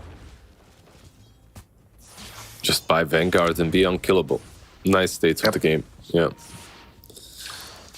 Buy Vanguard. I don't care if Storm is rotating. I don't care what y'all are doing. I'm just gonna push my lane right now. It's chilled. Mid lane, we might actually have a kill onto Baboka if Tianming could find the stun, but no angle for him, unfortunately. There's been a lot of not real skirmishes, but people are just poking each other, man. This is everyone just trying to bother one another and trying to find an angle to try and go in. Yeah, I think the most fun one was on top lane. While the lane was still lasting, I really enjoyed watching it. These 4 heroes just back and forth. Even the last, even that kill versus the Nyx assassin. It was just a lot of fun. But yeah, across the map, kind of the same thing was happening. I think it's the nature of the beast, maybe. Like having a Spirit Breaker on one side just forces teams to play differently. Oh, the Wild Wings. All 3 stolen by the Wind Ranger mid. Sumail farming them. Game is hard, man. You're asking how mad he was before. Now he's really upset. Now he's pretty mad. He's like, seriously? And the thing is, he's actually pinging on the map that he thinks there might be a ward there. But it's not the ward. It was the Beastmaster Hawk that was providing vision. So they might end up wasting a sentry. Trying, oh no, he's gonna do it. No, don't do it. Don't do it. No, pick you. Don't do it. Is he gonna do it? I hope he doesn't. He has a sentry waiting. And he's not going to. Okay. Glad he hasn't. Mid lane. They may be going on to Sumail, but the shackle shot does not latch. And even if it did, lots of support for Sumail with Baboka and Piku being in the wings waiting to support him. Nyx. Maybe they'll go on him instead. Let's see. He doesn't have Spike Carapace. Shield Rune was picked up, so this might take a while for them to try and get any kind of revenge onto Sumail. He didn't even need to pop it, but he did need some additional mana. So they get the quick kill. And just in case, right? Like, you don't know if maybe there's someone else around the corner. So, Shield Rune. Better safe than sorry. Like, Wind Ranger is also... Beastmaster is obviously tanky with Vanguard, but Wind Ranger as well in that mid lane. Like, she's not that easy to take down anymore. There's just... It's ridiculous how tanky this hero is with the current build. Dude, look at bottom. Lu just showed up. Now, very often, we would have these Terrorblades really want to make the first move to help the team push, but now you can take the Twin Gate to make that happen. Pops the meta. Gonna force this push. And Visage won't be able to get his own tier 1 before this happens. So now they've gotten themselves some additional map presence for Azure Array. They're not done just yet. Baboka potentially being chased, but Somnus not nearby enough for the shackle shot. I love that, by Although the it way. would be nice if they can steal the stack. Well, Kotl alone will definitely not be able to, but the 3 of them, 4 of them even. Yeah, this is a big party. Then Spirit Breaker is like, leave my stacks alone. Can't really do much about it. By the way, I love the Terrorblade rotations towards the bottom lane. I love the fact that he uses that Wind Gate and just goes in for the tower kill. Reminds me of no-till carrying back in the day on TB. Always uses that first couple of metas to take down an objective. No slacking in the jungle. Visage does take down the tier 1, and I love the Visage's build too. I think this is something that everyone should be building at the moment.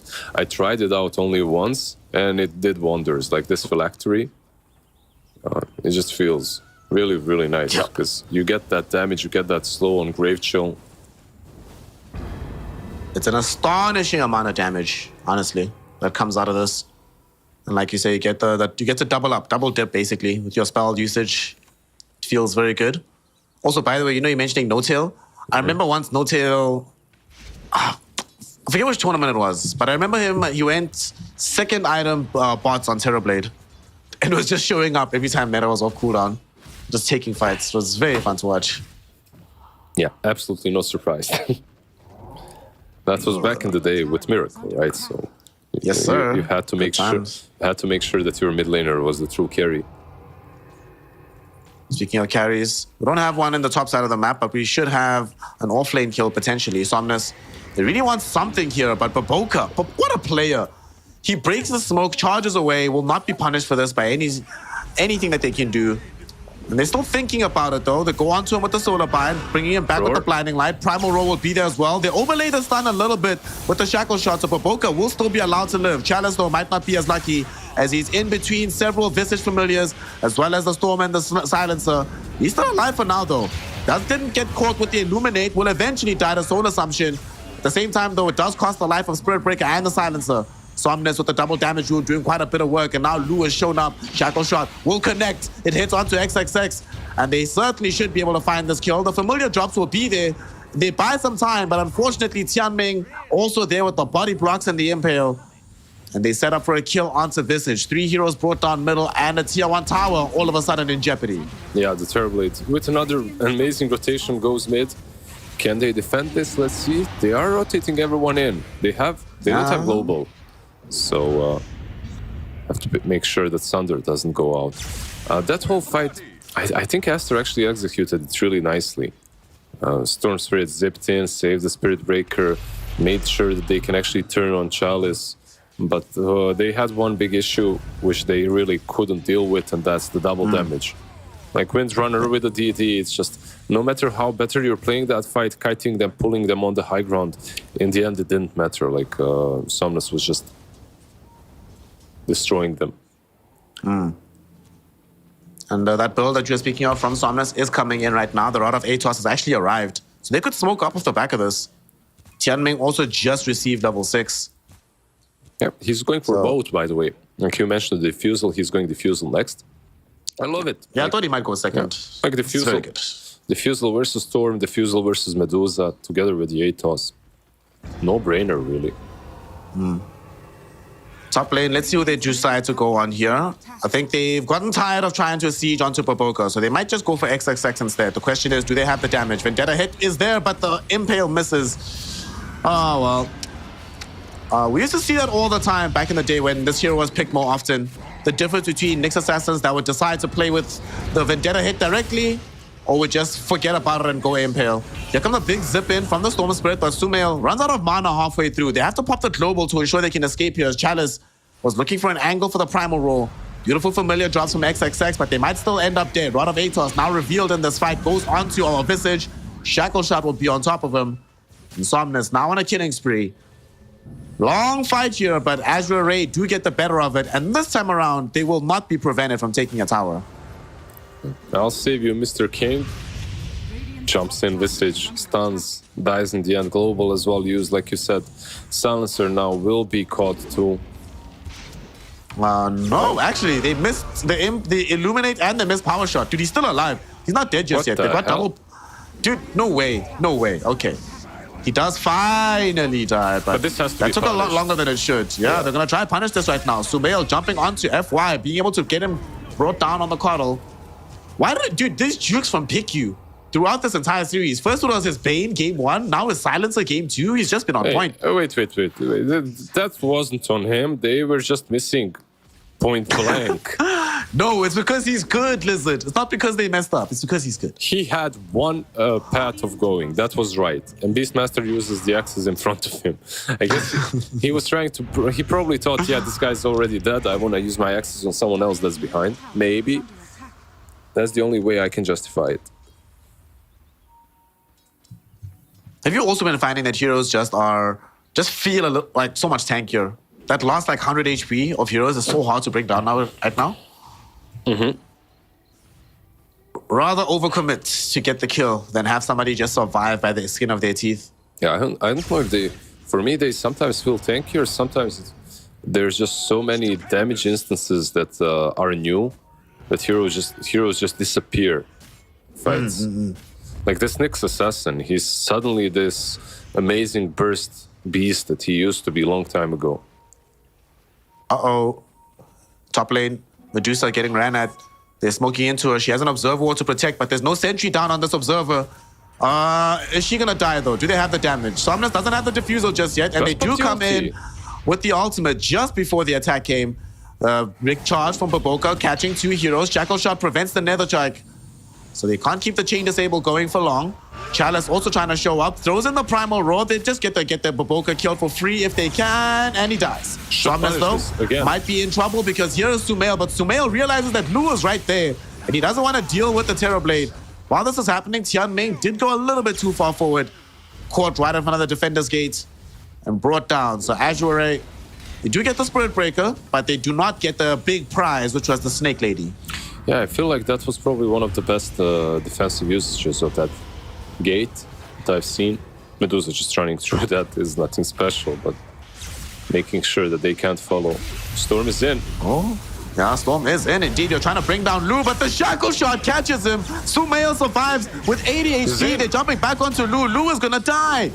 Oh my goodness, now we finally see Monet dishing out the damage as this Medusa. They hold Insomnus, control him completely, do not allow him to escape and kill him off. Sumail manages to get brought down though by Chalice. The drive-by. Sumail, good-natured as he is, throws in the tip. He knows he got outplayed.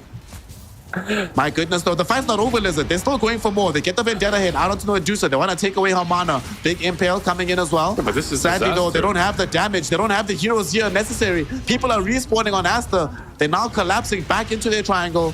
They bring down Tianming. Chalice should follow him into the grave as well. And Azure Ray, from bad to worse it goes, as they'll also end up losing their Beastmaster here.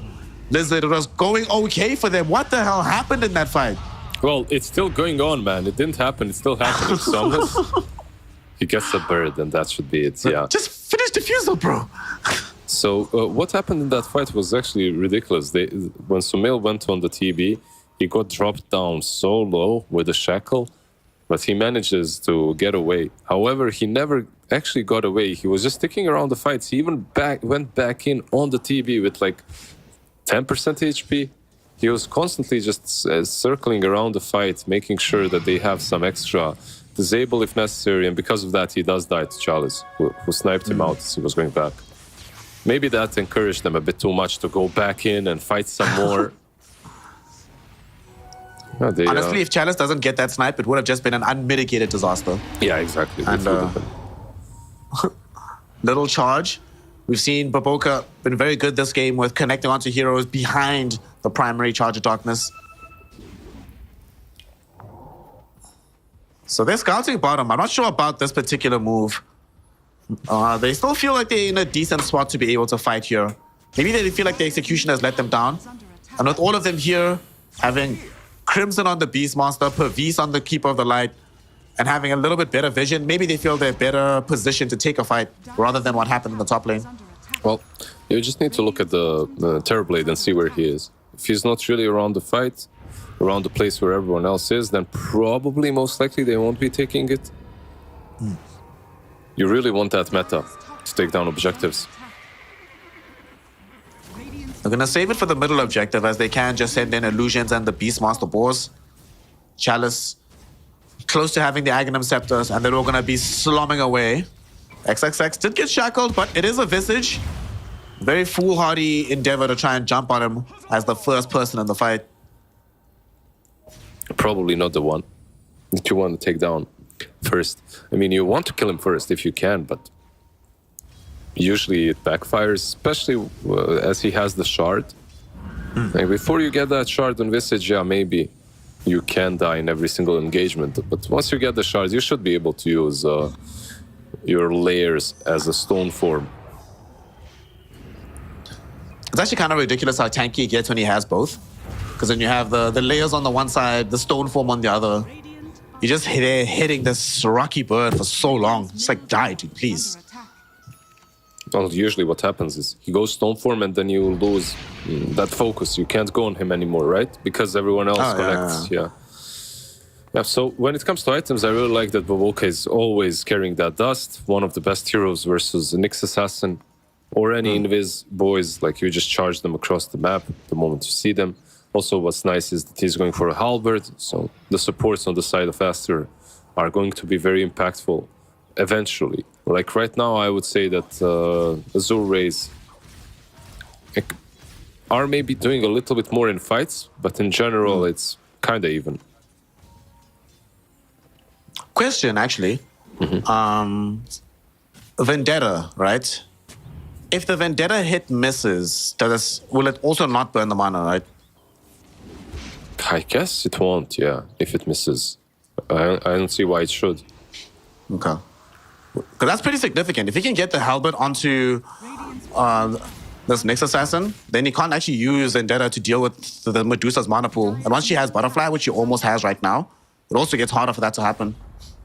Because, I mean, if he's disarmed, it's not going to even... You can't do anything, yeah. So only on the mischance that I guess you're asking, right? Yeah, just on the mischance, yeah. No. I think this halberd is more about a Wind Ranger. You want to stop... Yeah. How far is Somnus from BKB? Not building it yet, first going for a Gleipnir. So it's still going to be quite a while away from having BKB. So in that instance, Halberd feels like an even better option. They smoke up now on the side of Team Aster in the advent of this Roche being taken, and they find Somnus all alone in this mid lane. He doesn't have defensive tools for himself, and he's not the one carrying the Aegis either. And he will end up dead. Maybe probably for the best because they could have killed him twice, but that is not great after you just got such a big deal from the Aegis down bottom. Yeah, that's one of the problems with this build, right? Charge in, Chalice. He's a very boy. far charge. Yeah, he's not an easy customer by any stretch of the imagination. Half the mana removed from Medusa. Global Silence will come out. Chalice trying to run away. Long zip from Sumail, though. Focusing first onto the Nyx Assassin, then coming back with the Beastmaster. Chalice, though, still freaking alive. Goes in with the Primal Roll. but it's not going to help him stay the alive, though. triple Baboka charge. getting the charge. 3 heroes stunned up with 1 charge. And now Lu, he's in danger. Can he find a viable Sunder target? Even if he does, he knows that his life is forfeit on life number 1 or life number 2. Life 1 is gone. He has enough gold to buy an ultimate orb, but okay, at least gets it. He buys it before he dies. Will get brought down. And Team Aster now have a significant gold lead. They're taking the tier 1 tower bottom. And getting some deja vu for what game 1 felt like here, Liz, because Team Aster are going to start controlling the map very, very soon as well. Yeah, it just feels like the moment they hit their timings, that's it. Like, they just start playing these fights so much better than Azure. Like, even in this last engagement, I don't think the Beastmaster was the perfect target to go on. But because they went on him, a couple of heroes were out of position on Azure. They got caught. Baboka always in the place. And always. He might die middle. Let's see. Will he die? No way. He actually gets kept alive. Somnus will dive him to kill him, but this might cost Somnus' life. Familiar drops on top of him. At the same time, though, thanks to some of this damage from Nyx Assassin, they bring down Sumail. So Tianming using the Vendetta to good effect, making this a 2-for-1 affair. But for Azure Ray, they really just wanted the snipe and an escape here. Funny how the moment I praise him, right? Always being in the right place, he actually gets caught. And he doesn't only kill himself, he kills the Storm Spirits too. But like you said, they did get a counter kill for it. So that's good for Aster. The fact that they killed the Wind Ranger afterwards. Let's see how it broke down. Crazy fight. For me, the best part about this was Sumail going in between targets, putting Tianmin in a very awkward position as to what do I do next to be effective in this fight. Discharge from Bagoka, look at that as well. Beautiful. On the backlines. That was a Ravage. Spirit Breaker Ravage on 3. They get 3 heroes and 4th in the end too. What they should do actually about Spirit Breaker, they should change the Aghanim Scepter. Instead of reducing Charge of Darkness, it should be possible to target multiple heroes. So you can chain it.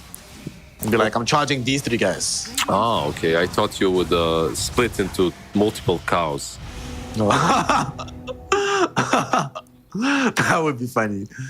The spirit cow for real. Like in Spain, you know, on that street. Everyone is running away from the Spirit Breakers. That would actually be Buck, yeah. Like the running of the bulls? Yeah. Yeah, that would be Buck. There you go. That's the name of the spell as well. Running of the bulls. Running of the bulls. Yeah, I actually like this. I like this. All right, let us know in chat what you think about. Actually, we fixed a lot of issues today, me and you, Liz. We made Dota a lot better. I hope Icerock's listening. She's always listening. Every game. He's omnipresent. So we're about to have a Gleipnir finished up for Somnus. Dude, we need BKB ASAP. I don't want to see what he did in the previous game where, yes, he's playing Pango. Might not be the best thing in the world to buy BKB. In this game, I don't think he has an option. He'll need MKB eventually to deal with Medusa, but you need protection, man. So badly. Him and Lou, in fact. Yeah, I mean, if nothing else, you are playing versus a silencer, right? So you need some sort of a dispel for that global silence. Smoke up. Trying to catch someone. On Aster, are they completely ready? I don't think so. They also need a couple of items. Baboka finishing Halberd is cute and all, but maybe waiting for these big core items like a BKB on Storm Spirit would be good. I think that's a massive one, and he's not really that far away, like 900 gold. As soon as they get these items, though, I do want to see them force things to happen on the map, because right now, it feels like one of the reasons they're winning fights is that Azure Ray is just having a hard time killing heroes quickly. Like, they have some degrees of control, but actually bringing them down 100-0 is quite difficult. But that's not going to stay true forever. Eventually, Terrorblade and Wind Ranger get to the point that one stun is more than enough to bring you down. Then at that point, things do start to feel a little bit scary for Team Aster. So I do want to see them push the envelope a little bit. Radiant structures are fortified.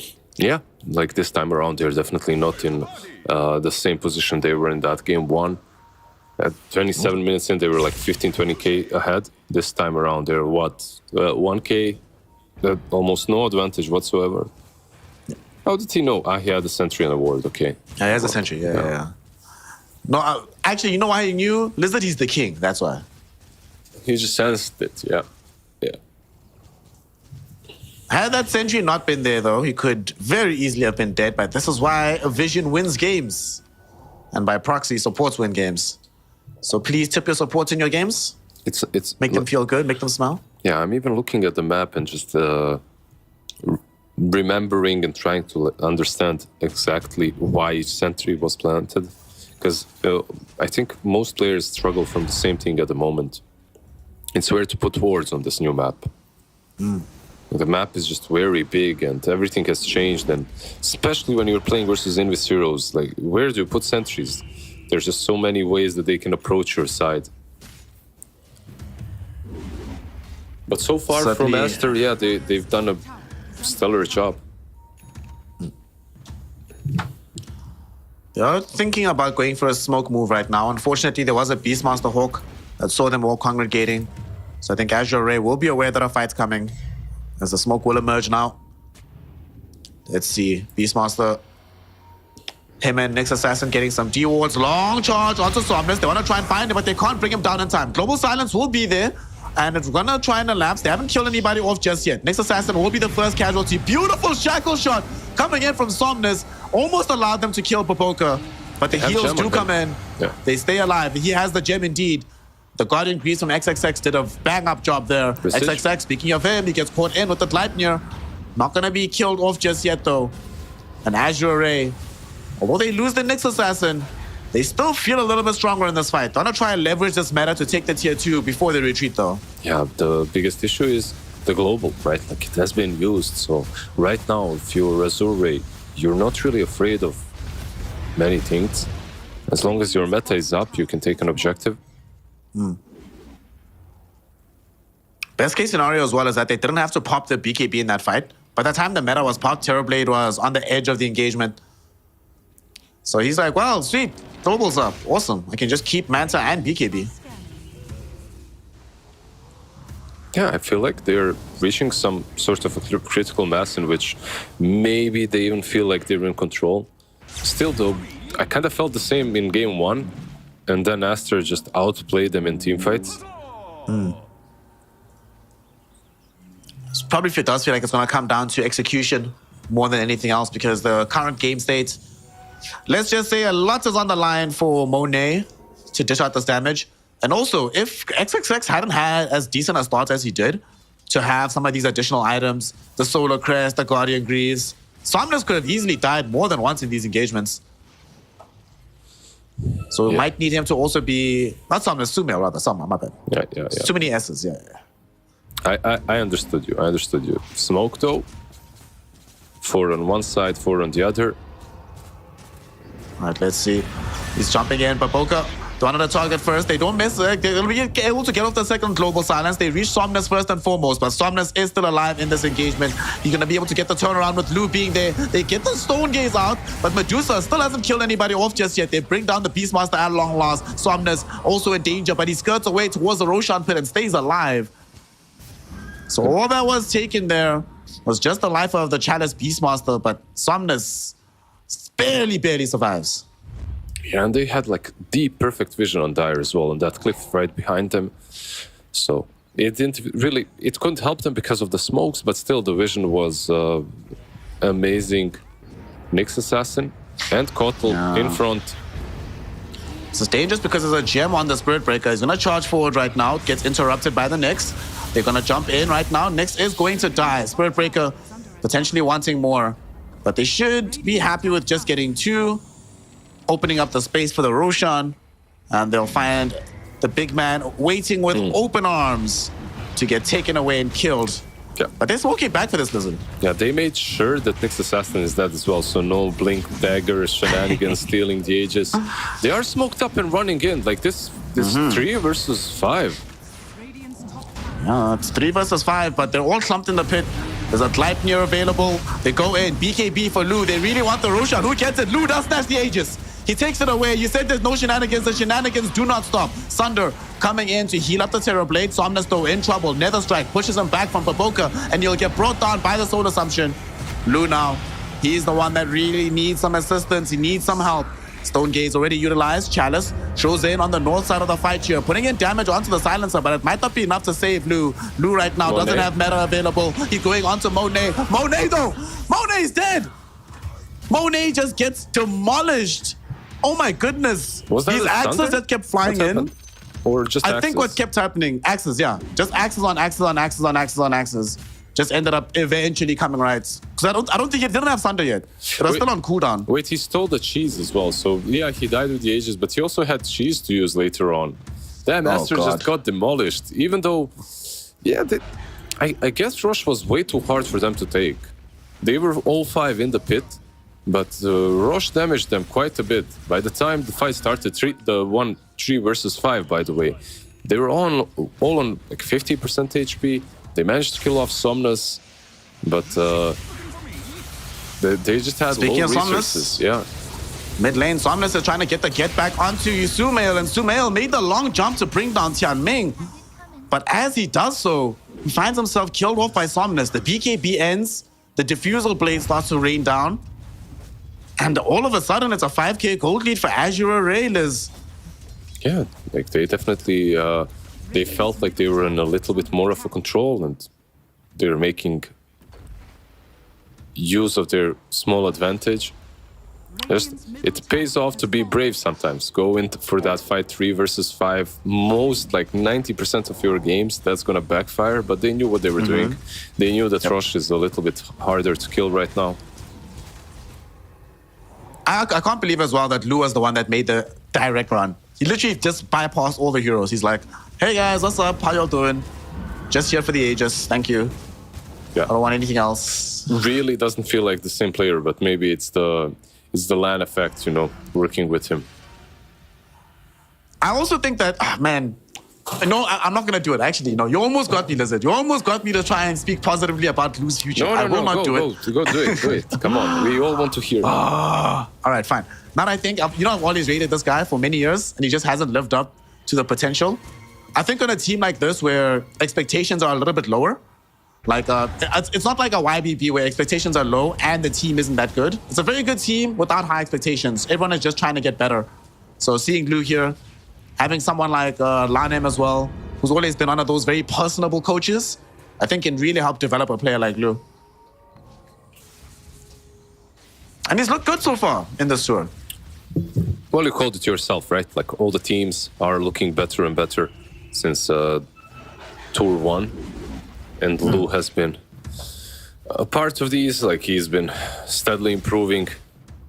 You've been his fanboy since he got into the scene, really. So Yep. I'm certain that you're very happy. One day it's all gonna come right, and then I can look. I just look forward to being like in Twitch chat one day, just I linking the told part you. of me talking this guy. I told y'all, TI finals, Lou. I told y'all. I saw this coming. And they snatched the Aghanim's shard on the Radiant side. Mortal gets that recall that you mentioned earlier, and now they're TPing.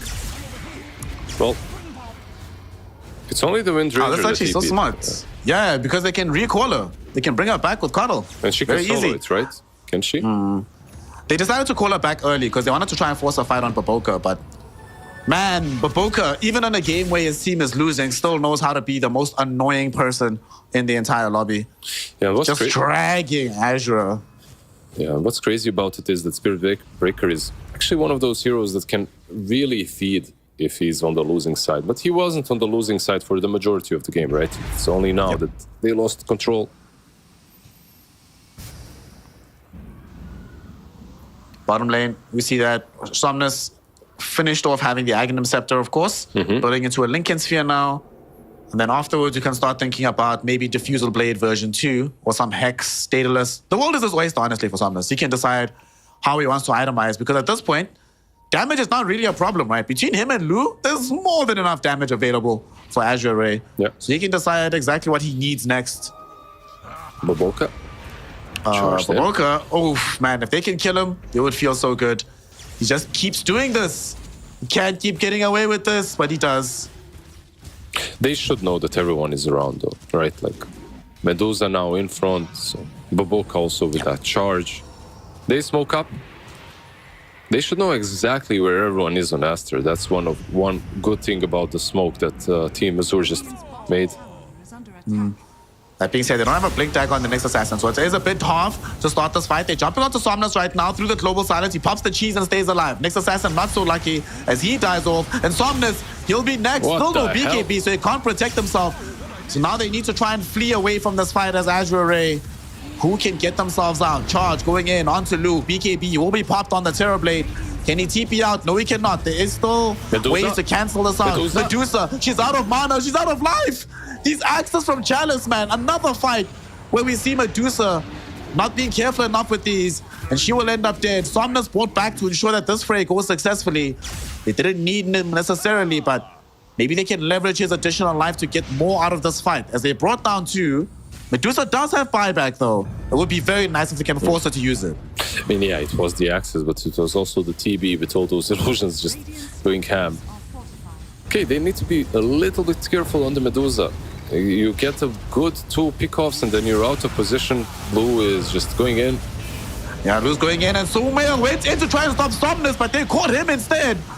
Beautiful chain disables from the Primal Roar, and they get the kill onto our Storm Spirit. Does not have buyback. Medusa forced into buy as well, here to defend the top side of the map. And they are feeling a little bit low on the HP, in particular for Lu. He's already committed the Sunder in that fight. Yeah. So they decide to back off. So they bought back what? They bought back the Silencer and the Medusa. I don't blame... I can't blame Sumail for doing what he did, jumping in the way that he has, because he's been doing the same thing throughout the game, and so far they didn't manage to chain lock him. So far, every time they shackle him, they don't manage to control him afterwards, or they roar him, they don't manage to shackle after, or raid toss after. So he felt a little bit too safe because of it. They tried to make this fight happen and work out for them, but Azure just being disciplined and backing out. Yep. And look how big this Terrorblade is right now. Ags, Hurricane Pike, MKB, Skadi, BKB, Manta. Got a Spell Prism as well, because of why not. So pretty much decked out. All that's left is to upgrade the Aghanim Scepter slot, get another item in. Then maybe you also do the BKB backpack plays, but then you're fully maxed out, fully. Yeah, some refresher, right? Yeah, Here and baby. there to help you out. FY as well. Pavis, Glimmer, Yules, and Hex now. That's a very rich Keeper of the Light. It's completely different story from that game 1. Philly Stone, man. And also, I must say, this Azure Ray team, we saw this yesterday when they played against Extreme Gaming, where game 1, Extreme Gaming just seemed much better than them, but their ability to recover and not crumble mentally, we're really seeing it on display in the second game. Because even after the game started, not great for them, and a large portion of it wasn't great. Like you mentioned, they were losing for most of it. Now, they have a 16k gold lead. Somnus not far from having a Lincoln Sphere. And they're looking towards the third Rosh of the game. This is an Aghanim Scepter as well. Maybe who do you give this to, actually, the Ags? Do you give it to one of the cores so they can sell their own Ags, or do you maybe give it to FY so we have access to the Ignis? I feel like Somnus might take it and just use it, no? He didn't. Who took it in the end? Cuddle, yeah. I like this, actually. Cuddle? That's what I thought, yeah. Okay. Like, Ignis is super good here. The only thing that's lacking to make it even better, if they could somehow get a Tormentor into Gale Force for Wind Ranger, Ignis plus Gale Force, that feels very nice. Yeah, like there's a reason why this spell had to be nerfed so heavily after everyone was spamming it. Remember the Aghanim's refresher meta? Oh my god. Yeah. I mean, the spell itself has been nerfed quite a bit, so it's not as difficult to deal with as it used to be, but everything matters in these split. Like these fights are decided by split seconds. If the Storm gets a follow-up stun, if he doesn't, Ignis Fatus is probably one of the better ways to make sure that he does. Also, speaking of win conditions in this game, looking at Team Aster, this Medusa, do you like the fact that she opted not to buy Skadi in this game, went for the Nullifier instead? We didn't talk about it at the time, it's just been a chaotic game. But what do you make of this decision to spend the gold for damage instead of overall tankability? No, because the way he built wasn't really into Skadi at all, right? From the get-go, he went on Medusa, he went for what I believe Manta was first, then Butterfly second, then the Nullifier. I think it's decent, it's solid, like he's dishing out an insane amount of damage in these fights. Yes, indeed. He is dishing out an insane amount of damage, but the problem I brought up earlier about at some point, Azure Ray will have more damage than you have sustained. And we have well been past that point for some time now. So Team Master, be creative about how they find a way in. Don't you think it's kind of on both sides, though? Like, you just have so much damage. Anything can happen. It's all about initiation. Oh my god, speaking of damage, look at this. You were just right. During the global silence, they chain disable Terrorblade and kill him off 100-0. Chalice suffers the same fate as they get the Nether Strike onto FY. He's not allowed to escape because he's dead too. Oh wow, they claim some gem off the back of that as well. Okay. 1 global silence, 3 heroes dead, base defended, and Lizard's point made all in 1 10-second period. I feel like you reach the point in which it doesn't matter if you're in front 16k or not, it's just because of the nature of the heroes. If you get initiated on, you don't have any saves, you can get picked out and killed off, even as a TB. So, gotta be careful. However, I don't want to make another point, but they have to be careful with this push now on Aster, or with any upcoming fight, because they don't have global. So the same thing that you just witnessed happen to Dire can happen to Radiant as well. Almost have global back online though. Only 80 seconds at the max level on the cooldown. Do feel like it should be longer, but that's a discussion for another day. As right now, Azure Ray need to mount a defense of their base. Coddle up in 6 seconds. Chalice up in 15. And Somnus, he needs some way to get out of here. He does have a second life though, as it does pop. Nyx Assassin does die on the right-hand side without buyback himself. You gotta get away now, I feel like. Terrorblade about to respawn. Shackle Shot doesn't connect, but yeah, you're right. Just get out. You wasted an Aegis. You got a lot of damage on a tier 3 tower. This is a win. Take it. Yeah, I think it's a massive win considering you killed off the Aegis as well. Some damage, not a lot on the tier 3, but oh, will they? Because of the region, they might even turn. Once again, Nyx is dead for 20. This region might catch them off guard. Azure Ray, actually, they're going to send potentially Coddle to go scout what's happening. They need to be careful. They only have 1 buyback on their entire roster. That's sitting on the Terrorblade. If he dies without buyback, the game does end. Bottom, Somnus won't be nearby enough to try and make a jump onto Sumail. And Sumail should still be A-okay here. Yeah, they gotta get away. They had this problem with the bottom lane. It was being pushed in.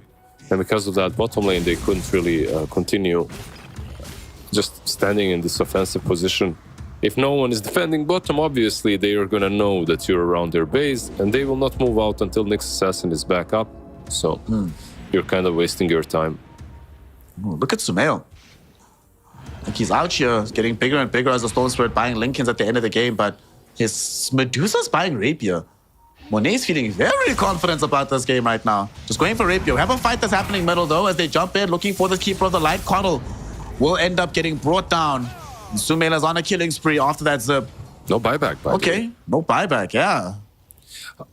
How to buy the Rapier, by the way? Do you you can disassemble, right? The Nullifier, can you? Because you can disassemble Radiance to build a Nullifier. Can you disassemble Nullifier to build? I don't know. I'm not sure. But okay, he's not building Rapier. He's just keeping it. It's queued up. Okay. So it's an emergency. It's a backup if things go south. All right now they want the lane of Rax. There's going to be the big fortification popped to try and defend this. Shackle will connect onto the Medusa, buying time. And we see Chalice starting to stack up some of these wild axes. And we can see what can happen when there's lots and lots of them in a solitary engagement. But they got what they came for. They got the lane of Rax. And it's also a big deal that Coddle's the one that dies because his D-push was one of the reasons why they were struggling to do this beforehand. I feel like picking anyone off at that point would have been a free invitation to go push high ground. But Kotl is probably one of the better ones, like you just mentioned. He just defends very well. Even the chakra magic, it just enables someone else to spam, not only you. But it's only 1 lane of Rax at 40-something minutes into the game. Kind of not the game changer that you want it to be. Does help a lot, though. And as they take the Tormentor, who gets the shard? Spirit Breaker. So we now have access to this planar pocket. Yeah, it's a nice shard as well. I feel like it's not really purchased that often. Like the hero wasn't played that often in the last. Oh, was that double smoke? It was, right? Yes, it was. Very sad. Sumail. Oh, though. they know where he's at. Oh, dude, this is one of those times Nyx is really sad he doesn't have a blink dagger. But they might still find the stun. They get him. Sumail in trouble. Where's the Global. dispel on Chalice? He doesn't have a dispel for himself. So they end up not being able to pop the Primal Roar to finish off Sumail. And he's able to get himself away to safety. Yeah, but can they maybe capitalize on this? Global has been used, right? So maybe they can find a fight, or they can wait for Rosh. Unfortunately for them, Rosh is still gonna be dead for a long time. Yeah. By the time Roshan respawns, they should have Global Silence pretty much back online. No, they will for sure now. It seems like. By the way, do you think 80 seconds is too short? I think it should be 100 at max level. 80 is just way too fast for Global Silence. I guess I'm not sure. Like you're at position 5, that's basically your ulti later on, right? Like as a silencer, you literally meld into Global Silence. Early Okay, on, I see what you mean, yeah. Early on, but I guess it's the case with a lot of position 5s, right? It's not only him. Yeah. Like if you're playing 5 Wyvern or 5 Bane, you're kind of in a similar spot. Some games you also become that way with like 5 Warlock, unless your positioning is like impeccable. Yeah, for sure. Not sure. Like it's very low for such a game-changing. Yeah, it's spell. just it's the spell is too good, the cooldown's too short. If familiars have a longer cooldown than that, then we have to have a conversation. Hell, even Stone Gaze has less cooldown. Has more cooldown rather than Global Silence, which to me feels wrong. And right now, though, for Aster, it feels wrong for them that there's no Roshan to pick up. They really want to try and find the big man. Radiant's middle tower. Azure will smoke up. They're coming in. They still have a hard time initiating, and Global Silence is back. Nyx is going to go all the way around because I think he realizes that if we don't find the silencer early, we do not have a fight. The question is, can they get there? Beautiful scan, Lizard. They know what's coming. It's a really good read from both sides, but the high ground advantage might be better for Aster here. They have the wards, they have the vision. Storm is Okay, in. they're diving in right now. They want to try and bring down FY, and FY will be brought down, does not have buyback available. At the same time, Lou and them, they're going on to Somnus, don't have the damage to kill him. Chalice through the Primal run to XXX. But they're just like, okay, we'll eat it easily. And Lou and Somnus have to back away from this fight. So, Aegis is not available yet for Nyx. another minute, so it'll be back. Next assassin now getting caught out, getting killed off. And that is going to be a huge kill. and suddenly all the advantage that Team Azure had, they just lost. And it's all, I'd say this is just strategy. This is just like making the right choices, making the right plays in the game. It's not about individual skill or anything like that. This game was, I believe it was comfortably in Dire's hands. Like even this last fight, they had an option to go onto that high ground, fight, even though they knew Rosh isn't there because it was nighttime, right? He cannot be down bottom. They decided to run into like that, into vision, get picked off. Meanwhile, they had a different option. Top lane was being heavily pushed in by dire creeps. Maybe they could have sent someone there, then force a TP and then recall it, as they have a shard and Kotl. Like they had some different plays to approach that, but now they're in a rough spot. Nyx is up, so maybe they can get here on time. Radiant's middle tower is under We're seeing now where so many people, when thinking about the future of the Chinese region, have Team Aster as the current hope. LGD, regrettably, recent performances from them at majors hasn't inspired that much confidence, but Aster, they're out here. Good decisions, like you said, good strategy. And even without all that, they still have the actual mechanical execution to back it all up. Yeah, they're waiting But this time around. around, I was going to say that this time we have a real Roshan fight. There's actually something to play for here. Yeah, they're still waiting around the Twin Gate. They don't want to be caught in the pit like before. But one nice thing for Azure is they just have so many ways of scouting without using their heroes. You can scout with the Hawks, you can scout with the Illusions, which is why that last fight was so surprising to me. Baboka gets hexed. Charged in. Okay, Baboka, there will be a big jump in from Lou as he's activating his Blink Dagger. Goes in, huge blue hole from Sumail. The follow-up with this Medusa damage. Oh my god, that was beautiful. Poetry in motion, Lizard. Sumail throwing off this Aghanim Scepter in that fight, getting 4 heroes in that zip. That's a game-winning moment, honestly. Bring that back. We need to see that again. That's, yeah. Makes, yeah, you can try and do, yeah, this is, there's an Aghanims, by the way, still in the pit. No one picked that up, but it's under the Remnant. They don't need Axe. They can just end, I suppose, at this point. Silencer. Yay, I have Aghanims. Is he going to use it? Probably not, right? He gives it to someone else. But yeah, that zip in by the Storm Spirit, pulling in, what, 3 or 4 heroes? 4, But bro. you know what? Like, Spirit Breaker was actually the hero of the story as well. He's the one that goes in, gets hexed, pops the BKB, makes them get clumped up the way they were. Then the follow-up from XXS was also solid. Like, he manages to use his stun on multiple heroes during that pull from Sumail. So it was team effort. Sumail, obviously, once again, in the spotlight, hero of the story, but really nicely done by Aster. Do you remember, by the way, that this was first overall pick Storm Spirit? Yes, of course. Speaking of Storm Spirit right now, has to deal with some right-click damage, does have enough mana to zip away and still has an Aegis, so not worried about his own life. Ancient is exposed, Nether Strike back onto the Lu. Lu is in danger, Global Silence drops while he doesn't have BKB. There's his dieback. FY inside the base right now. Well, he's gonna stay in the base for the rest of the game. Or actually, maybe not. They might send him into another realm, another dimension, somewhere that's not on the map of Dota, as they get themselves the 2-0. GG, well played. Team Aster, man, looking super clean. All smiles for them as well, Lizard. They won and they expected to win, given how confident they look right now. Well, I didn't expect them to win. Like, really. Maybe the series, but not game 2. Both of these teams smiling, having fun, like they really enjoyed the game. It's such a nice sight to see. It is always fun to see. It's the best. You love to see it. Unfortunately, though, if you are a fan of the side of Azure Ray, a fan of Somnus, like many of us are, they're going to be tasting defeat in the series for the first time so far in this DPC run, as they are now 2-1 on the leaderboard. But if there's anybody you're going to lose to, it's fine losing to Team Aster when they're in this kind of form, because they played this game, especially the latter half of it, pretty much perfectly. Yeah, they definitely did. They were at one point, I believe, around 20k behind. A couple of times Monet just died on the Medusa. The snatch of the Aegis was on point. Sumail being sniped here too. Look at that. Very nicely done by Chalice. Like, individually, I feel like Azure Ray can match them.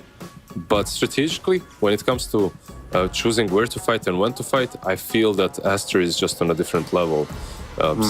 Like, slightly better, I would say, than Azure Ray. But it's all about these nuances. When you get to like the ultimate tier 1 Dota, it's all about the nuances. It's all about deciding the right moves, the right plays at the right time. Yep. I mean, in high-level Dota, that 1% difference, seconds are the difference between winning a game and losing it. And this time around, Team Aster, game 1, there were some very intriguing moments where it's like Azure Ray pretty much had to go above and beyond just to keep the game somewhat playable. Game 2 was very good performance from Azure. The thing that impressed me the most, if I'm honest, for Team Aster isn't just the performance of like this Medusa doing really well. Obviously, we had our Storm for Sumail doing phenomenally, but the way they played with Baboka's Spirit Breaker, like the fact that they had, like the Visitor was mostly playing with his own familiars around him, and the fact that they consistently had a vision advantage in these fights, despite playing into the things you mentioned, these illusions, these Beastmaster Hawks, hell, even the Illuminate Blast, or the Nyx Assassin, and Spirit Breakers breaking through all of that to give his team advanced vision and most of the initiation in the fights. Amazing to see, and doing it consistently as well is very impressive. Yeah, this last move here, oh, the 4-man pull. Nyx Assassin, the only one looking from the cliff, thinking, what the hell, guys, come on. Can't get caught like that, can't clump up like that. And why did they get clumped up? Because of Boka, he goes in, BKBs, makes the Terrorblade and the Drow and the Wind Ranger try to kill him. Really nicely done by all of them. Like, the fact that they managed to, come back from a very significant deficit, it comes down to what? Like that fight on the high ground, right? When we said it doesn't matter what the advantage was, it's all about who gets the first jump. They got the first jump a couple of times on low. They managed to take him down. And they made this game look much easier than it actually was. Also a phenomenal performance coming in from PickU with the silencer. Pitch perfect global silencers pretty much throughout the entire course of the game, ensuring that Team Aster always were covered. We have to, though, I think, look, MVP I have to give Boca. Like 35 kill involvement in a game that had 39 kills. Only 4 kills he wasn't a part of. Yeah, sure. And all the deaths that he had as well, guaranteed bailed somebody else out of dying. How many times is he the one forcing them to go on him instead of Sumail? He dies, he doesn't care. Sumail's out safely. How many times is he dragging them across the map, preventing them from even having their ganks actually pulled off? And you said something very prescient that on a hero like this, it's very easy to start feeding when things aren't going well, and things were going well for a while. And even when they weren't going well for his team, Boca was never a part of why it wasn't going well. He was still on point on the Spirit Breaker. Yeah, I feel like it might be one of those games where it's a little bit difficult, at least for me, to choose the ultimate MVP. I think Medusa was doing well. I think obviously Storm had a couple of really good plays. That last game-winning pull, I think the game was kind of in their control at that point anyway.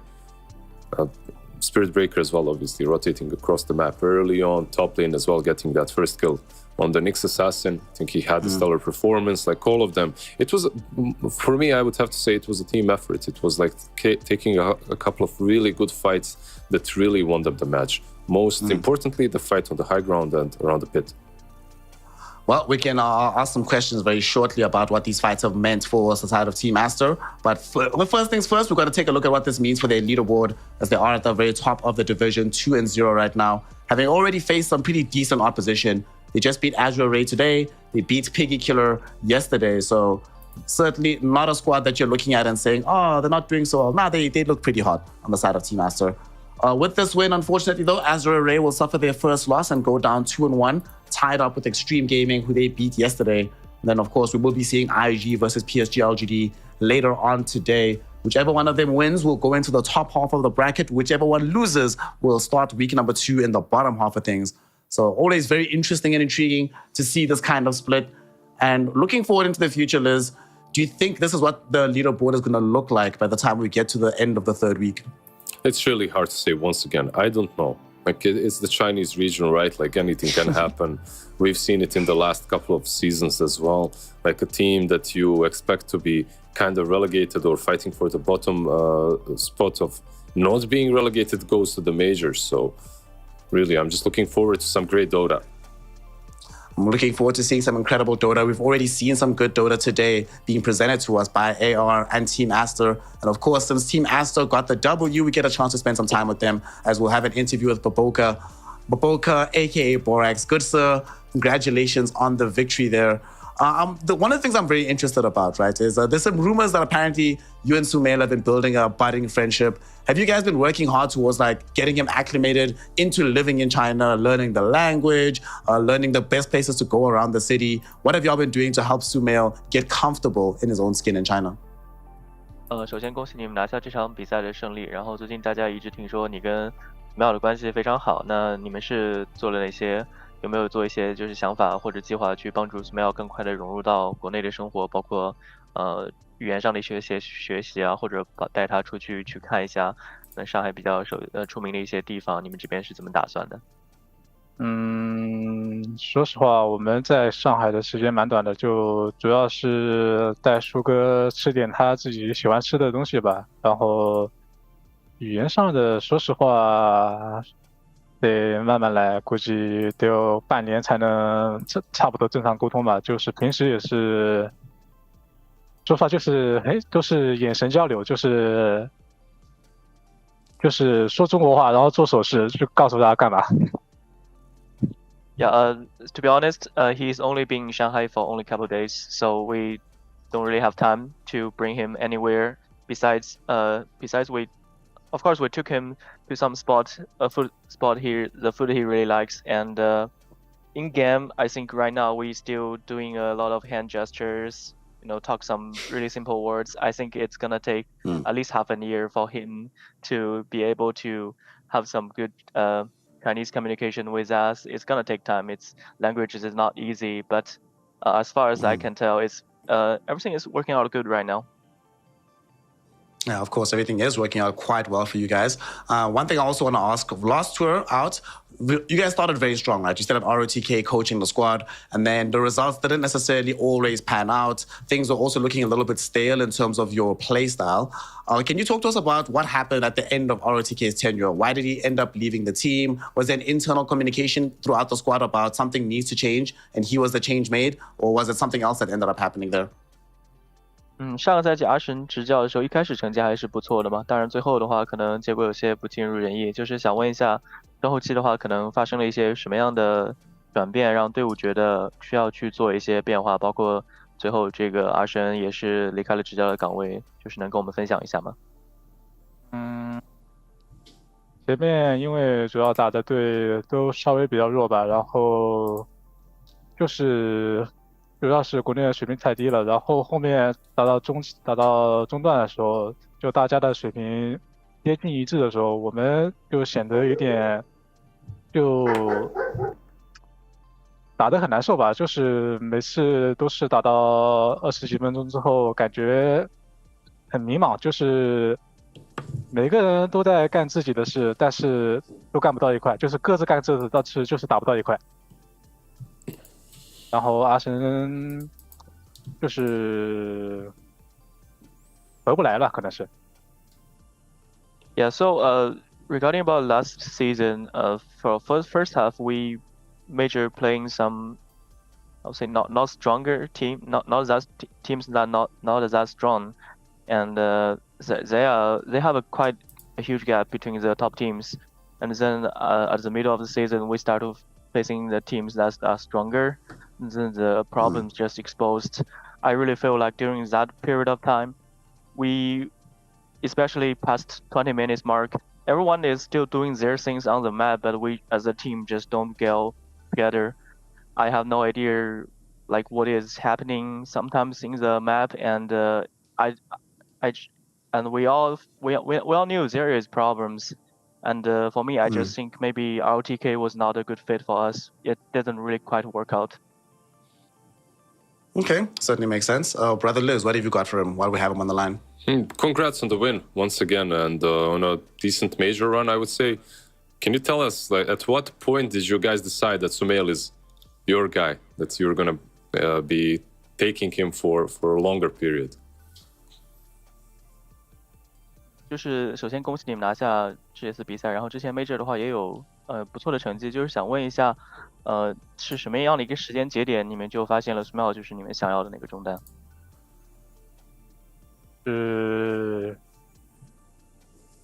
就是刚打的1-2天吧，就是感觉怎么还有这种中单，就是有点太牛逼了，就是不懂，就是感觉就特别牛逼，就是没打过这种中单。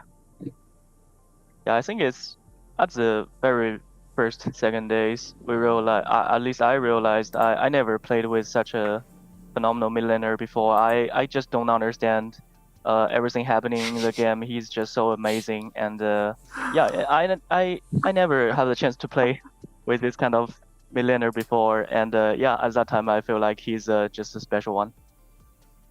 Okay, nice. That's a lot of high praise for him.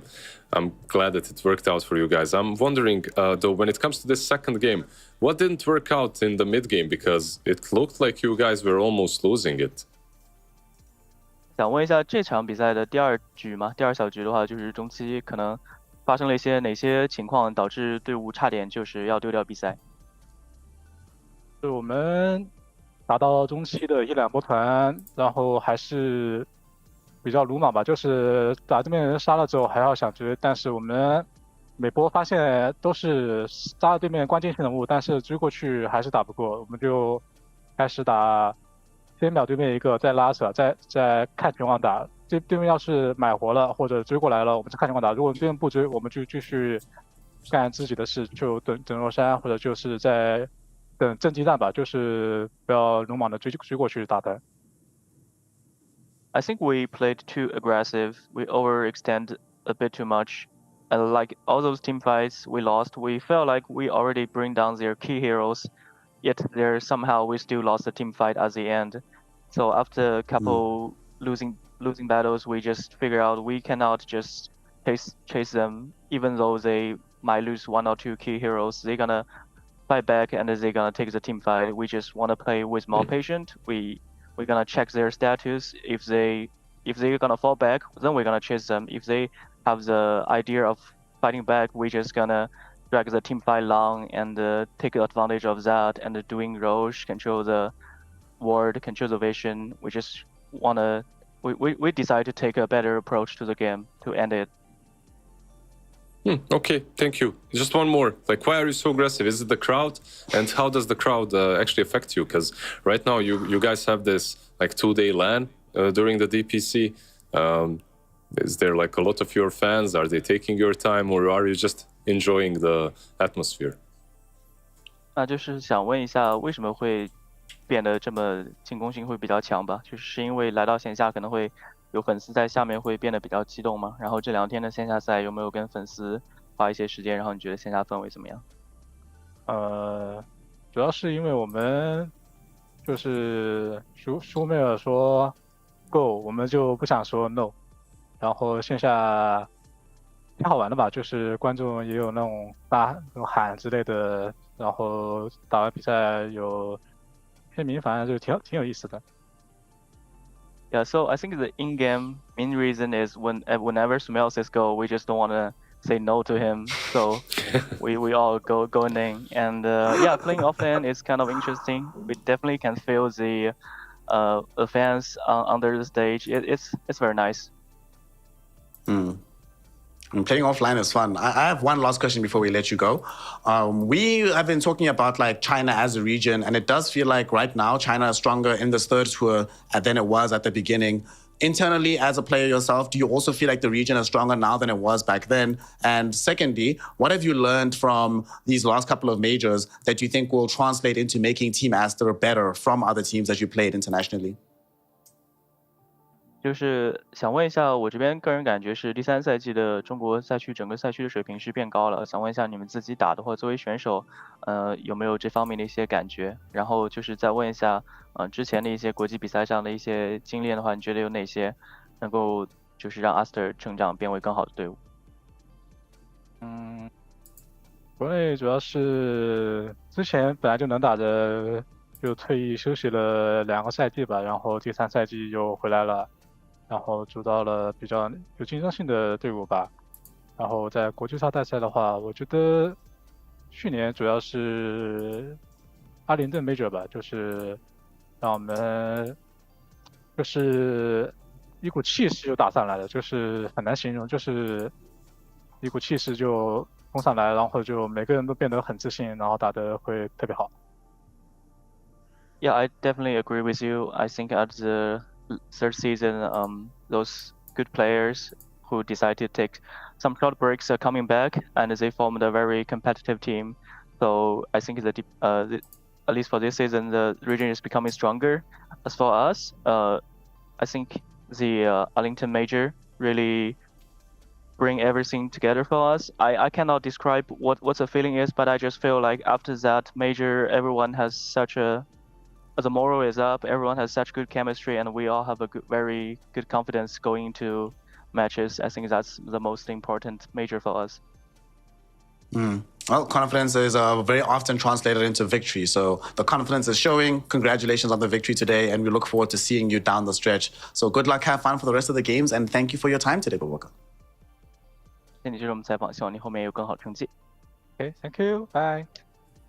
Bye-bye. Thank you. Peace out. Big fan of that guy, Bubaka. The man who ruined many of my pubs over the years by introducing Monkey King and Earthbird into 4 roles, but nonetheless has done so excellently. And with this victory, they are, I think right now, is it too soon, Lizard, to say that they probably look the cleanest so far of all of the squads in the region? Well, probably. There are still a couple of other teams that want to take a shot at that spot, right? Like LGD and IG coming up next. They're the ones that want to perhaps prove that they still are, the strongest ones in the region. Like LGD obviously always was that team that would fight against Aster for number 1 or the number 2 spot. So we'll see. I do think that they look the most confident. Like he said, there's a lot of confidence within them. And I think Sumail is a major part of why that is. Like you could even hear him. He said it. Like he never played with a mid laner as strong as that one. No. I mean, he also says that we don't want to disappoint Sumail. When he says go, we follow orders. Yeah. When the king speaks, the subjects simply obey here. And that obedience has led into some very good victories for Team Aster. We still have one more series for the day to go, though, between PSG, LGD, and IG. A game that's going to be very, very electric. So you don't want to miss out on it. Join us soon in a couple of minutes to resume that series and to round out the first week of this Chinese DPC action. We'll see you in a few minutes to continue the action. So we'll see you just now.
Welcome back, one and all, to the final game of the first week here of the DPC here in the Chinese region, as we're about to witness PSG LGD taking on Invictus Gaming in a game that in some latter years, this could easily have been a championship scrap, but we do not know exactly what the ramifications are going to be for this one game. And Mr. Lizard, good sir, this year, you know, every single time we come for this matchup, right, either one or two things is going to happen. It's either IG gets stomped pretty hard by LGD, or they give us an upset. There's been pretty much no in-between for like the last 2 years. So where do you think this one is going to be going between these two squads coming into this game? Do you think that maybe we have reached equilibrium?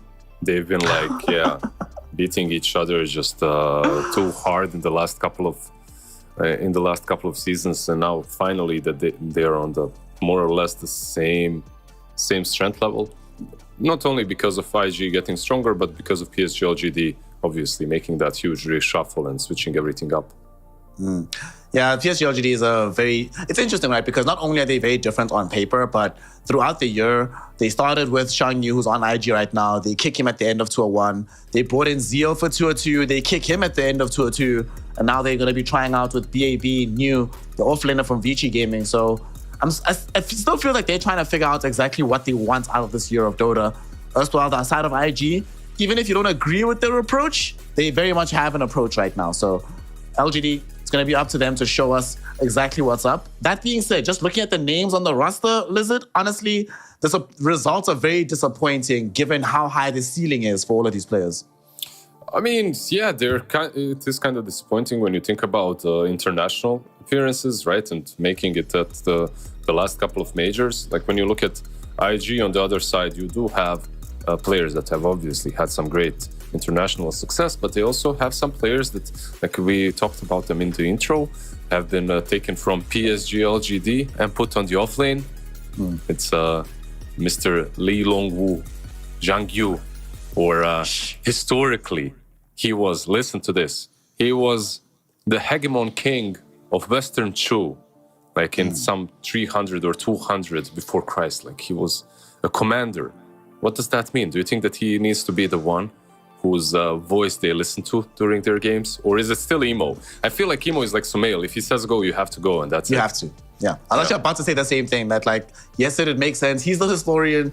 You want to give him these plaudits, but Emo, the way Emo's like, he's that guy, you know? He's the one that's going to make things happen on the squad. So I think for IG, just basically do what Team Aster is doing, and you should be okay if you're on the side of IG right now. I also find this matchup particularly interesting because, you know, I was mentioning all these kicks that ended up happening from Shang Yu. Him not being in LGD and then going on to beat LGD in Season 2, the amount of DPC points that have shifted, Lizard, right? I actually did the sort of back napping calculations. It's close to 500 DPC points that by himself, Shang Yu has been involved in shifting here in the DPC. Both in terms of points removed from LGD because he left the team, both in the fact that him beating LGD last season reshuffled things around, made tiebreakers happen, which lost LGD points because they ended up second, and then it also lost Aster points because they weren't able to get third as well. It's a lot, it's a lot. Shang Yu, very impactful player. Yeah, it's a lot, but you can't attribute to him a win of the whole team, right? You can give him a fifth. Yes, I can. You can give him a fifth. You can give him a fifth of the whole team. He shifted 100 DPC points. Fine, fair enough. Good enough. Yeah. It's still quite a lot, right? And it's always nice to play against your old team, especially like just one season after. Like in that last season, obviously already it happened. Now again, time to prove your point twice in a row. Once wasn't enough.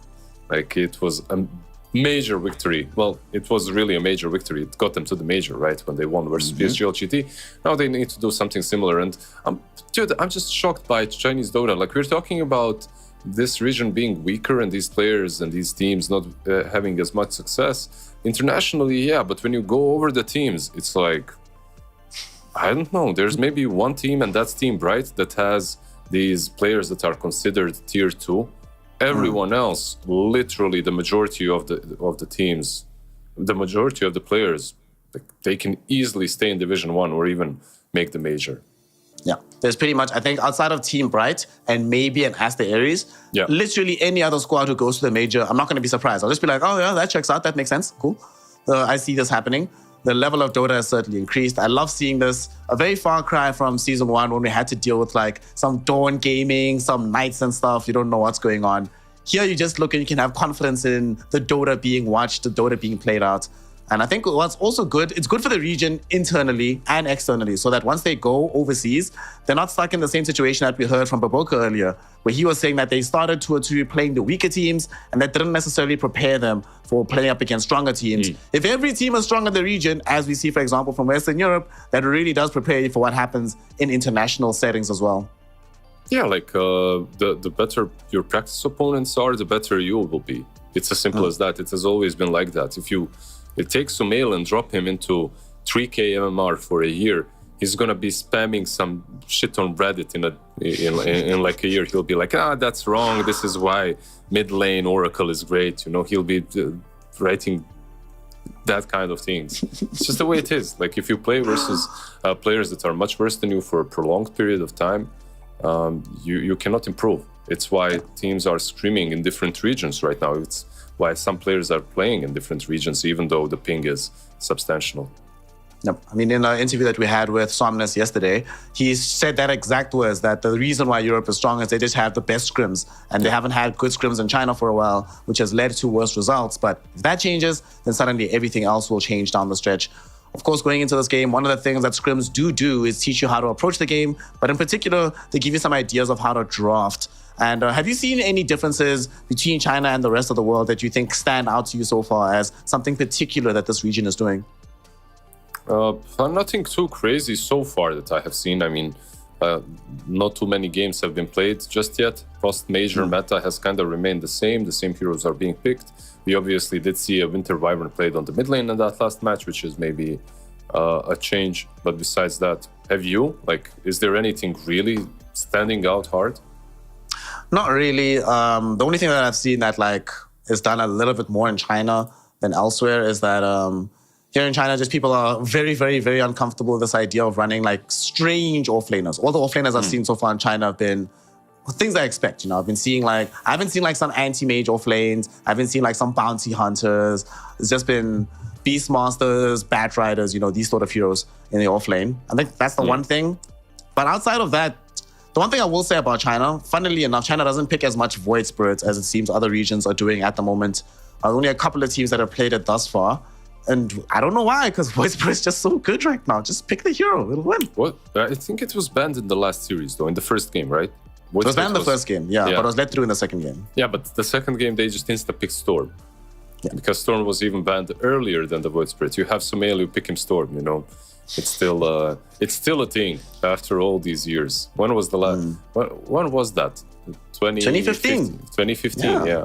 It's still a thing. His Storm is still just as strong. And seriously, like the way he played the Storm in the last series, I know we shouldn't talk about them. We should talk about IG and PSG LGD, but teams should emulate that. Maybe we should see some Storm in the next match.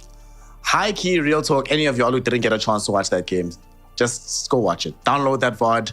It is a rare treat to watch this. I also love the fact that it was Sumail doing this back in China, where it all began. This is where the journey started. Him getting this grab back. Everybody starting to know the name Sumail from his Storm Spirit performances. And beating Somnus while he's doing it as well. Must feel good. Must be like he's coming home. I do think, though, that going forward, any team that like Void Spirit, Storm Spirit, you have to have a player that does this at a very high level in your squad every single game. Probably need a Pangaleo player as well. Probably need an Ember player. But Void and Storm just feel a little bit too far ahead of the other heroes that get occupied in the mid lane right now. Mm-hmm. No, like speaking of the mid laners, we have another kind of an interesting matchup, right? Versus IG and PSG LGD. There is a clear favorite here, though, right? When it comes to the mid lane. Yeah, very much so. NTS is... And the thing is, NTS has beaten... The interesting about this is that even though they lost the series against IG, he beat both Emo and Dust separately in the mid lane as well.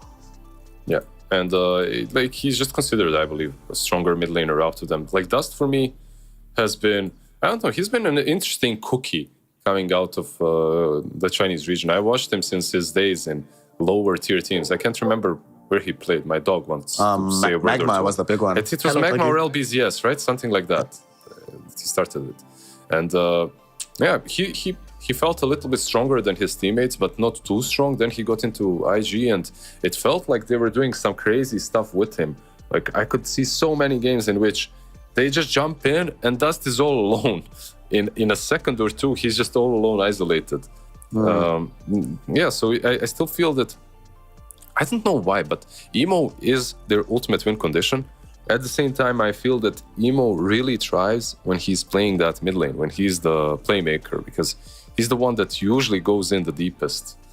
Yeah, I'm fully with you on that one, that they tend to look the best when Emo is the one driving the charge. And he's always going to be the win condition, but I think he's better off being the win condition from the mid lane, even if he's playing a carry-style hero, like a Morphling or whatever, that he played the other day, successfully, I believe.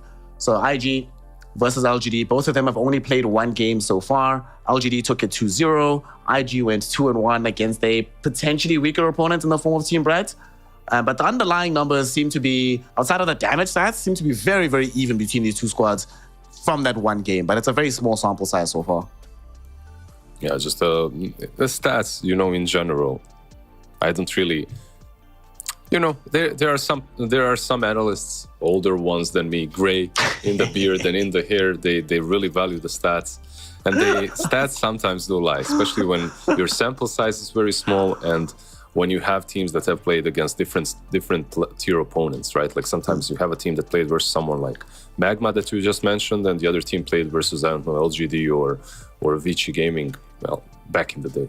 And then it feels like the stats are skewed one way when, in fact, you just played versus someone that's stronger. When it comes to player comparison, actually, we have Shiro and Emo. Like the one rising star from PSG LGD, considered by many the best Morphling in the Chinese region. Like you can, even when he was on eHome, you could see teams, you could see players all chat. If he gets Morphling, that's it. Like your game is done. And the other, you have Emo, the question mark king. Who do you prefer? It's actually funny because they also both play Morphling really well. I like them for different reasons, I guess. I think Shiro is very different from Ame, right, as a carry player.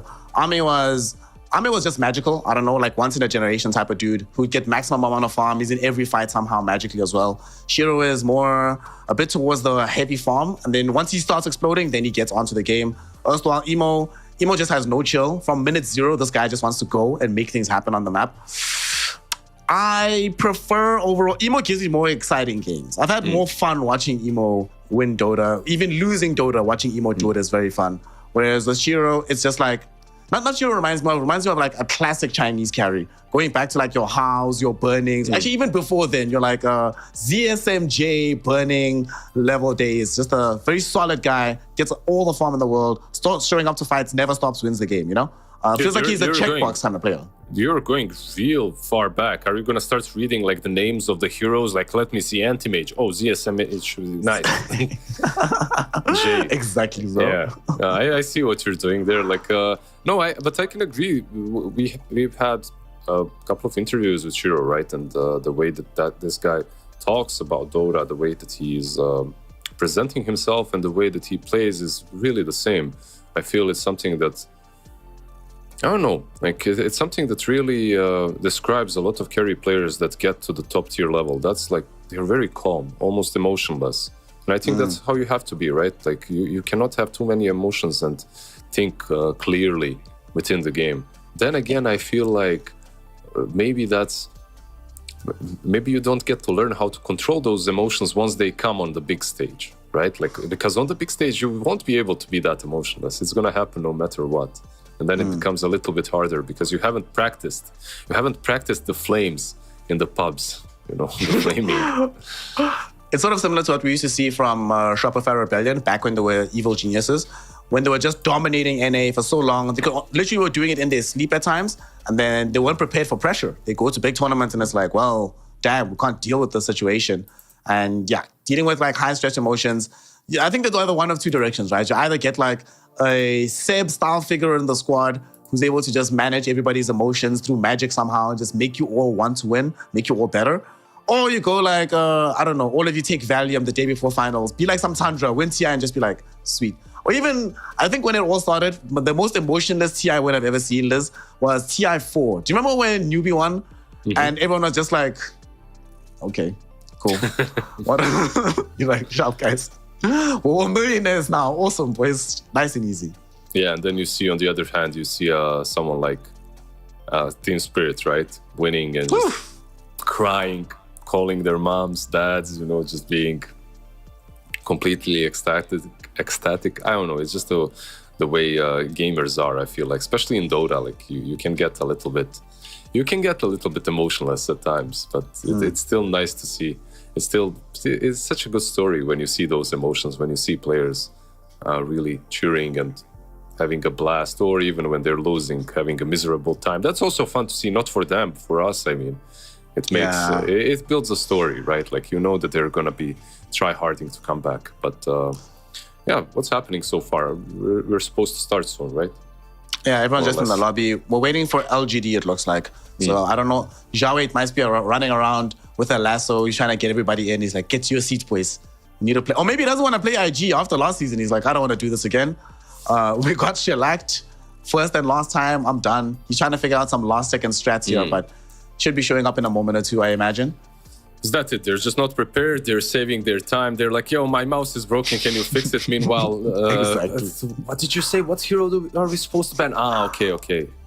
What if he's saving strats for TI, bro? That's a... Oh, Medusa? Okay, we'll ban Medusa. Thank you. Okay, my mouse is fine. Let's go. Let's play. Honestly, I do hope that, like, you know, speaking about plans and having good ideas and stuff, since we're having a bit of an extended break, I'm a bit worried about China, if I'm honest, because if we get to this major and China doesn't do well again, that means we're going to be having a situation where we're going into TI season with potentially only like 1 or 2 Chinese teams actually guaranteed to go into the event. It might, worst case scenario, it's 0, which it is right now in the top 12. That would be a disaster, Liz. It would make life so much worse. I would hate life. I would hate to just see like an all Western affair TI, basically, which is what it might look like at the moment. Did someone already attempt to like recreate the scenario in which that happens? I started to, but I got lazy. But I don't think anyone's done like the full permutations just yet. Too many. Yeah, it's probably way too hard at this point. But yeah, I sincerely doubt that's going to happen. Looking at Team Master and how strongly they are performing at the moment, I think we'll see at least one team qualifying just by points. All right, now 13th and 14th places are occupied by Extreme and Team Aster, and then 16th place is LGD. So decent. If all 3 of those teams get decent results in the division and then go on to do well at the major, then we are having a very different conversation about what the makeup of TI will look like. But I'm also just happy to see a lot of these players smiling, because I'll be honest, throughout this year, China just seems sad. Like, outside of the actual physical play, but when you see their cameras, like when you see the physical player cameras, right? Have the Chinese players looked happy to you this year? They've just looked so downtrodden, man. I guess, yeah, you're right. I agree with that. I think maybe it's also about the team compositions, you know. Sometimes you just want to play with different players, and eventually you get to have that. So once you get to have that, it changes everything. Like you saw Boboka and the way he talked about Sumail, right? Like he's never felt as confident as he does right now. Everything clicked within the team. Meanwhile, back when they were playing with, I don't know, even ROTK, when he was coaching, it felt that they were being lost a little bit in that mid-game. Meanwhile, you can see PSG LGD just shuffling about and making a lot of changes. Of course, you might get the best players for the individual roles, but you might not have the individually best teammates, right? Like maybe they won't gel well together. Maybe they'll need a change. So they changed 2 offlaners already? Yeah. But it's rough, right? Replacing Faith Beyond, not an easy thing to do by any stretch of imagination. After somebody like that leaves, it's a massive hole to fill. And not that many players on the same caliber of a Faith Beyond. And to be fair, it's not just the Faith Beyond role. As much as we're talking about Shiro doing well within the roster, he still, I don't think, hasn't reached the levels of an Ame just yet, where we can start saying that, you know, Ame, you'd never, no matter what the situation was, unless the game was actually over, you always felt like he had some kind of way back into the game. I even go back to some of those games you saw at TI, Ame Terrorblade putting the team on his back and saying, boys, we are not going out top 8. We're going a little bit higher than this. So Shiro still has to live up to that potential. They have to live up to that potential for Faith Beyond. You know, Shin Q also did a lot of work. Although, what do you think about this? I do think of those 3 players, Planet is probably closer to matching Shin Q's level than the other 2 are just yet.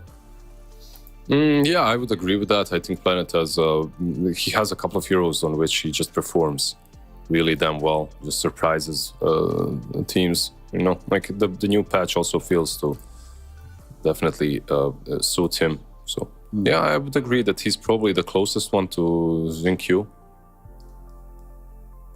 Still rough though, still a lot to happen. Speaking of Shin Q, actually, there were rumors that he was going to come back as the offlaner for LGD. Because his career started as an offlane player for Shin Q.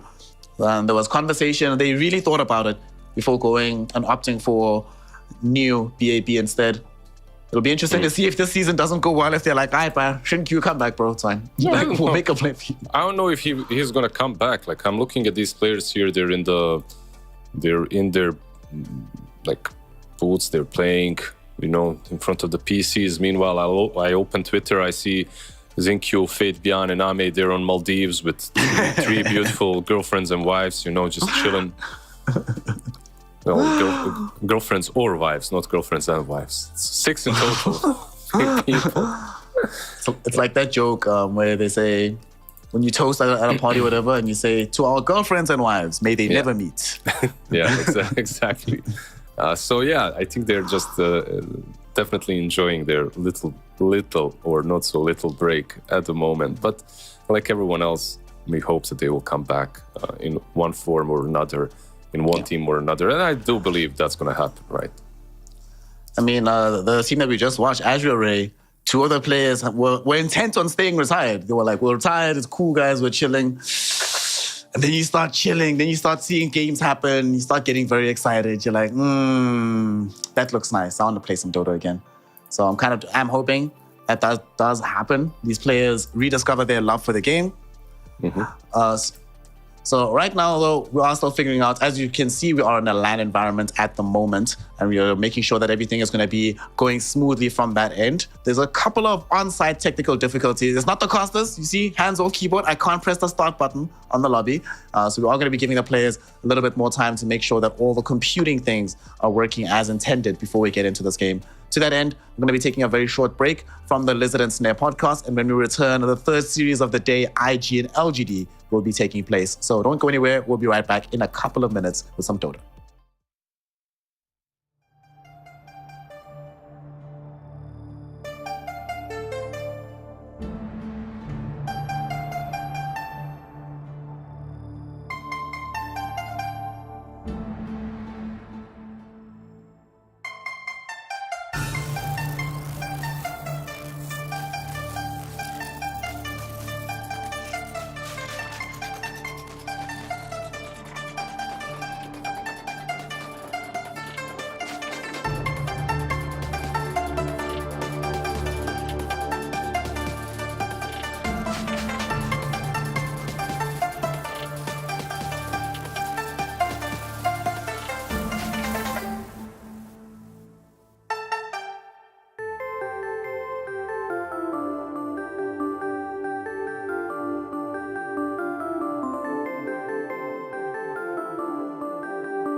Welcome back, one and all. After a bit of an extended wait, we have returned right now for some Dota 2 action between PSG LGD and IG. This is a game that determined a major slot last time around and a game that changed the landscape of Chinese Dota. We're going to be witnessing exactly how it all goes here between these two squads taking each other on.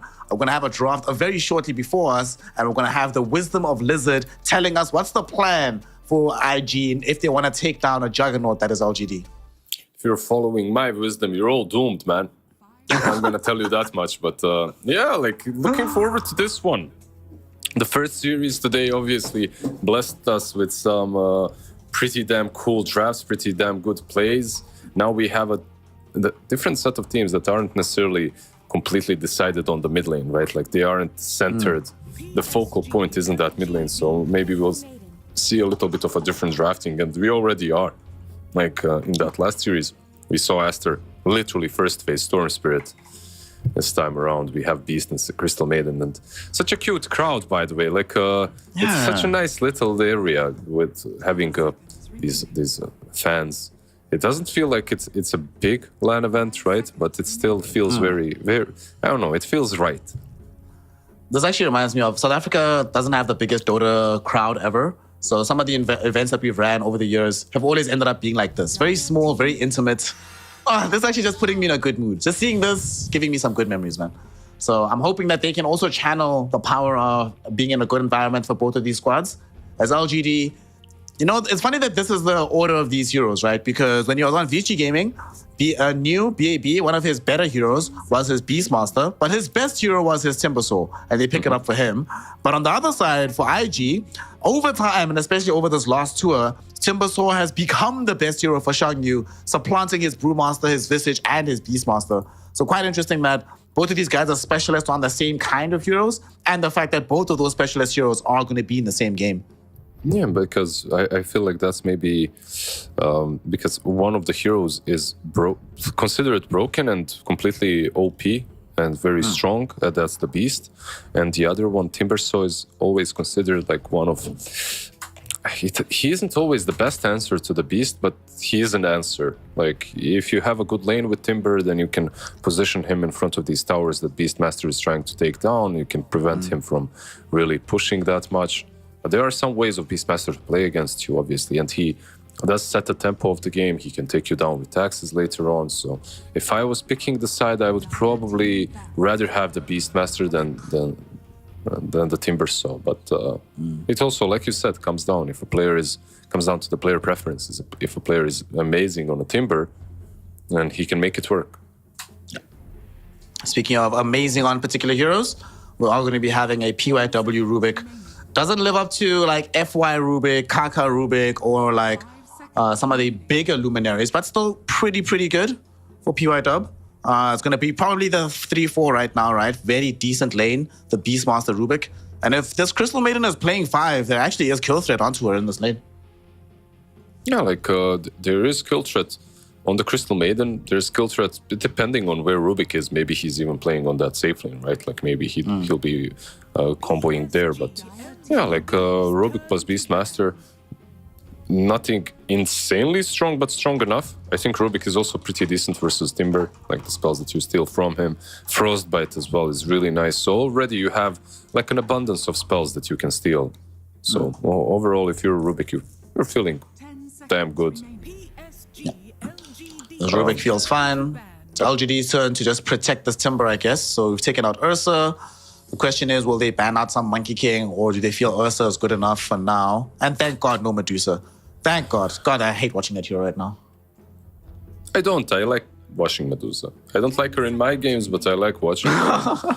I'm surprised that it went through. I'm surprised the teams went for, let's say, Crystal Maiden and Rubik over the Medusa. Like, we've seen that last game, even Medusa into a Terrorblade felt really damn good. Like, a couple of times they did feed with her, but overall it was a really good Medusa game. So, yeah, I don't know why you would decide not to first phase it. The hero seems broken. Yep. Does seem pretty busted. Another hero that's been ignored so far in the draft has been this Alchemist, which is very surprising for similar reasons. I imagine that it could actually still fit into either of these drafts right now with the Alch, especially with Terrorblade already being banned by IG. And Medusa now gone as well. Yeah, I could see this hero, but first I have to take care of some supports, I imagine. LGD, they're going to be picking first out of phase. I imagine Planet is the one that plays the Crystal Maiden, so what do you want to see being put into the 5 role? Since I've been seeing a lot more for Crystal Maiden lately. What do you want into 5 role? I don't know, like you're playing into Beastmaster. You could be going versus these heroes that historically are strong against him, right? Like your Enchantress that can take over the board. It's not considered as strong anymore because of the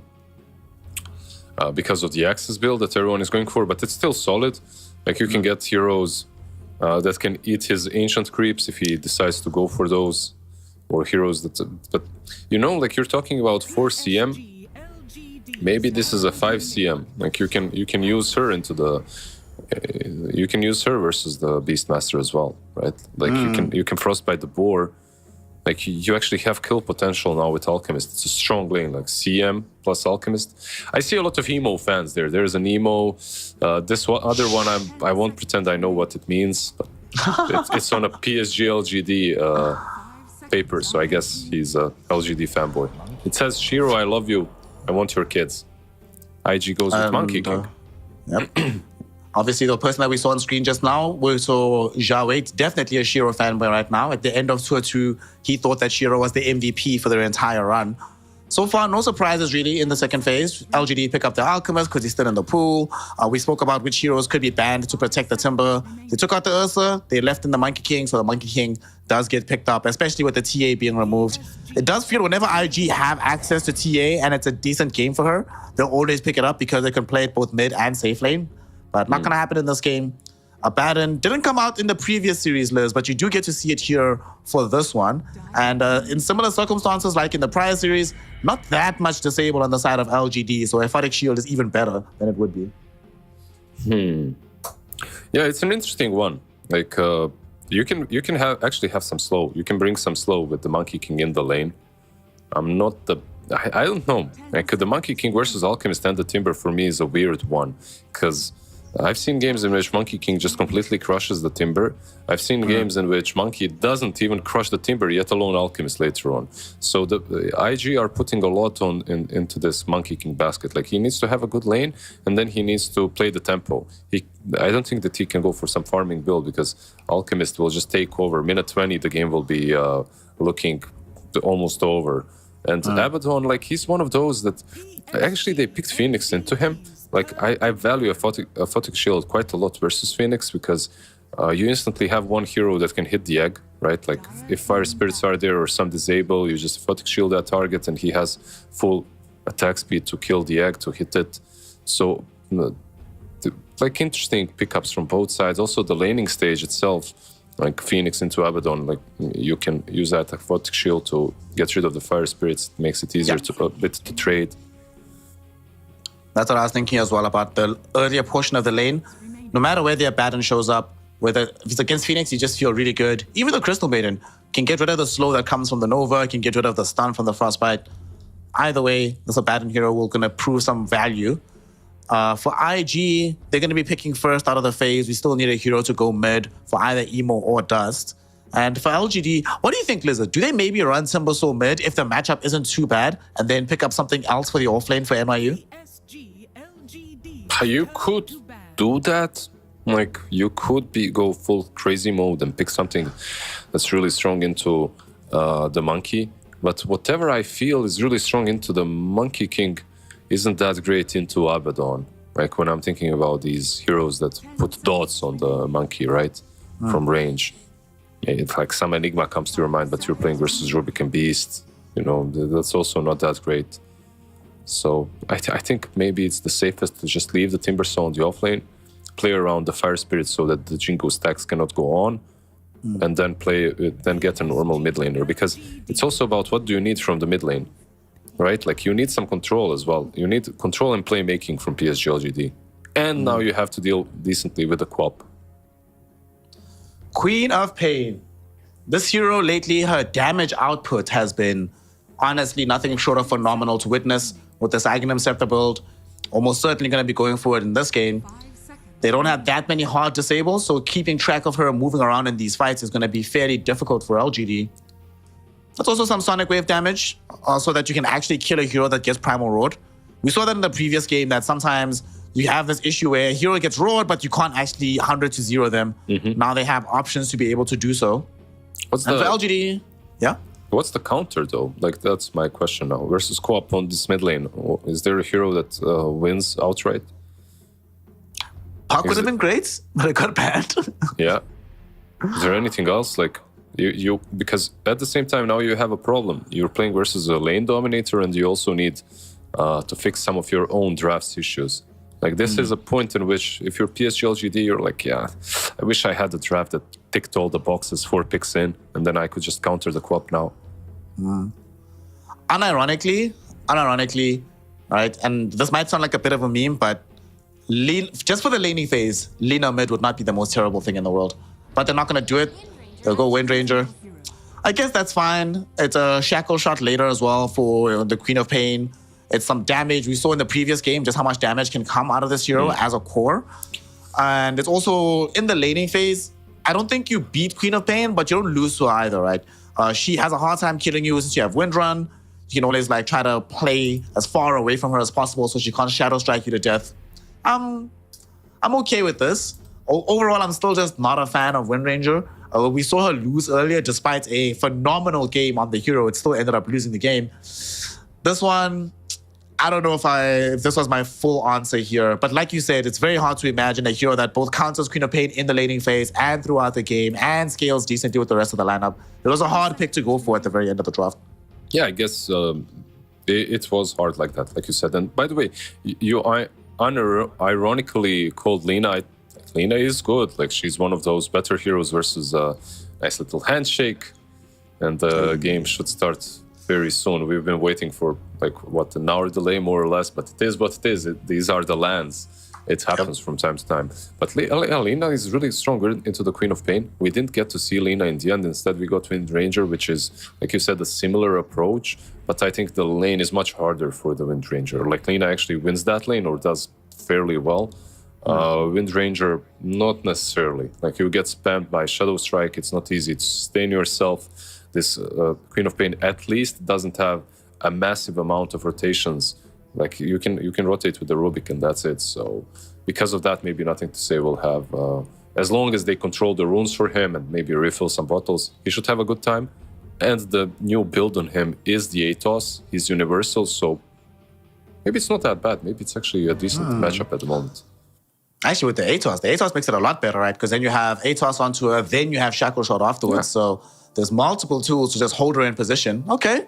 I like this track of thinking. If he does go for that build, then it definitely does make it a lot better from the mid. And of course, I think we're not going to be going for the Diffusal Blade. There's no Medusa to worry about. So you can itemize a bit more aggressively, right? Something that builds in from a Javelin earlier on, basically. Just rush that Leipnir, get that additional pierce damage. And let's see what we've got. Game number 1. Invictus Gaming versus PSG LGD. Last time these two faced off last season, it went the full distance, went the full 3 games, and IG came out on top. But LGD will certainly want revenge. And they want their DPC points back, man. It's like 200 points that Shang Yu has cost them. Bring that stuff back. Give me your points. I just want the points, man. That's all. Give up to me. All these teams want. But yeah, there's some glory as well involved. I think you're playing in a LAN setting. You saw the crowd, you saw the fans. I think you really want to win here. It's like, I don't know. The LAN always brings that part of it out as well. I don't know. Like, you win a game, and when you're walking out of the booth, or some. I've been only involved in smaller LANs, but it just feels good. You go out, people are cheering you. You're saying hi to people. They're like, "Congrats, well played." It's better than when people write to you in your Twitter DMs afterwards. The only competitions I've played on LAN, I haven't played a Dota game on LAN because I've never been good enough to get that far. But in Street Fighter and Tekken and MK, it's always just fun to have people behind you. Although in fighting games and in sports games, what's interesting is that there's no boost, so you just hear people talking trash at you all the time. It's really difficult to play. Yeah, that doesn't help. Probably.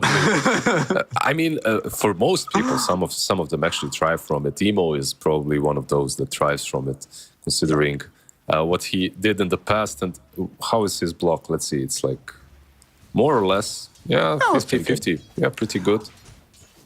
Question mark as well, right? In the question, didn't he play Queen of Pain one game in the question mark series? I can tell you what he played against, and that's Storm Spirit every single match. Yes. I think he played some Quap and he played some Void Spirit. Yeah. So, I think the question mark game was the Void Spirit, actually. Some sleuths in Reddit will go and do the checking for us to ensure that we know exactly what we're talking about. But for now, Wind Ranger versus Quap Metal. So far, NTS is doing a pretty good job. Emo only has 1 CS to his name.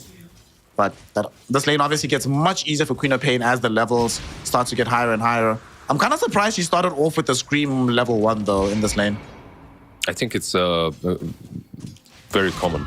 Like, you start with the Scream to contest. Get the range creep. Yeah, you want to get the last, it's easier. And then later on, you can get Shadow Strike and start dishing out some damage. Most important thing is that you get to level 2 faster or at the same time.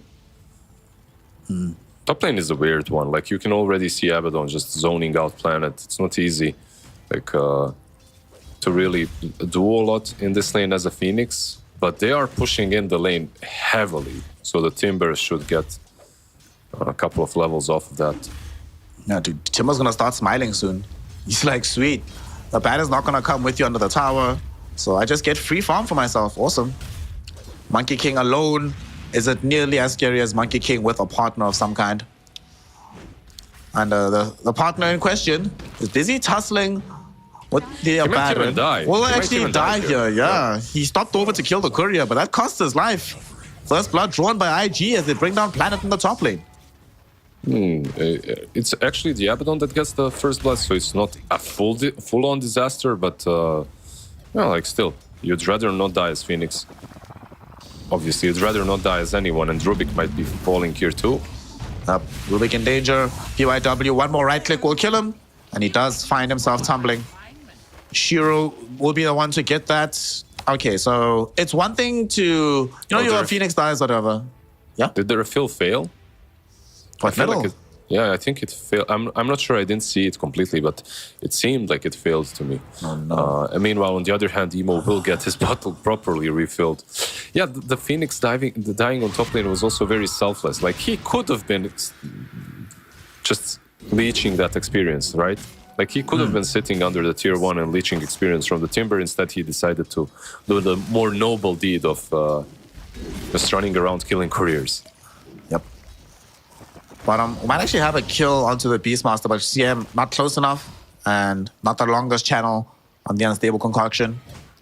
Looks like Beastmaster in this game going to be doing the Helm build. We don't see it as often nowadays, given that the hero is much more versatile, which I like to see. I like the fact that there's various ways to build him up nowadays. It's not just Helm into Wraith Pact every single game, thank God. Yeah, it's a solid build. Like, it gives you a lot of early game pressure, early game potential. Nothing really strange about it. You might not see it very often, but one problem on this top lane, however, is Phoenix not getting that level 2. It sincerely limits the amount the hero can do in the laning stage, because you cannot really trade as freely, you cannot go for the runes as easily. Him not being greedy and letting Timber get his levels, I still think is the best play. If only he's remained alive and got his level 2, the game would have been even better for LGD, but it is what it is. So far, he's still at the level 1 mark. With this creep wave coming in, though, under the tower, should be able to get enough experience to approach the level 2 mark.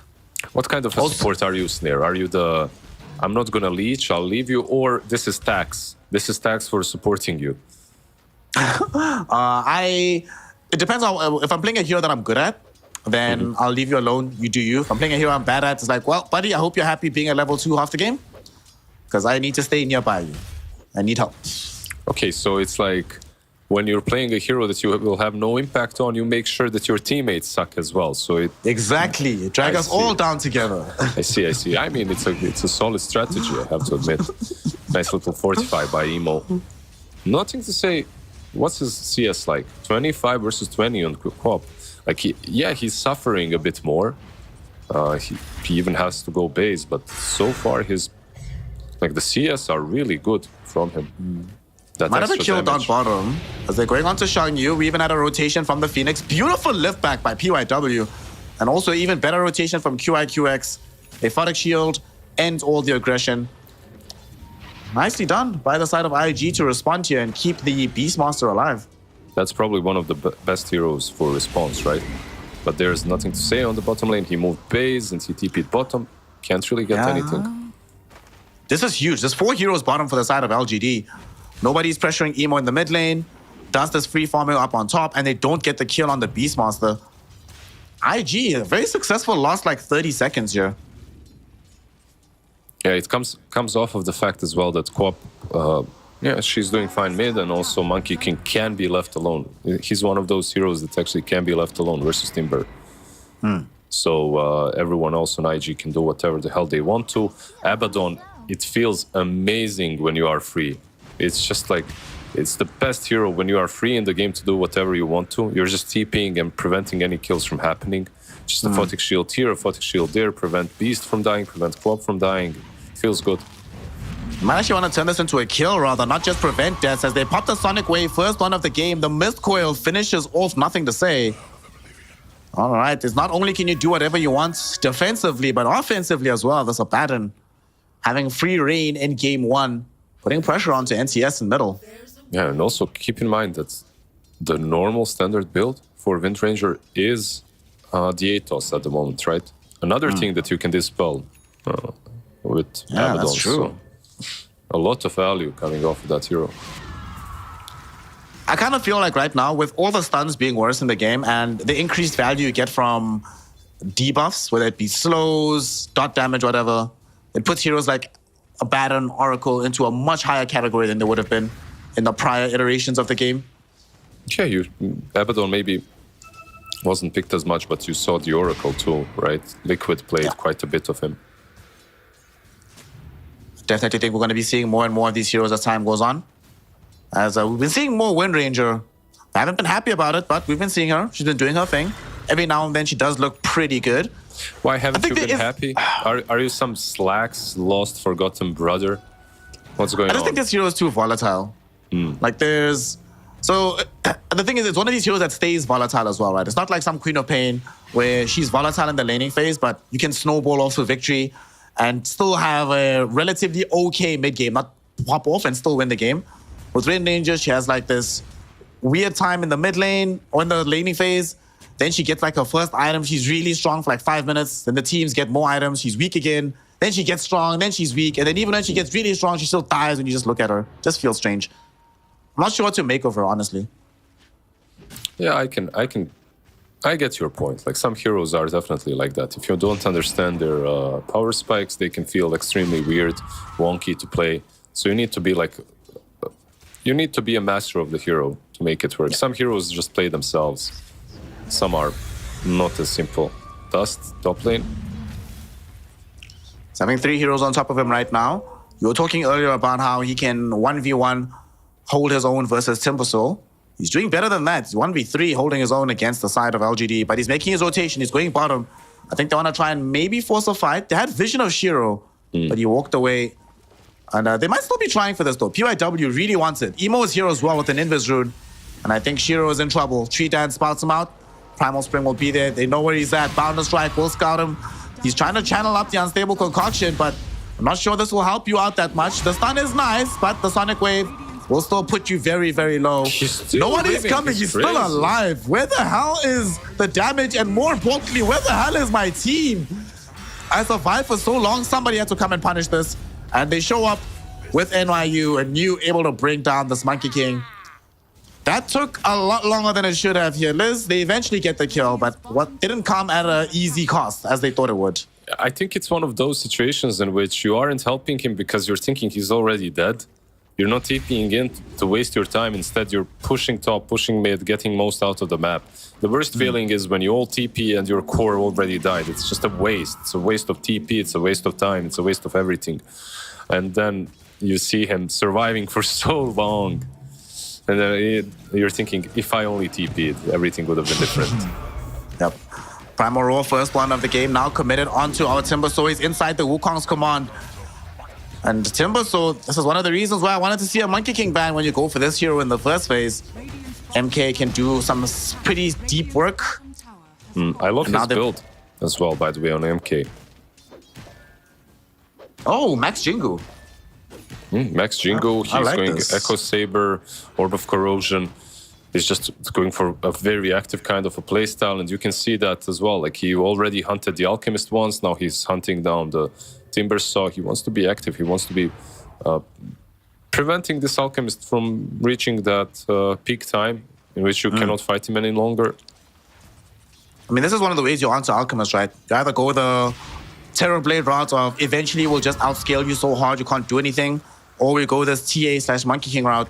We play the game so fast that even with your accelerated net worth, you never actually come online. Yeah, exactly. And I think this is... Like, Monkey isn't a bad hero versus him even later on. I would say that you scale better than the Alchemist into the ultra late game, right? But you also have the possibility of fighting early on, so why not? Why not prevent him from getting that farm as easily? You can see that Alchemist is, what, 5.7k, only 500 gold in front. That's really not a big deal. I mean, there's alchemists that we've seen who have already completed the 4 rads or power trades at this point. Not necessarily happening in this game for Shiro, but still early days. Still a lot of real estate to be claimed on the map as top lane is being pushed in by this Timbersaw. They're not going to try and force a fight off the back of this. We're probably just going to see some usual Timbersaw shenanigans, right? Just keeping control of the top side of the map. Then I guess you have to wait until this ATOS is finished from the Wind Ranger before you make plays anywhere else.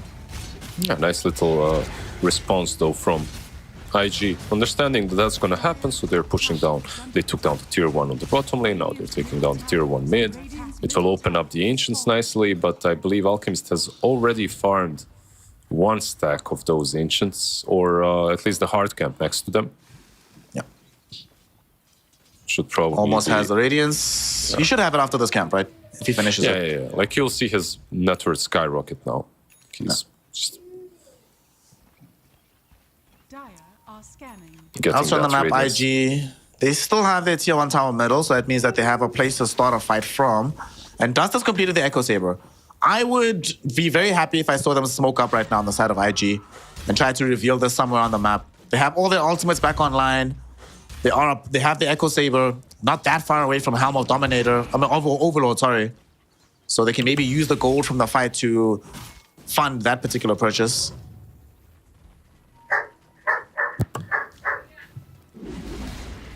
Looks like the smoke will first emerge on the other side.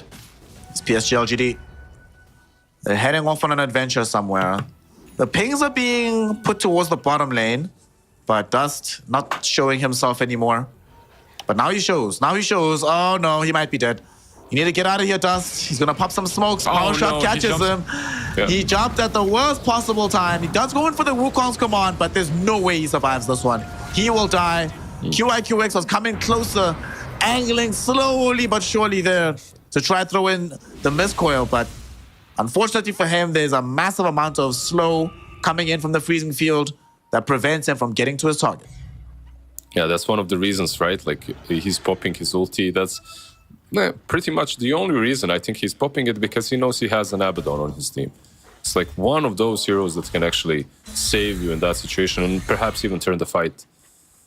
So yeah, they kill off the Monkey King. At the same time, they have the Alchemist farming the Ancients. They have the Timber Saw pushing in top. LGD is getting more out of this map. Yep. IG's gonna try to turn that though. As they finally do go on this adventure, as they smoke up. They already know Dust has Echo Saber. Adventures, you know, like happy little adventures. Or nothing to say. I don't think Nothing to Say is going to have a very sad adventure back in the fountain. Doesn't enjoy this story. Not what he wanted to see. IG though, they're not done just yet because they find another target down bottom. QIQX caught a glimpse of Planet. Does have Icarus Dive available, so he should be able to get into the base unless Dust can cut him off. Planet almost there. I think he should be fine. He'll be okay. I mean, they don't really have a lot of disables anyway for him, so they will lose the tier 2. That's a tier 2 with a DD on Emo, so it falls very quickly with the Beastmaster as well. My God. Like, one issue that LGD is definitely having is, like you talked about, Wind Ranger volatility. any hero would have a problem at the moment, right? Because you have any hero in mid, that is. Because you have Alchemist farming the triangle, that's kind of a safe spot. You have Timbersaw farming top lane. Like these, and you're on the mid. Basically, Timber and Windranger are the two blockers of any smokes towards the Ancients, or were so far. And Windranger was the one actually being ganked and killed. She's easier to kill too, so... nothing to say he's going to have some catching up to do. Yep. Only now is he finishing off his Rod of Atos, which means he is quite some distance from having anything that resembles a farming item. His net worth not going to be skyrocketing anytime soon. So a lot of responsibility for the next 10 minutes of the game will be placed on the shoulders of the Timber and the Alk. How's Timber doing as well? Timber is doing fine. Just look at the net worth of Beast. Actually, co-op mid lane, there's the Egg. Egg has been popped. Can they get out of here on the Queen of Pain? Emo just around with the Sonic Wave. Actually still alive for now. Will eventually get taken down. QIQX make that take longer though. And now here comes Dust. Wants to make sure that they can find Shiro as well. They get off a very nice Wukong's command. And it's going to be enough damage to bring down the Alchemist. It's a 2-for-1 affair here. PYW falling very low. Almost died to the Chakram of New. But they will not be able to get any more. Emo will happily sacrifice his life any day of the week if it means being able to reliably kill off Shiro on his Alchemist. Yeah, definitely. And that's another volatile aspect of Queen of Pain on the other side, right? It's another hero that can feed quite a bit, even if you have a good laning stage. If you blink in, if you're out of position, it's so easy for you to die. And I would actually, I'm not sure, of course you want to kill the Alchemist, but as Queen of Pain, you also don't really want to be dying very often. That's another one of those snowbally kind of heroes. Interesting though that Shiro, he went for the blink, right? Radiance straight into the blink. Yeah. So he's able to be this active. He's gonna have to do something with this blink though, because they are heading top to try and go for an early Roshan here on the side of IG. They have the Beastmaster army filtering in.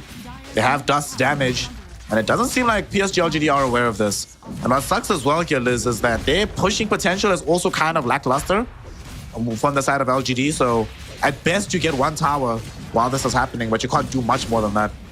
Yeah, I would say that LGD is currently at least like a one-trick pony. You're basically completely reliant on that Alchemist to have a good time and do his stuff. And his stuff is farming the BKB. I really think that he needs that BKB, he needs the blink, the radiance, and then these fights will look a little bit easier for them, or they will be a little bit safer. I'm just still shocked by the Beastmaster, I just can't. Dude, this is showing you Beastmaster, fam. He's lit at this. I know, but every Beastmaster I watched at the moment, it's the only hero that manages to pair an Alchemist in farming speed, and you're on offlaner, it's just ridiculous. Did you see that one game from Zai where he had 15k net worth, 25 minutes? I was like, what? I saw it, yeah. Zai is a master as well. His Beastmaster is ridiculous.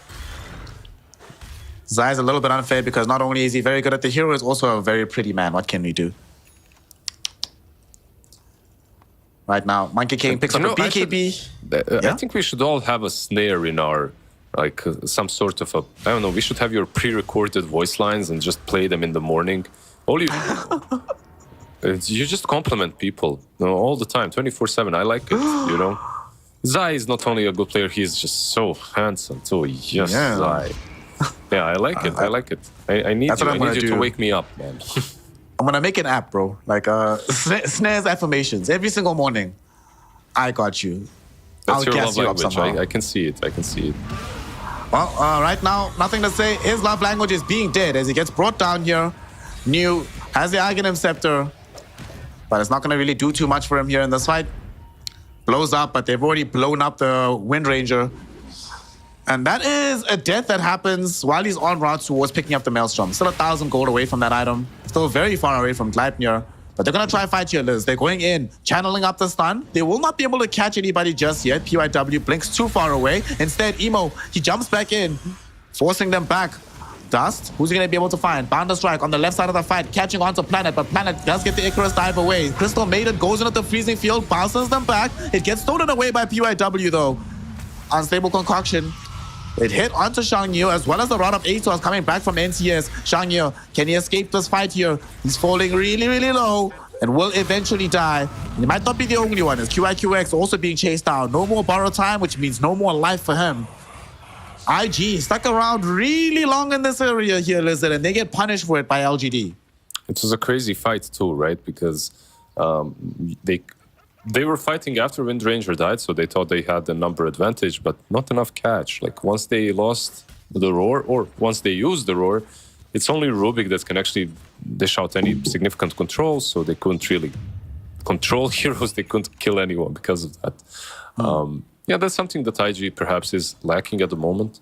You use roar and you pretty much have all of your control committed. You kind of need PYW to be the other one that furnishes some control. He must steal Shackle Shot, then use it in a fight. That's It the would only be way. solid. Yeah, it would be solid. Like lift, just the lift isn't enough at the moment, at least. But I think if you're IG, yeah, you lost your two heroes then in the end, but you're kind of happy with taking down NTS and making his life as miserable as possible. I mean, we saw last tour that the only teams that managed to beat LGD were the teams that managed to make NTS have as depressed a game as humanly possible. Seems to be the key to success here. Do you like the net worth on Dire? Like, look at their three cores. It just feels, Oh my god. it feels very good, you know? Sharing everything equally. Good brothers, right there. This is the kind of society we want, man. Balance amongst all our cores. They're going to smoke up and try to share this balance with the rest of LGD. They have an Aghanim Scepter right now in the co-op. This is the huge damage output that they needed. Sadly, though, Dust is not available for this fight as he's busy farming a wave down bottom. So they do need to be careful about how they approach this. Dust does trigger the TP towards middle. They're going for the pincer. NTS almost actually just ran into Dust. Very luckily for him, that didn't end up happening. Yeah, they have that one ward on the left, but it isn't scouting the Alchemist out. Instead, they smoke up.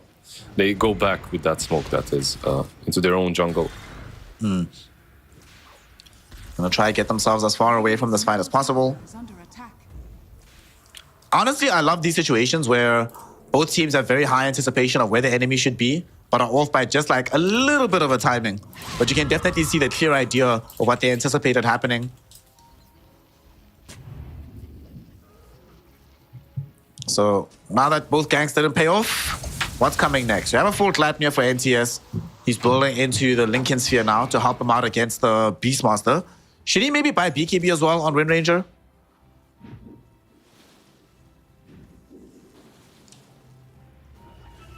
I'm not sure. He might need it.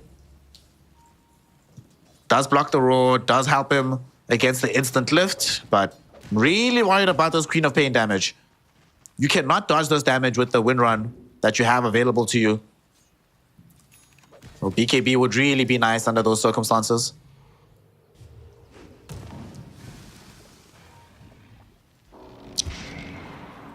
Looks like they might try smoke again on the side of IG.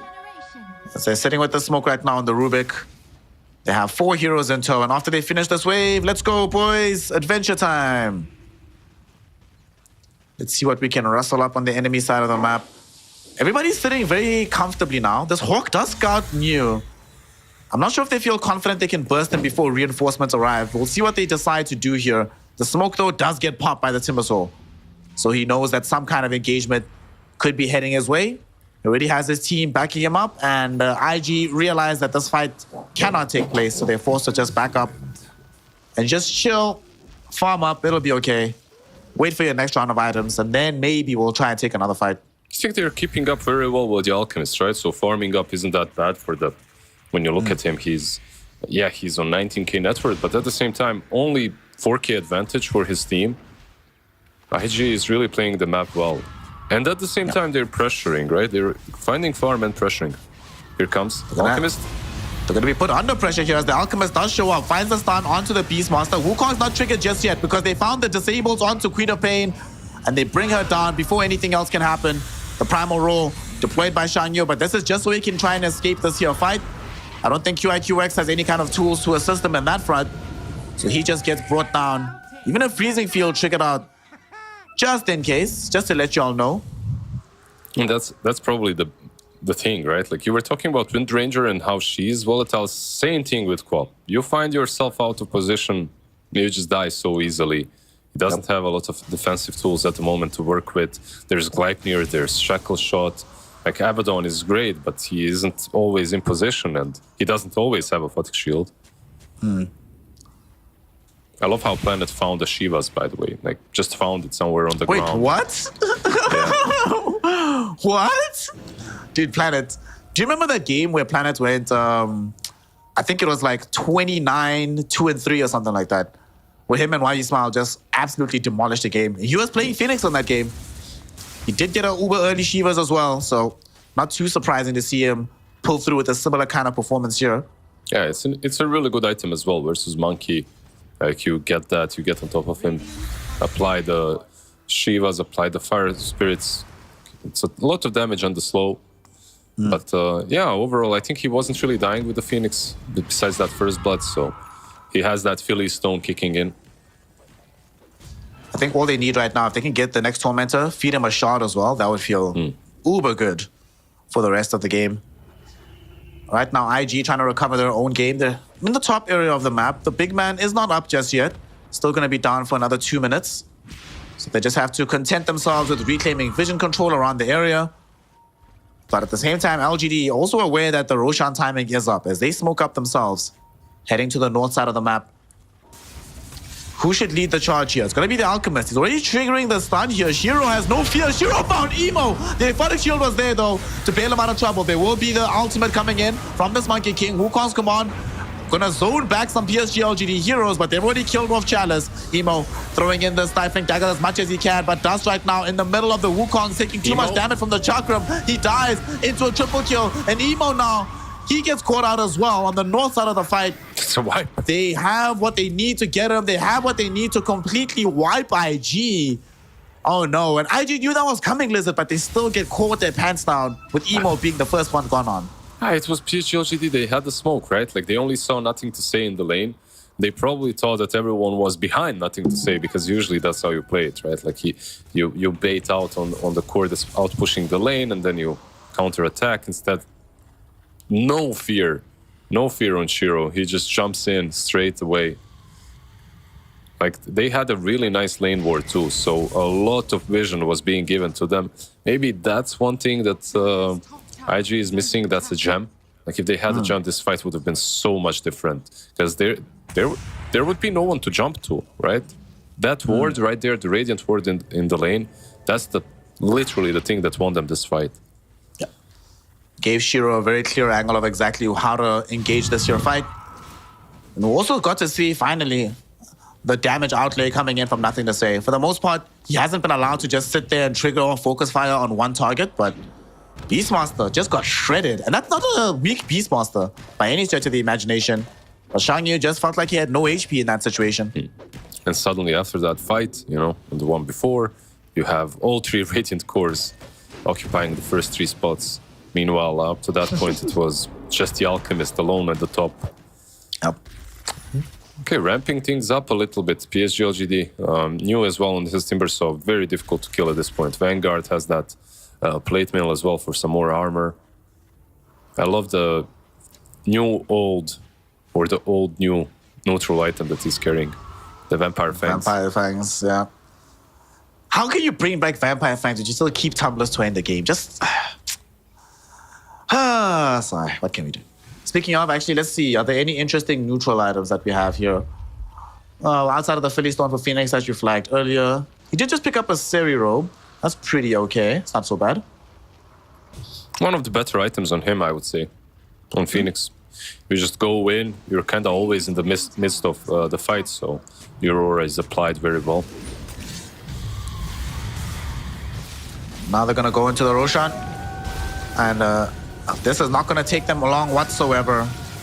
IG potentially was stacking up bottom, because they have an Observer Watch here, maybe thinking about when Roche comes this side, but they will not have that luxury, as he's going to be sitting in the hands of Shiro. Do you think Shiro should have taken it? Is Shiro under any real threat of actually dying in these fights right now? Yes, I think he still takes it because he's pretty much the first one that goes in together with Timber. So if he dies, if he gets roared, like your fight might be over. Is that easy to accomplish? Of course not, but he's still initiating for you, so IG should have enough damage to take him down. Right now, IG just trying to de-push this top wave, keep as much of their map open as humanly possible, prevent what we've seen in some of the previous games of just having your whole map completely taken over by the enemy. And down bottom, they're thinking about going on to NTS here, but it's only Dust and PYW that don't have the damage to do it. Yes, I feel that IG at this point are just, they missed their timing slightly bit. They played that early aggression. They missed the timing on completely shutting down the Alchemist, and now they have to pretty much resort to defending their objectives and going for that later part of the game in which Monkey King becomes perhaps a bigger carry. But we are not there yet. Like he's 2 items away from it. No. Still going to be quite a long journey for him to get into that position. IG, though, doing the right thing. Just trying to spread the map as much as they can. Draw LGD, crucially, away from their base. But they might actually smoke here. They have a Blink Dagger just picked up for this Beastmaster. They're thinking about it, man. They're going to go for a fight on IG. All right. They don't have any Observer Wars, so they don't know Planet's not here. But this is a risky engagement to try. He does have that Skadi on Monkey, right? So there's some slow, there's some damage in the Wukong's command. Perhaps it will be enough. It's difficult though. It's not like in that last series where whoever initiates first wins the fight. I think it's very different in this game. Nothing Let's see what they get. Oh, NTS, he gets past, blinking away from PYW, but PYW does have a blink of his own. Reaching in towards the Wind Ranger, Primal Roll will be there. They should get this kill. Previously, they didn't try because they only had 2, but when they have 4, they have enough damage. But the question is, can they escape with their lives? Dust getting stunned up right now by Shiro, who's trying to beat him away. BKB gets popped with the Abyssal Blade as well. He can't get himself towards the trees. Phoenix goes on with the ultimate. We finally do see the Wukong's command emerging from Dust. This is going to do a decent job at making him hard to kill.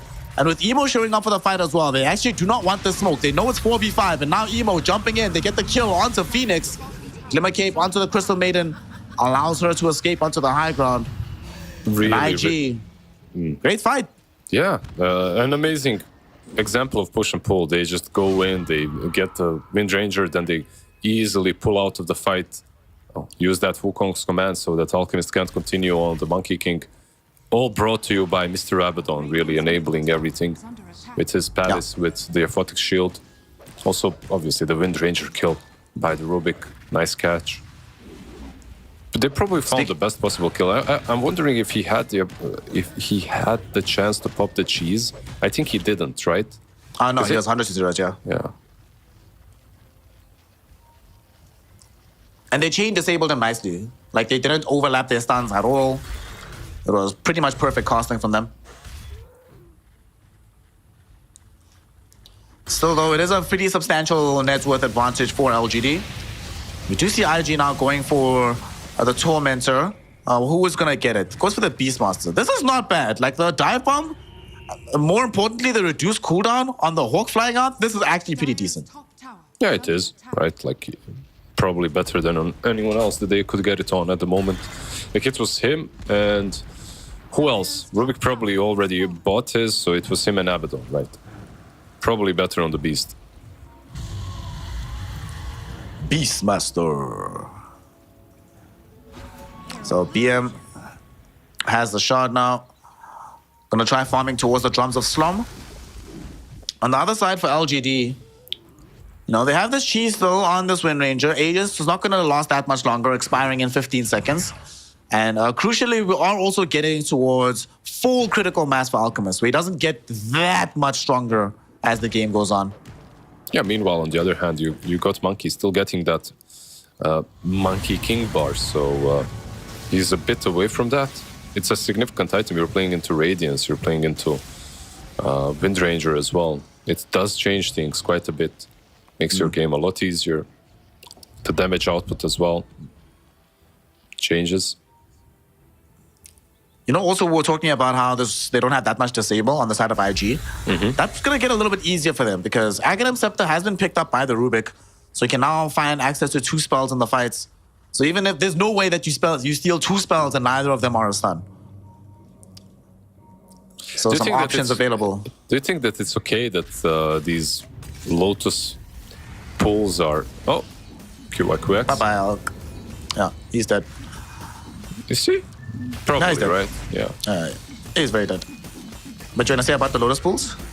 I still see them full very often, you know. I still see teams just not touching them.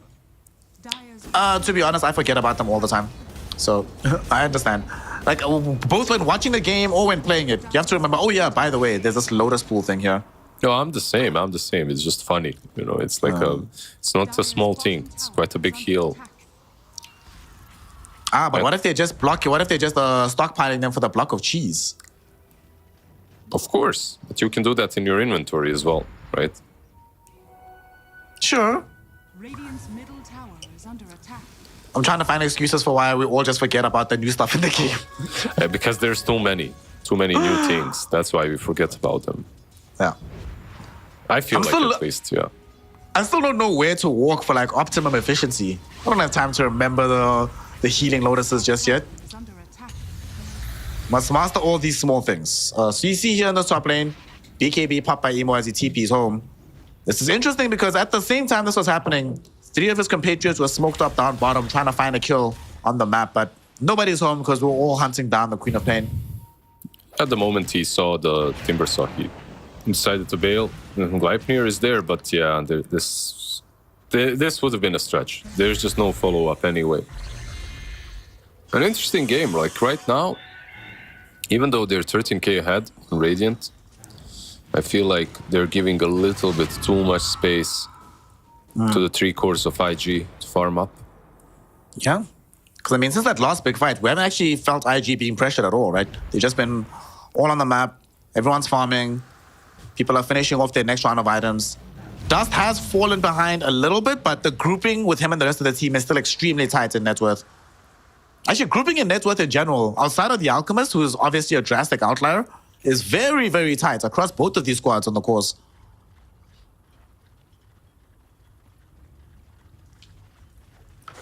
The supports are equal, the cores are equal. It's just you, capitalist alchemist. Look at this guy. Yeah, it's a capitalist alchemist, but I won't say that they're equal when it comes to the net worth, but some heroes, let's say this Phoenix, I feel like he is every single fight doing more than most of these supports. Like Phoenix and Abaddon, Abaddon comes second, but Phoenix has been just, yeah. He will have a refresher very soon too. I believe that he only needs the recipe now. Radiant are scared. He's so farmed. Planet has so much money. To be fair, so does PY Dub, who's smoked up with his squad right now. Has Blink Ags, a Greater Lotus, and a Glimmer Cape. And the LGD is being very disciplined at just posting up in this one area here up on top. They're not going all the way into the graveyard, but they're holding near the outpost. Who's gonna go in first though? QIQX got some vision on the high ground. They see some of these heroes now. The question is, who wants to actually make the jump? Timbersaw goes in, Dust considered triggering off the Wukongs, but thinks better of it. IG deciding that they actually don't want to fight here, and they back off a little bit. Yeah, I think that place to fight would be disaster for them. They're on the low ground, right next to the Twin Gate. Planet would be able to put his egg on the high ground. You're just not winning it. Instead, they move back. They just check Rosh, and yeah, this Rosh, it will respawn in a couple of seconds. So if they stick around, they might lose tier 3. Dire's courier has been killed. Right, now this is an interesting place to be, because Roshan is up, but like you said, your tier 3 is being sieged, so the decision has to be made. Are we getting Rosh, or are we gonna go and defend the high ground? They've already cleared the creep wave though, so technically you could do a facsimile of both. Tier 3 tower should still fall, and they're going for this melee Rex. They're going for the Rosh right now. On the side of PSG, or IG rather, LGD have to come back to track this. And after the They're too fortification, slow. Yeah, they're not gonna they make real- it. yeah. Neo's gonna go in first, hoping to try and stop this. Shivas goes out. He will find himself getting grabbed out of the air by PYW. IG though, realizing that he probably has reinforcements coming in, so they don't want to force a fight just yet. And that was for sure not worth it, I would say. Like, yeah, you take down the tier 3, but you gave Cheese, you gave Cheese Aegis and Refresher Orb. And that cannot be worth it. Emo is in. Emo is in with the BKB, but his BKB is about to finish. They need to be careful here. There's going to be a Boundless Strike going in. Planet, can they kill him? He No! still gets He it. gets off the ultimate, and now they turn around with the full focus fire onto the Wind Ranger. She is down. Does bring down the egg, but this might cost him his own life. Primal Roll, though, going in onto Shiro inside the Wukong's command. The statues, they're doing so much damage. He's stalled out again. He's going to end up dying. Alchemist still alive, though, by some miracle, but miracles will have to end eventually. At that being said, though, no! Jumping in with the big Aghanim Scepter, boom! From the Timbersaw, brings down 3 heroes. They will be able to get a 4th and make it an Ultra for New, a team wipe for LGD. And even though they don't have the Aegis, they still have the execution to win the team fight. Oh, that was just beautiful. No comment needed. No comments necessary. Just, okay, I can see now why you said this guy's favorite hero is Timbersaw, and that was just, yep. Perfectly aligned. Also next to a tree. His damage was insane. And they all have buybacks, but who do you buy back with? Now they're questioning themselves, okay, who buybacks first? We are kind of losing our sides, guys. We lost top range, now mid lane is being taken down as well. Who buybacks? No one? Okay, sure. Just wait for the Quap and Rubik. Lose 2 sides. Or maybe top melee will... Wait, is that top melee or top ranged? That's actually... Top range is left. Melee is gone. Okay, so 2 sides gone.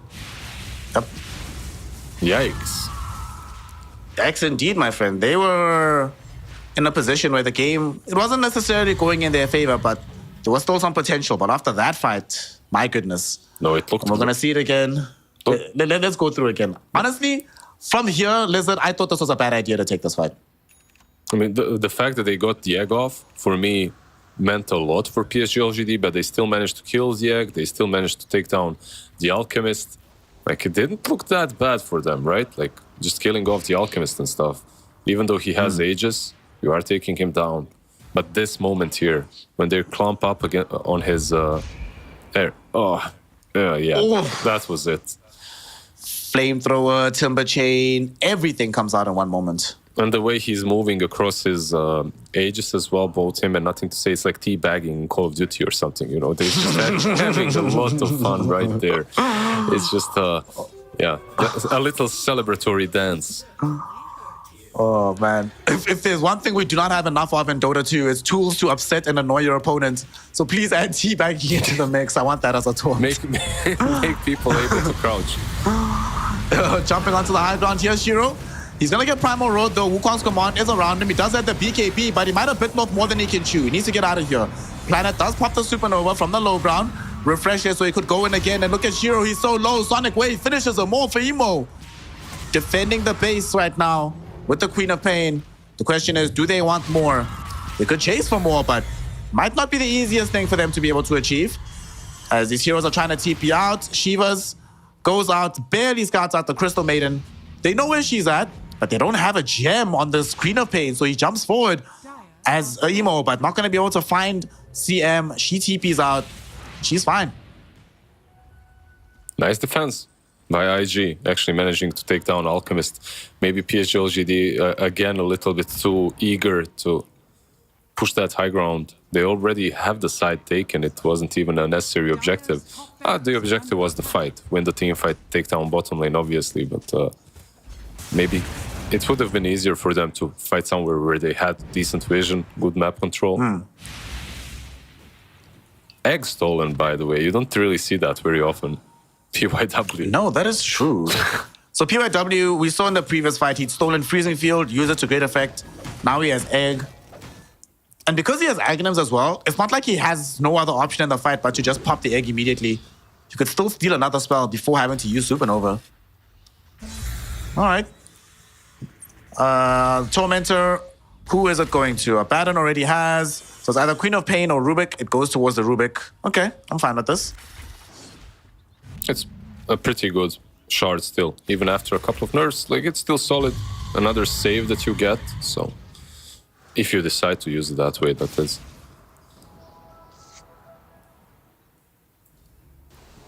This game is so close, dude. I love the fact that we're 2 lanes of racks down for IG, 13k net worth and advantage for PSG LGD, but I could still see one fight changing the whole game around. 100%. Why is it even like that? The 2 sides are down because they refuse to use any of the buybacks. They just decided, yeah, screw it, it doesn't matter. We'll just keep on playing with that one side. We have more than enough heroes to outpush the lanes. The problem with being 2 sides down, it's just usually much harder to smoke up, to make plays on the map, but not for these heroes. I mean, these are some really mobile heroes that they have available for them. Right now, Roshan 2 minutes away from respawning. We just picked up a full Silver Edge from Dust. So he is also approaching his full stack where he can't get that much stronger. 1 more item away, and then he is fully slotted out. Emo, maybe an item and a half out before he's in a similar position. Timber, he's scouted. Can they get him though? Okay. That's the question. We're going to find out together, Lizard, as they go for him. He's inside the Wukongs. They have the damage, but he pops the cheese. New is still alive, goes in. Flamethrower with the Aghanim Scepter. They try to bring down the Rubik, but he pops the ultimate. It's going to be a supernova that does get destroyed. In the meantime, Emo's also been removed from play. Abyssal Blade onto Dust. Monkey King can't flee this fight. He's dead. Down to right. The stun from the supernova catches a Baron in position. And IG, they felt that was their last roll of the dice. The dice does not come up Snake Eyes. So it means that they go down 1-0. GG well played is called, and LGD secure game number 1 against IG. What a cool game. What a cool beginning of the series. We waited like an hour for this, but it was worth it. Like, Alchemist, yeah, he did outfarm everyone as to be expected, but he never really took off too hard. Like, it never really felt like that game in which Alchemist is just going to win a 25 to 30 minute mark. Beastmaster was close enough. Monkey King as well was itemizing for the early game. You had Co-op doing very well early on, but it was this later portions of the game in which they had some, I don't know, I think strategically they made the right moves. I think taking that rush when the tier 3 was falling was still correct. The way they fought afterwards didn't feel that great. Like, that fight afterwards, Timbersaw did way too much damage. I think they had no business clumping up the way they did. But it's the nature of Dota, right? Like, you can't think of everything all the time. Same like Storm Spirit in that last game. Sumail just managing to Vortex how many heroes. It's like similar here. 4 of them. Yeah, 4 of crazy. them. Like this. Is it this? No, it comes later. This is still early on in the game. I sort of forgive them for what happened, because at that point, the reason they're all clumped up is, unlike in the previous series where these heroes are all chasing a 4-position Spirit Breaker, they're all chasing Shiro. They know he's the most farmed hero on the map. They know how important he is for LGD. And he falls so low inside the Wukongs that it makes sense to try and chase him a little bit more. But then, like you say, you can't think of everything. You're like, hey, boys, we've dealt with this Alchemist. Oh, snap. There's a Timbersaw that has more net worth than everybody on our team. Oh, God, how are we going to deal with this? So, good game from NYU. We see why they went for his Timbersaw in the first phase on the side of LGD. Dude, look at this. Crystal Maiden ended the game with 3 gems in her inventory. I don't think I've ever seen that before, actually. Yeah, he's unlocking the secret mode of the game. You don't really know about that yet, but it will be revealed soon. Oh, getting his 3rd eye opened. So in this game, given that there were some flashes of brilliance from IG, what do you think is the big thing that they need to change going into game 2 to make their game or their prospects of victory a little bit easier? I'm not sure. Like, this game didn't really feel that bad throughout the match. I really think that they had what it takes. It's just that Queen of Pain is that kind of a hero, more or less. Like, you jump in a couple of times in a bad position, you get picked off. Like, you can die very easily. Same like the Wind Ranger that you talked about. I would even argue that it's maybe a little bit easier with the Wind Ranger. You have Wind Run off cooldown all the time, just running around. Maybe they can pick some more tempo, even though that's all they had. Ban out the Alchemist, perhaps. Pick the Medusa when it's offered to you. What approach do you want to take? That's the question. I don't think it was necessarily a draft issue here. Even the strategical issue wasn't really there. They played well. I feel like PSG LGD just played a little bit better. Sadly, that has often been the case when you're playing up against this LGD roster, is that no matter how well you play, they just have something in the back that's just a little bit better than you. And they end up getting themselves a W here. For this game, nothing to say, made a very good recovery, played very well. Shiro obviously we spoke about him earlier, checkbook type of carry player, ticked off all the boxes you need for this Alchemist. But I must say, this Timbersaw had a bang of a performance. Not just that one really cool fight that we saw, but just his presence in these fights. Like, for very early on, and you could clock it that, like, no matter what they could do to nothing to say, they were going to have a massive Timbersaw problem, because how on earth do you kill this guy this game? Yeah, 100%. Like, you have to give the MVP to him. He was just... You asked me, what do they need to change? Maybe ban out the Timber. Like, they got the Beastmaster. Beastmaster was I need to find a better word than beast. He was a nuisance to deal with. It was very difficult. Like, he was dominating the lane. Post-laning stage, they were rolling over the map together, taking one objective after another, and keeping up with the network, which was very surprising to me. Like, they managed to clump up, pressure the map, and at the same time keep up with the Alchemist. It was really nicely done by them. But New, like, he was on his Timber, just chilling on top lane, farming up, getting his Aghanims, and then you saw what he did. Like, Wind Ranger, nothing to say. He was soaking up most of the damage, most of the hurt. That's why he ended the game like 1-5. It's not a great score for a mid laner, but because of that, Timbersaw got so much free space, free farm, and he definitely showed up when it was necessary. Yep. He ends up going 10-1-7 in this game, dealing out 32,000 damage. An obscene performance coming in from him. And there were so many fights where he'd be in the midst of the fray, inside Wukong's, next to the screen of pain, but still emerge somehow unscathed at the end and winning out the game for LGD in game 1. That being said, though, this is exactly how it went last season. LGD took game 1 off of IG, and then IG made the comeback and made it a 2-1 affair at the very end of the series. So we can still have IG clawing their way back into game 2, and we can still have LGD crumbling for the rest of the series. We'll find out exactly what happens after a very small break. Myself, Snare, with the luscious, the lovely, the amazing Lizard. We'll be back in a second with some more Dota action. So we'll see you soon.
Welcome back, one and all, to some DPC action here to witness PSG LGD versus Invictus Gaming. A BO3 matchup, a rerun from the last tour. IG booked their spot into the major by beating LGD last time around. And so far, LGD, though, are not looking to repeat that history. Lizard, they want to make this a 2-0. Xiao has dinner waiting at home tonight. He has some plans. He has a movie he wants to watch tonight. Doesn't want to make this a long affair, hoping for a quick 2-0 from him.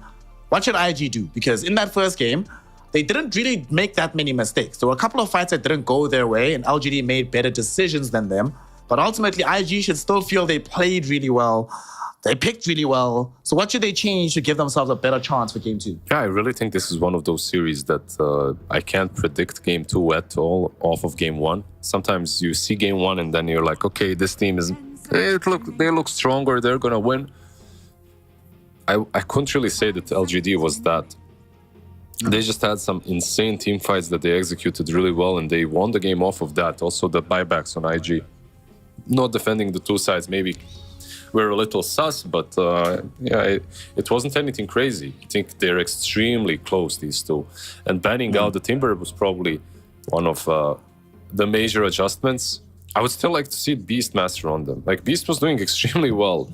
I don't know if you have your second and third pick here, like first and second, that is on IG. Like, let's get that Beast boy back in.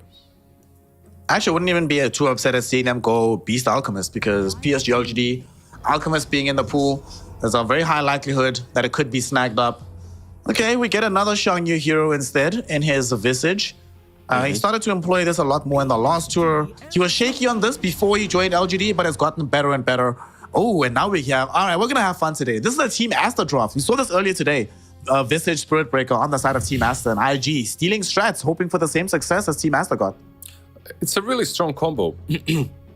Like, Spirit Breaker is one of those heroes that can stand in front and soak up a lot of damage. Soaking up damage means basically is equal to soul assumption charges. More soul assumption charges, more fun in the lane. So also he kind of can save you with the charge from any aggression. Like, he can also leave you in the lane. You can get a lot of farm. The color code matches perfectly. So yeah, I do like the opening of Visage and the Spirit Breaker. What did they answer it? A Pangolier. It's like, okay, like Pango and Kotl, right? That's the idea. It's still strong. It's still one of the best heroes that Nothing to Say will play. So yeah, you get a Kotl Pango.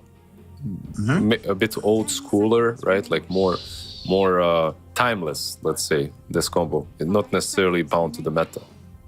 Yep. Been very good for a long time. And even in this meta, these two heroes are quite popular at the moment. Rounding out, I believe it was, 8th and 9th most picked? I'll have to go back and check the exact numbers, but looking very, very good.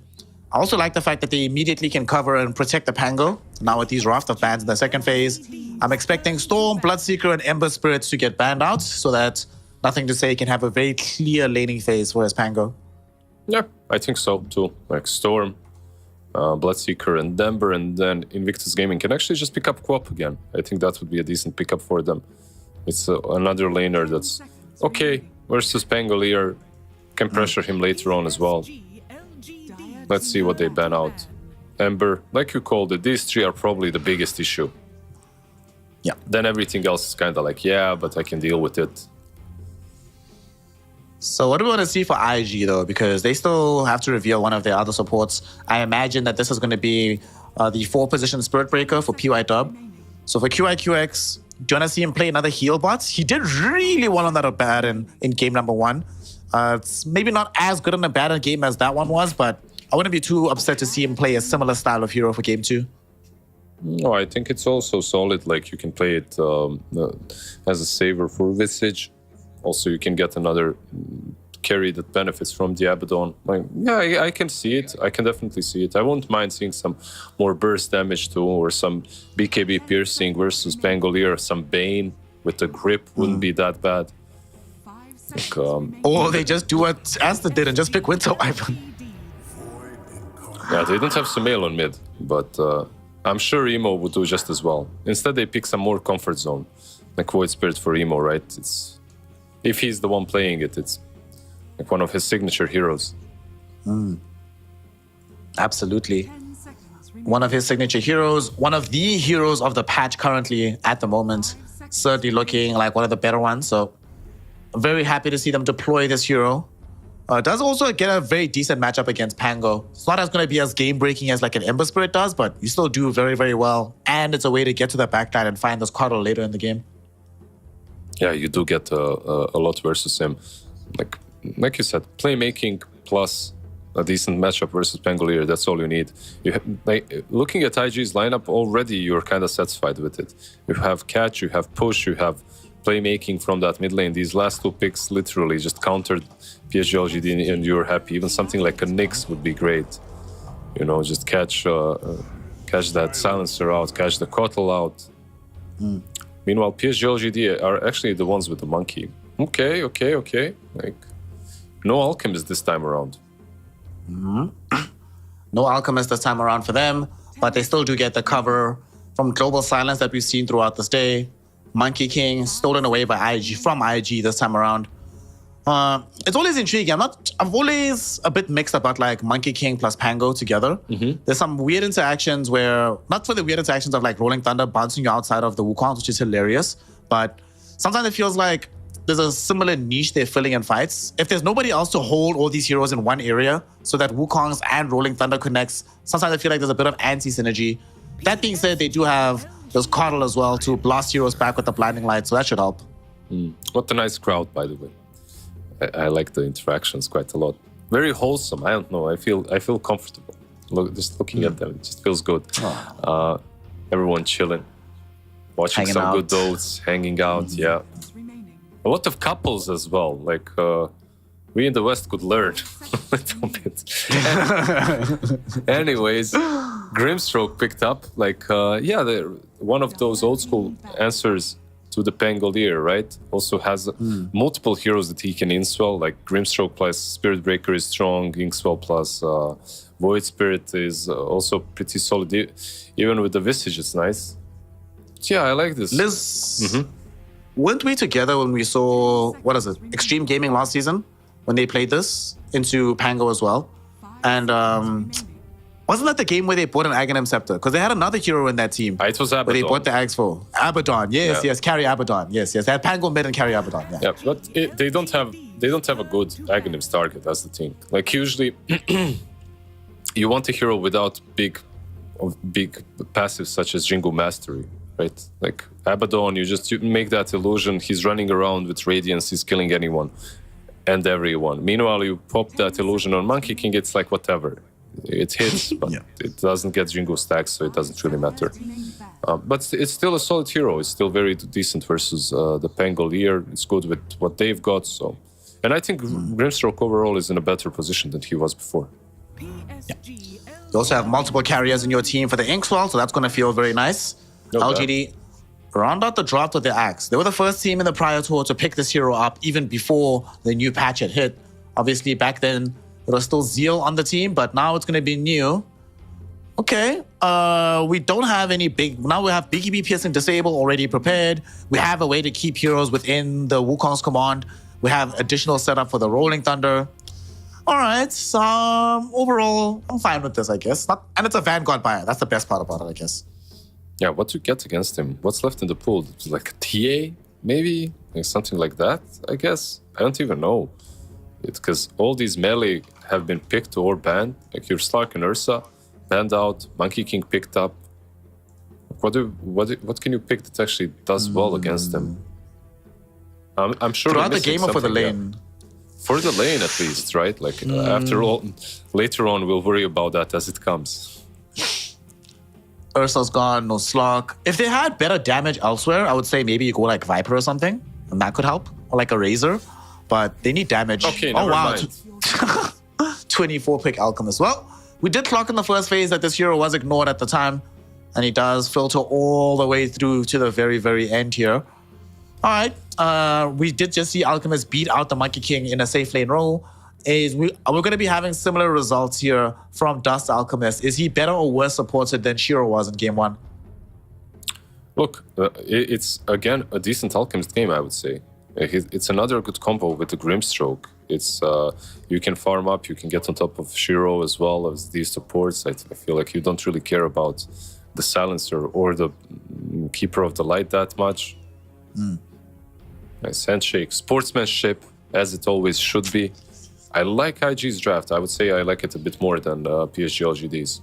Like I like what they have. I think it's much easier for them to take objectives. It's much easier for them to get online with this Alchemist. For me, PSG LGD just has to outplay them this time around. It has to be some good old natural outplaying happening for them to win. Yeah, I like IG's draft as well. They have everything I want in a draft. They have some way to push down towers with the Visage and the Alchemist. They have team fight that you just outlined. They've got some sustainability. They've got good laning prowess. So LGD certainly need to show what they're made of here if they're going to make this a 2-0 affair and avoid the history being repeated from Season 2. Let's find out what they've got. And also, that's really fun, going into the game here. Let me tell you a quick, you know that when the players are shaking hands or being all professional, some sportsmanship. Back home in South Africa, what we used to do back in the day is before you start the game, both of you have to insult your opponent first. Talk trash about the enemy team. Then you can start playing. I like that more. That sounds better. That sounds homey for me, you know? But, people know each other. So some people have said some outlandish things to one another. And you're just like, geez, you can't say this in public, bro. You have to inflict as much emotional damage as possible before the game starts, right? Yeah. I remember there was a FIFA tournament, and before we started, my opponent was just going through all the practice sessions and telling me how he scored all these goals against me and telling me how he's going to score against me again. It was very painful. Oh, I'm sorry. That feels like some trauma. Do you want to talk about it more after? Of course, bro. I need my therapy session. 30 seconds to battle. My struggle. But here we don't have any trash talk. It's just some fun Dota. Everyone's having a good time. There's a fun crowd. I've got the most handsome co-caster with me, so I'm happy. I'm chilling. No, it's you.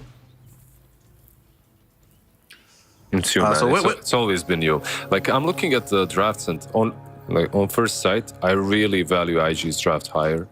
At the same time, I'm not sure. Like, nothing to say. It's going for that bounty. Gets it. 1-for-1 so far. Like, I'm not sure. On one side, you have this Visage and Spirit Breaker. It sounds very solid offlane duo. At the same time, if you're not careful, Monkey and Silencer on that level 3, they can take you down. You won't be able to spam Soul Assumption because of the Arcane Curse too. On the other hand, like, you have Kotal and Axe. They can be surprisingly strong in the lane with all the Illuminate Blast and just dotting you down as Axe, making you tick down until you get that last hit. I will say, LGD's skirmish potential is astronomical. It's kind of crazy how often they can just keep fighting on the map. Of course, that's going to have to be buttressed by some solid lanes. So let's see how it all's going to go. Middle, Pango versus Void Spirit. We're seeing this more and more. It's going to be, as usual, boring as all hell. Just going to be farming here. Nothing's going to happen. How does top lane go, actually? This Alchemist with the Grimstroke. This is not a lane that I see all that often. So what does Grimstroke bring to this to help out Alchemist? Like, he brings out a ton, right? Like, it's a Grimstroke. Like, he's one of the best laners, always has been. You get that Think Spell, you get a lot of damage from Stroke of Fate. Like, I really think it's a strong lane. This bot lane, though, is, yeah, some crazy stuff is happening. A little bit of tipping as well. You know, when you tell me that somebody's going to be creep skipping at minute 2, I'm imagining it's going to be the Axe in the game, not the Spirit Breaker. He just doubled the wave, I guess. And by doubling it, the lane is going to push in, and the Visage is going to get all the experience that he needs. Shang is like, thanks, buddy. I could definitely use some of this money in this game. Become as useful as possible. This top lane probably for me is the most interesting one, because like you talked about the skirmish potential of LGD, they have a ton of potential, but only if the lanes go well. I feel like if the lanes go poorly for them, they won't have too much fun time in this game. Dust right now. He's still chilling. Has quite a lot of CS to his name. Obviously just going for the regular Alchemist route of the early rads. We'll see if he copies Shiro and finds the early Blink Dagger, or if he's going to appropriate a different kind of build. We've seen quite a lot of different builds on the Alchemist as well. Radiance Blink, Radiance into AC, Radiance Heart. So he has options for Dust. Yeah, I really think your options are Radiance Blink or Radiance BKB. Everything else is kind of sus. Those two are the most standard one. I have seen some NA Division 2 players. Who was it, man? I'm sorry, my dear friend, I forgot your nickname, but he went for Boots of Travel level 2 instantly. Oh. And then he just TP on his boy that was making any sort of a pick off. Real talk, Liz? Nah? Okay, we'll talk about it in a second, as we might have a kill onto our young Cardinal here. First blood could be happening in the top lane, and indeed it shall. Dust getting the additional gold for himself. New thought about trying to buy time with the Berserker's Call, but he realized the Acid Spray would get the kill regardless. So a bonus gold for Alchemist. That feels very good. Yeah, I really think they have to do well in this top lane, but it's not easy. You have 2 stuns. You have the Inkswell stun, you have Stroke of Fate slow, you have obviously Alchemist stunning you. And yes, it's really like Alchemist suddenly became from like one of those weaker laners into a beast laner in one patch. That usually happens when you give someone a free spell. Oh, bottom. Monkey King's dead. Shiro got taken out, and the Ink Sword from PYW also stuns up the Silencer, so we're gonna lose him too. Shangye stays alive throughout all of this. And this is one of the great things about Twin Gates. We saw this happening in the prior series, we saw this happening in the prior game, and it continues into this one, Liz. Big kill happening in the bottom lane for IG. Yeah, very nicely done. Nice rotation right there by the Grimstroke. Their lanes have so much potential. I'm not gonna say they're like the strongest lanes ever, but they have so much potential with good rotations. The lanes of IG, that is. Meanwhile, on PSG LGD, your 2 supports are Keeper of the Light and Silencer. Like, if you see that, you're happy. You're like, okay, I'm gonna chill. I can do whatever I want to. Oh, you know, speaking of do whatever you want, you're talking about the Alchemist buying bots too. If he eventually gets the bots too, in a game with Spirit Breaker, that actually sounds pretty decent to me. It's like free movement all across the map. Okay, cook that concoction up and then just travel on a charge. Sure. Yeah, exactly. Sure, I don't mind the idea, it's just way too much gold. Maybe not early. It can't be your like first or second item. It must come like a lot later on in the game. Well, you haven't seen NA Div 2. This works in NA Div 2. It can be first item even. A lot of things work in NA Div 2. Top lane, one of the things that's going to work is that because New has Vanguard, bro, just leave. QIQX is doing the right thing. Going bottom, there's nothing more for you to do in this top lane.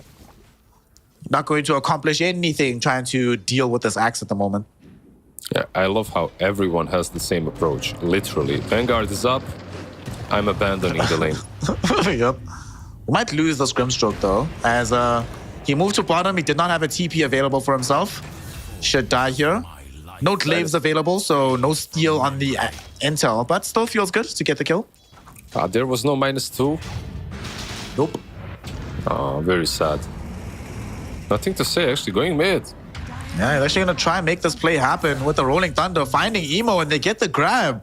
Damn. Beautifully done there. How did they get him so low to begin with? Did you see the setup? Did you? It was mostly him. It was the Pangolier just dishing out a ton of damage. Did you see the Rolling Thunder, how it worked? Wait a second. Axe, top lane. Axe should be dead here. Berserker's Call. Too much armor. They don't have the damage. Yeah, he's fine. He's okay. Visage not so lucky though, as he gets brought down by Shiro. And the Silencer down bottom. Yeah, Silencer sometimes can be like when you get level 2 Arcane Curse. And dish out to certain heroes, that can be a really big problem. Visage is one of those. Because you don't necessarily buy boots early on, you don't have a lot of movement speed. It's hard for you to get away from him. Hard for you to get away from him and Monkey in particular. You were talking about how you want good lanes from LGD, and seems like that's happening. They got the kill middle just now from Pango. He was already winning the 1v1 matchup. Now he's almost 1,000 gold ahead in net worth. The Axe lane is starting to go a lot better. Shiro just got a huge kill as well. Feels like, except for the Alchemist, everything is coming up LGD at the moment. Yeah, they're getting some good stacks too. Like New just finished off his one. They're actually stealing the stacks Emo was making for himself as well. 3 heroes following Alchemist very closely. So, charge mid. Now they're going to try and actually kill NTS here. Do they have what it takes? There's going to be the Grimstroke Silence coming in. Stroke of Fate going to be quite decent. They still haven't been able to kill him off. He finally dies just before he triggers off the Rolling Thunder. That was a fairly high expenditure, yeah. Yeah, it was the Inkswell in the end that got him. He wasn't able to Rolling Thunder a little bit earlier. Like, if he manages, he's fine. He just survives, but yeah. Visage did hit his 6. So with these birds, I would like to see more heroes play around him, because he can still die, even with the birds. The Arcane Curse messes up your layers, then the Monkey King can actually dish out enough damage to take you down. And once you get those birds, you want to be taking down towers, so it would be nice if someone helps him out. There's a slight difference, though. I feel like there are 2 approaches to the Visage right now. If you go Phylactery first, you're more about the kills. If you go Medallion, you can actually get some objectives. Speaking of kills, one is about to happen on the other side of the map. Onto our Axe. He was busy farming in the jungle, trying to get closer towards his Blink Dagger. And they're like, right, we tried once with 2 heroes, let's bring an additional one. And this time it is enough damage to deal with the Axeman. No towers have fallen just yet. Anywhere on the map so far. It's been a... it's actually been interesting because for a couple of days, it felt like everyone was trying to make sure that before 10 minutes, you at least get the safe lane tower. And then everyone got used to that, and then the pace of the game slowed down once more. Although Shang Yu is very dead in this bottom lane. Sorry, my friend. Getting gone on at the moment. Boundless Strike will be there. They are bringing in the Spirit Breaker potentially to try and break this one up, but they think better of it. Like, there's too many heroes to run headlong into, and you will cancel the charge and just watch the Visage die. Yeah, when it comes down to what you talked about, like minute 10 and stuff, I don't think the mid lanes are that important anymore when it comes to the tower. It's important, but not as the ones on the sidelines. So that's everyone had more or less, like anyone you talk to had the same idea. So that's why they were really pressuring the side lane towers as soon as possible. Smoke, IG, charge in. Should be an easy kill here. Bye-bye, Silencer. Not the target they really wanted. They would have ideally wanted to connect all the way down bottom, kill the Monkey King, and then use the Familiar to pressure the tower. They might still try to make that happen here, Liz, because look at this. Emo running bottom, but he's been scouted out by an Observer Ward. They know what's coming, so Shiro should be able to get back here safely. They could still charge him, perhaps. Let's see if they want to defend the tower or not. He needs teammates, though. If they want to defend this, they need more heroes. All they need is a glimpse of the monkey, and they can charge him. He's sticking around, though. His team does have TPs if they want to try and port down bottom. The only ones that aren't available are the Silencer and the Pangos, but they could come very shortly. Jump in right now. Shiro went in too soon.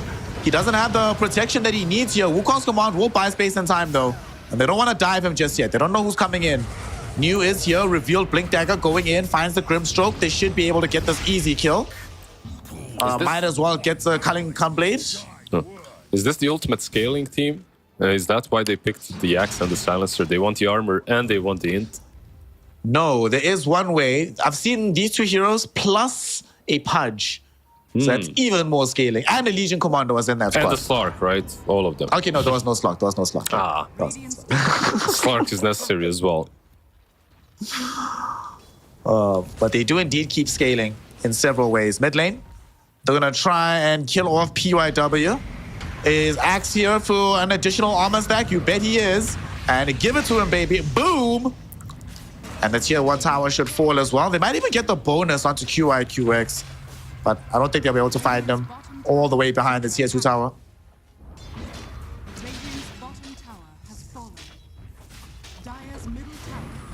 So it ends up just being a tower trade on the map. The bonus of the Spirit Breaker involved. But they do get the tier 1 tower middle, which isn't as important as it used to be. That still feels nice to be able to accomplish for yourself. Of course, just because of the fact that they are instantly moving towards top lane, right? Like you took the tier 1 tower, you can see the line instantly being drawn. They move towards the tier 1. You just want to get that Alchemist as far away from comfort zone as possible. Alchemist. What a hero, man. Yeah, he didn't really have as many stacks as the Alchemist in the last game. Like Dust is, maybe not as prioritized as Shiro was. But then again, he's had a nicer lane. Like he's able to stand in the lane for a long time and not get pressured, which is always nice. Just farming the lane creeps. What can be better? Maybe ancient stacks, and that's it. Charge? That's a charge. Who's Nothing to say. MTS? Let's see. Will they actually be able to get there onto him? They have this vision. They're going forward. New can't stall this out just yet. They're jumping. They finally catch him, but it might be too far forward. Axe gets the 2-hero call. Global silence to cover him though. But the Wukong's command has already come out. Shiro running forward. Doesn't have enough damage just yet. They're still fighting around this Axe, and Axe is still alive somehow. Soul Assumption eventually brings him down. They're trying to escape with Dust. Dust finds a stun. Onto nothing to say, but will still end up dead as the Rolling Thunder connects onto him. He's still alive for now, though, healing up with the Chemical Rage. Are you kidding me? Shan Yu, in the meantime, is throwing out Soul Assumption after Soul Assumption. He's gotten himself a triple kill. He's on the course for an Ultra here as NCS. His HP is going lower. He's already used a Swashbuckle. No more Shield Crash available, and he does go down to Emo, making that a 4th hero to fall. Only this Planet Coddle will survive that fight. And IG, yeah, they lose Alchemist, but hell, what a good fight for them, especially for this Visage. And that was such a mess of a fight. Like, I thought it would be a disaster for IG because they were committing on the Pangolier and they were under vision. So Axe could pretty much pick and choose who to jump on. He jumps on the Alchemist that's pretty much brewing his stun, and on, I believe, I'm not sure who it was next to him, but he catches 2 heroes. But they follow up with the global maybe a little bit too fast. That was one thing that perhaps could have been done a little bit later. Like the global for 1 second later so that they can have more disable on those 2. And also, by the way, Pangolier, very unlucky, nothing to say in that whole engagement. Like he missed the Alchemist kill twice. Like he could have finished him off much earlier and then helped his teammates out. Instead, he was just busy chasing that Alchemist forever. And hell, even killing the Alchemist what brought him down to begin with at the very end of that engagement. Also unlucky for Shiro because him moving where his initial Wukong's was just a bit too south. So even though there was a very nice axe call, the heroes weren't actually inside the Wukong. So to do damage, he had to leave the area. Suddenly there's no ultimate, there's not as much follow-up. But IG took advantage, definitely there. The question is, can they keep this rolling? Yeah, and look at them, the way they're trying to play even. Like usually when you have an Alchemist, you're not trying to do this.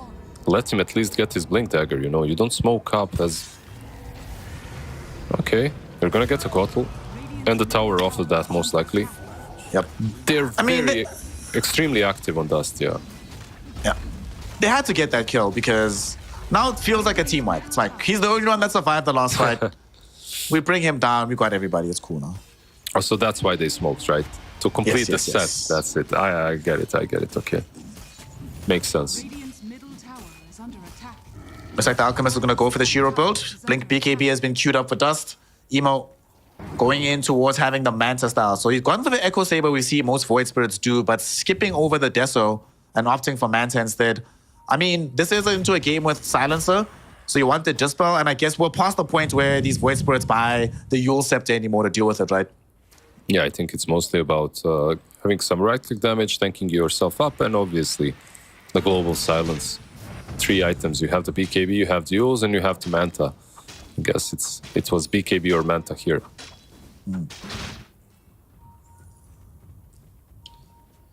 So now though, IG definitely feeling good about everything that's happening in these like last several minutes. Yeah, they should feel good. At the same time, if you think about it, they're 1k ahead with an Alchemist in their team. Yeah. I don't feel that that's usually a great place to be in 16 minutes in. I mean, we saw this exact distribution of gold last game as well, right? Where Alchemist at the very top, this very nice grouping of heroes from the enemy team, and then like 1 hero from your team that's just on the outskirts. So this is actually deja vu, just the teams are inverted, but the circumstances are literally at this stage of the game are very similar to what we saw in the first one.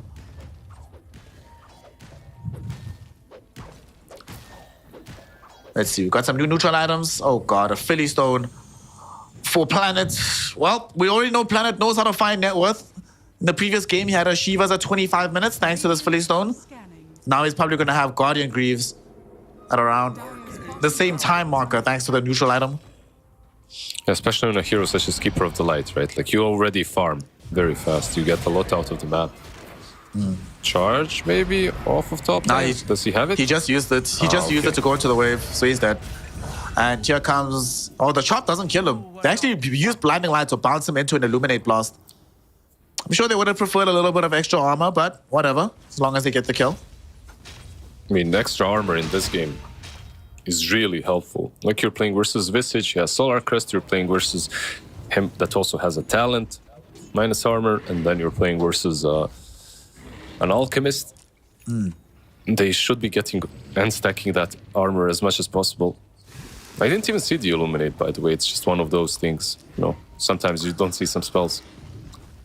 Yep. I've been waiting since 2015 to see the Skywrath Mage Ultimate. Don't... High key, I think I might have only seen that animation in Dota maybe 100 times in Dota 2 for the Skywrath Mage Ult. I see it every time I play, though. During Even if I play, for me, it's 50-50. I don't always see it. When I play, I see it. Observing is, a different story. Oh, if from observing, I might have only seen it 5 times, but we might see a fight here in this top lane. There's a BKB on Alchemist. Mew jumps in onto Baboka, onto PYW, sorry. Baboka was from the previous game. He gets his silenced out right now. Dust going in. Nice rolling thunder from NTS to split the fight. They've isolated Dust, so he has to retreat. But this global silence seems like it's a mostly defensive one. So they're actually going to re-engage immediately here. Yeah, they want because to of try the and BKB. re-engage. Yeah, there's no BKB, there's no Chemical Rage soon on Dust. So the smoke actually does make a lot of sense. You can still call with the axe. You can go in. You see the Visage as well? Nice. They found the Grimstroke. They get the Visage. And with both heroes down, the path to Roshan lies wide open. They have 30 seconds to take this. I think you let him go the other side first. I don't think you... I'm not sure. Like, the items that they have, they're not really great at taking Rosh. I'm not even sure if they can do it. We'll see. At the moment, Radiant is more about pickoffs and just fights.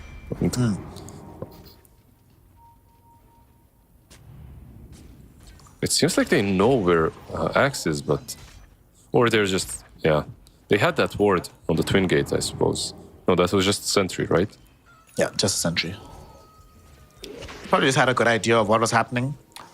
Sadly, though, they haven't been able to find much. And Roshan has now gone into his holiday home down bottom. He's chilling, he's on vacation. We'll see if IG decide they want to come and claim this. They have several sources of minus armor. So they could try and force this Roshan, and that's what they're going to do, actually. They're heading in towards the pit right now. They're going to leave some remnants and maybe PYW on the high ground to scout a Twin Gate move. No, it's a completely different story for IG. Like, for IG, Rosh is definitely an option. Like, they have heroes that take it very well, but they don't have an Alchemist here yet. And because of that, it's a little bit slow. Might be enough time. Might be too slow. Yeah, it might be too slow. Look at them, like PSG LGD, they're actually encircling this area. But Das might look to string a trap. He does. He gets the stun out onto this axe. New is falling lower and lower and will eventually die. Can't get off a single spell. The global silence is going to be available in 7 seconds. 7 seconds too long, though, as they do end up losing the life of the silencer. BKB popped now by Pangolier. Nothing to say. He wants to turn his way back into the fight. Going onto this Grimstroke, bringing him down first. Emo realizes this is a disaster and TP's out. Visage does not have any way out himself. Oh, will just end up dead. Let him get the dunk. He bought back for it. Like, X, literally, he didn't even have to buy back for that fight. He didn't really do a lot.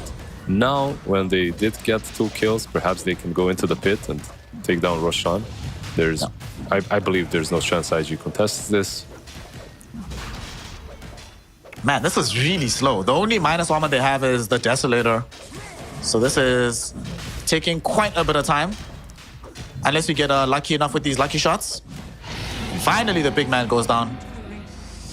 That fight, though, what went wrong? It felt like it started off so well for them. Like, can they fight without the BKB, basically? Like, when it feels like whenever Dust doesn't have this BKB being active, they just feel so skittish on the side of IG. I think this guy that's currently on the screen, nothing to say. He has a really good item build this match. You went Diffusal BKB. Like, he pops that BKB and you cannot do anything to him.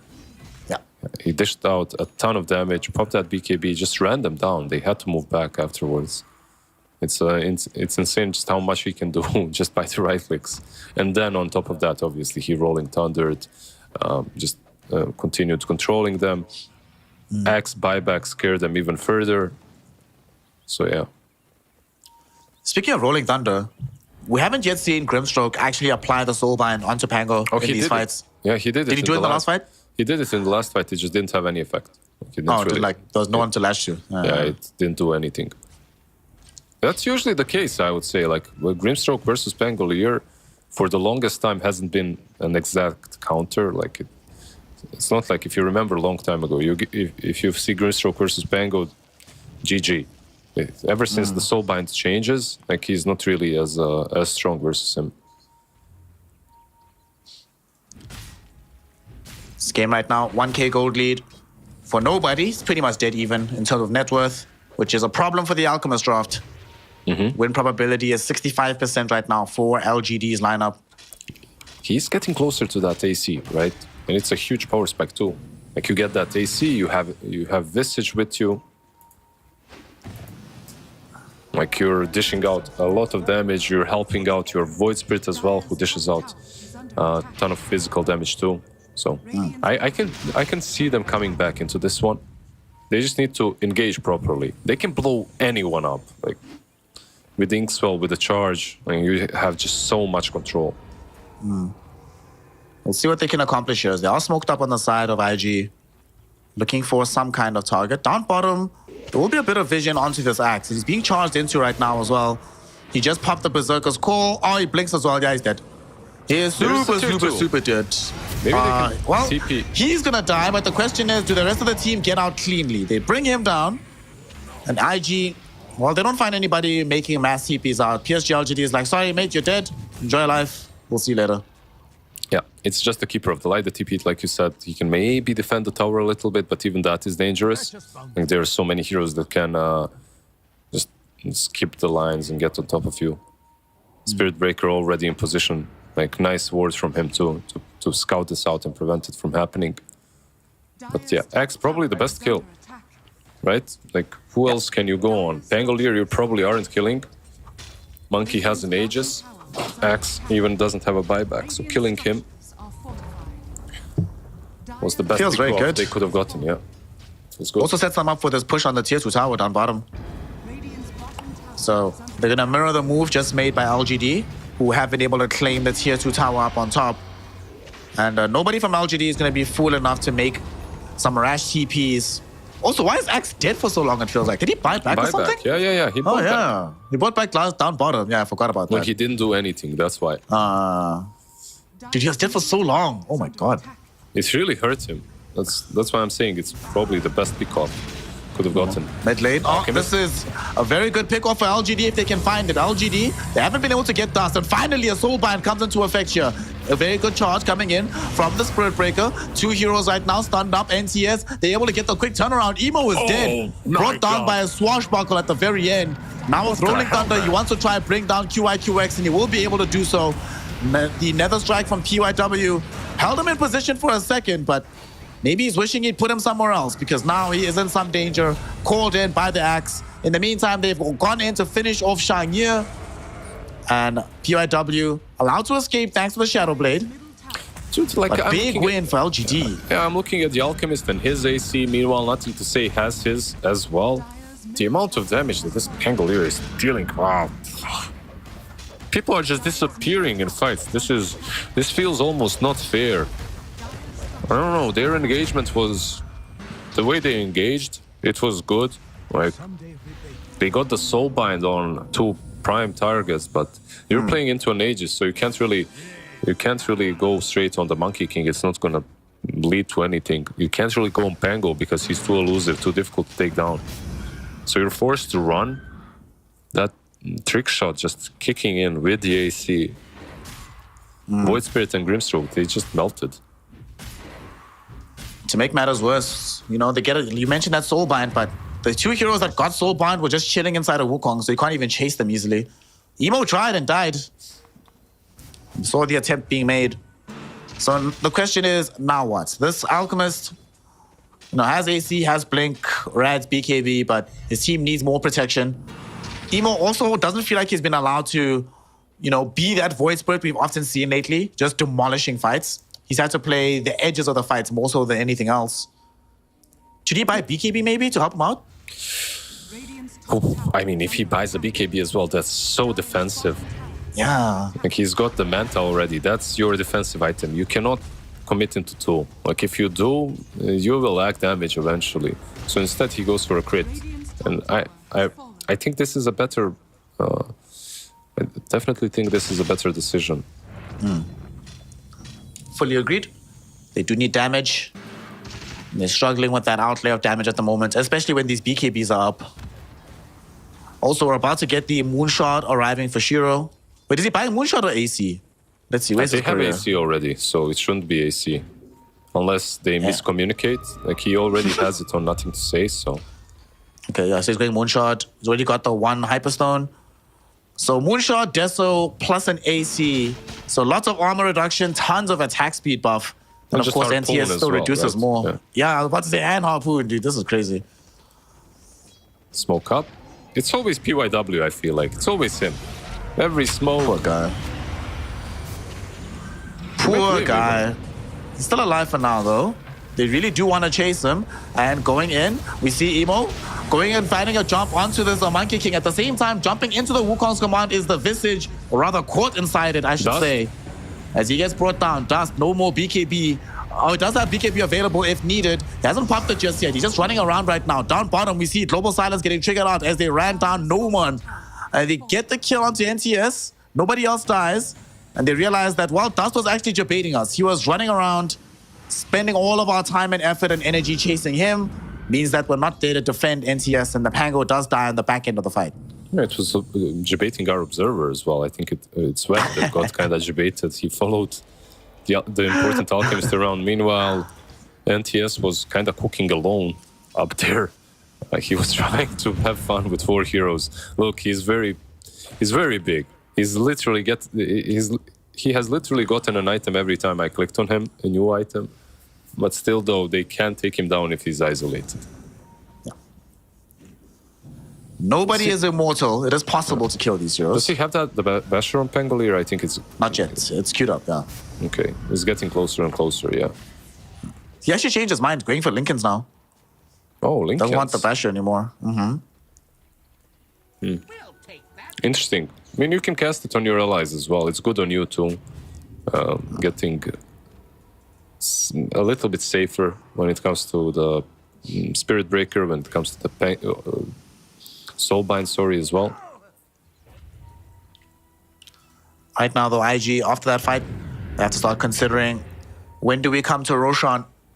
This is the big port of call for us. And they're going to come right now. They're going to smoke up.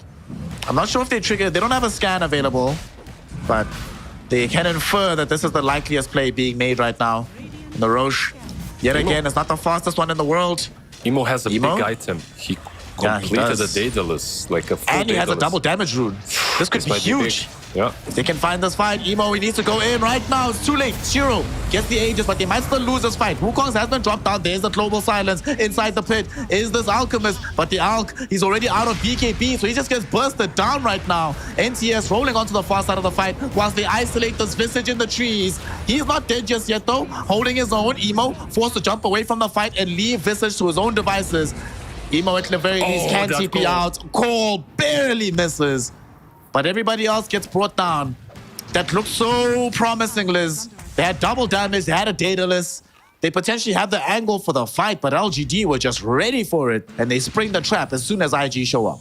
It was just very smart of them to use the Wukong's command as well before the fight even started, just to make sure, okay, if you want to contest this Roshan, you have to get into the command. You have to get hit by those pesky little clone statues, whatever you want to call them. It looked promising, honestly. I thought that would be the fight. They just completed the Daedalus, they just got the DD. But then again, it felt like they had no damage. I'm not sure what's happening here. The Alchemist, I think he played too much of a sacrificial game, and you can really feel it now. Like, the Alchemist cannot be always on the same level of farm as the enemy Monkey King, as the enemy Pangolier. They Not on the smoked same him. level. He's behind, my friend. I mean, before he was on the same level for the first, I don't know, 20 minutes. Yeah. They're gonna try and force a fight onto said Monkey King though as they stun him up. Can they bring him down? No. New interrupts it with a huge Berserker's call. However, Emo still finishes it off. And now auto damage. Shiro, as he comes back for the second life, what will he do? He does have BKB, does have Wukongs. Rolling Thunder Can they get created him some again? space and time. They're gonna try to get him again. He interrupts the stun onto the Alchemist. New though gets stunned instead. So this axe falling very low. Emo finishes Go him get off, and now Shiro is gonna die inside of his own Wukong's command. The Emo getting a pullback onto the silencer. The big stun with the Ink Swell interrupts the TP attempt from Nothing to Say as well. And now they should be able to clean all these heroes up on the escape. The first of all will be Nothing to Say. Next up is the silencer, and even the Oh, Coddle has no Whoa. ability to escape. Emo gets a triple kill. It turns into a team wipe, and more importantly, Lizard, it makes it a much more entertaining game of Dota 2. Did I tell you that it's very important for Alchemist to be on the same level as everyone else when it comes to farm? Because it doesn't matter, you have Emo there as well to help out with that damage. Show us the damage recap. There you go. Like, you can see Alchemist and Visage kind of dishing out the same amount, but yeah, Void Spirit just carrying them on his back when it comes to the damage dealt. Axe had a little bit of a mishap too. Like, he jumped in as the charge was going on, so he couldn't really use the call. They didn't have Wukong's command to protect them with the armor as well, and now this should be at least one side. The tier 2 is still standing on top lane, so they can't get all three sides. They'll get mid and perhaps even bottom. Let's see. Monkey is up in 5 seconds. Nah, they have to back. They would have gotten bot. They actually made a small mistake in this push where they thought they'd gotten the tier 2 tower. So 3 of their heroes went forward onto the high ground, anticipating beating it down. The only hero left was the actual Visage hero, who attacks at a glacial pace, so he couldn't finish off the tower fast enough. Was like an extra 10, 12 seconds of not doing damage on the high ground, which probably means it saved the tier 3 down bottom at least. Nonetheless, though, it does equalize the lanes. By the way, this is a big item pickup as well. Like, just having the Aghanims on Spirit Breaker, it's still the same thing. It's still extremely annoying. You still will be charged 24/7 in these fights. I feel like every core on PSG LGD needs a Linken's. Or just get as many Lincoln spheres as possible. Just prevent him from charging you constantly. Unfortunately, his Aghanim Scepter only gives him the reduced CD on the charge. We do not get running of the bulls, sadly. Icerock is still working on it. Running of the bulls will happen eventually. Aghanim's charge for Alchemist. He probably would have bought it anyway, so good for him. Nice little potion. We're gonna have a smoke right now coming in from PSG LGD. They still feel like they have the strength to conduct themselves well in these fights. They have Global Silence back online, and they might catch Emo here. He doesn't have a defensive item on top of the Manta, but he doesn't get called, so he does escape into his base. I must say, Emo's also one of these players that it feels like he gets better the more difficult the game is. I Like, the harder this game has gotten, and he's just like uncatchable at the moment. No, I completely agree. I feel like he's one of those high performers under pressure. It takes a certain mindset to go from 0-3 to from 0-2 to 3-2 in a major, right? Finals. And he's playing the question mark hero. So if there's ever going to be a hero who can make that happen, it's going to be this one. What's he building into next? He wants a Skadi. The rest of IG just holding their high ground. And PSG LGD, they don't have an Aegis, so they can't force this fight to happen. And I think IG have just remembered that they don't have an Aegis, so they're going to smoke out the base. Oh, they don't have an Aegis. Let's fight. Never mind. Let's see. The only two heroes that don't have buyback are the Alchemist and the Grimstroke. And who will they come across, man? They are right so close to each other. This is heartbreaking to watch. But like ships in the night, both teams fly by one another. And we will not have a contestation here in the mid lane. Maybe a smoke coming from PSG LGD as well. You can see that they're grouping up together. I'm not sure if they have any smokes. They're just kind of moving as unison, as one group. They don't want to give out any unnecessary pickoffs on the enemy side. And this is, by the way, something that I really like to see Like PSG LGD, the way they win fights is if the fights are located in that one spot on Wukong's command, right? Meanwhile, for IG, it's much better if they can just get one pick off and move out of the way, charge in with Ink Spell, blow a target up, run away. Very different approach to how they should be taking fights. Octarine core will be completed on Spirit Breaker 2. PYW is going to be doing so much work, unless he dies first. Which has just been his lot in life, sadly. If when he gets Octarine Core, I want to actually see what the new charge is going to be. It's like, what, 5.2 seconds or something? Pretty much. It's crazy. This Nothing game to right say. now, Emo, him and nothing to say. We'll contest each other slightly for a rune, but it ends up being on the other side. It is an arcane rune, which is a pretty big deal. But it's hard to find fights right now, so we're not going to feel the full impact of this rune.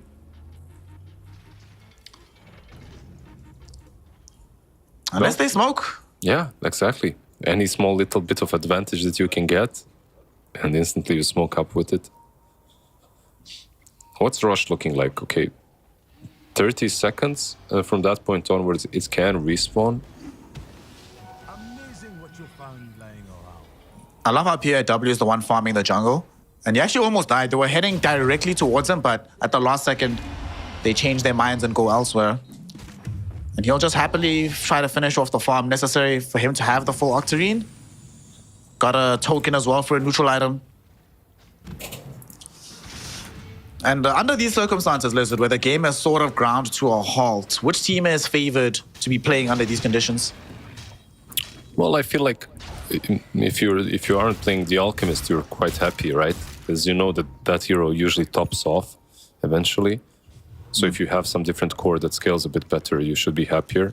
As you can see, Dust is already aiming for Aghanim Scepters, but he does have a couple of really nice Aghanims to give. So, yeah, I'm not sure. I'd maybe value... I'd rather be LGD, perhaps. LGD, they're gonna smoke up themselves with 2. Wait, is it smoke or is it just 2 Ninja Gears? Okay, it's 2 Ninja Gears. Axe is the one going in first. They had vision of him. They see the silencer and they're gonna go on to Why You Smile. Very, very quick kill. He does have buyback, however.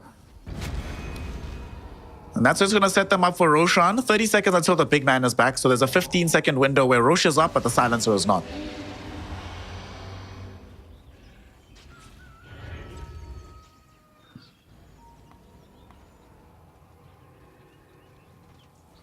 What a game this is. I'm loving what I'm seeing from both of these squads. And we are getting closer and closer towards proper, actual late game. And once we get to that portion of things, it starts to become a very interesting story, because then we have some tier 5 neutral items. We have some massive lost tier items to pick up for everybody else. But the big port of call is going to be Roshan right now. Both teams recognizing how big and important this Rosh is going to be. Emo jumping in. He really wanted to try and find somebody with the stun of the Inkswell. Instead, him and the Visage get stunned up as 2. They bring down Emo. He buys back though. But the second call goes down. They dunk 2 heroes, both of whom buy back for the spray. What can they accomplish here? Dust has already used his BKB. He's trying to run himself away. Rolling Thunder will be there, but nice little space being bought by PYW. Charging in on the back end. Emo going into the fight, but he gets called again and killed again. Oh, that's a dieback for the Void Spirit. Now it's just a straight up kill onto the Alchemist. Yeah, sure, Axe does go down, but it's a huge fight for LGD. If they want to turn this into a team wipe, looking for QIQX, they get him. Shang Yu, can he TP out? He will be allowed to do so, at least moving through the Twin Gate. But they get a team wipe out of that. They get 2 kills onto the Void Spirit, and now they're going to get the Roshan with the free Aghanim Scepter as well. They're gonna have more than enough time to get that Roshan and perhaps even take another side, maybe even game. That dieback from Void Spirit really hurt them. Very nicely done. Like, New for me is the MVP of game 1 and game 2. Like, very nicely catching 2 right here, getting rid of the Void Spirit, getting rid of the Visage. Both of them buy back. One of them dies back afterwards. Just in that first game on the Timbersaw, he was constantly making the good plays, making there's so much impact that the game changes in their favor. Now as well with the Axe. Well, it's not easy. Like, there's a lot of vision coming from IG as well. They had a high ground position here, but he managed to get the right angle to get that call off. Yep. Massive call. Turns the whole fight. Oh boy, now we are in a interesting predicament. It's also nice that he's not scared to buy back. Recognizing how important his life was in that situation. If he doesn't buy back, they do not win that fight. But because he does, it gives them what they need to completely trounce the side of IG. And now they've already lost 2 lanes of racks. They're looking towards the third one being taken. Yeah, that's a DD Monkey King with a Daedalus and a Moonshot. Melee racks has gone. Big call again from Axe, catching Grimstroke and the Alchemist. Global Silence will be there as well. There is no BKB for this Alchemist just yet. But they don't care about these Euros. They care about objectives as they get the full megas for themselves and leave IG with their base intact. Yeah, they don't necessarily have to end the game immediately, right? Like, they can still chill out. Because if you do die and somehow you don't have a buyback or something like that, your base can fall. You don't have tier 3 on the mid lane. They have more than enough firepower to just go Throne in one go. So yeah, it's probably better and safer to do it this way. Axe, by the way, Ninja Gear just doing heaven's work. God's work for the Axe. Like Ninja Gear, you can always stay kind of hidden. They can only guess where you are in these fights. Between the Ninja Gear, the Shadow Blade itself, he's been phenomenal in terms of his positioning and movement in these fights. And they're going to smoke one more time. All that remains is finding the pick-off necessary to go up at the hill. There is no buyback on anybody except for the 2 supports and Dust. Both cores bought back in the prior engagement on Emo and Shangir respectively. Yeah. And you don't know from which way they're going to strike, right? Like, mega creeps are pushing in. It's not so easy even for them to outpush them, and it might be Dust. Like, he might be the one they go on.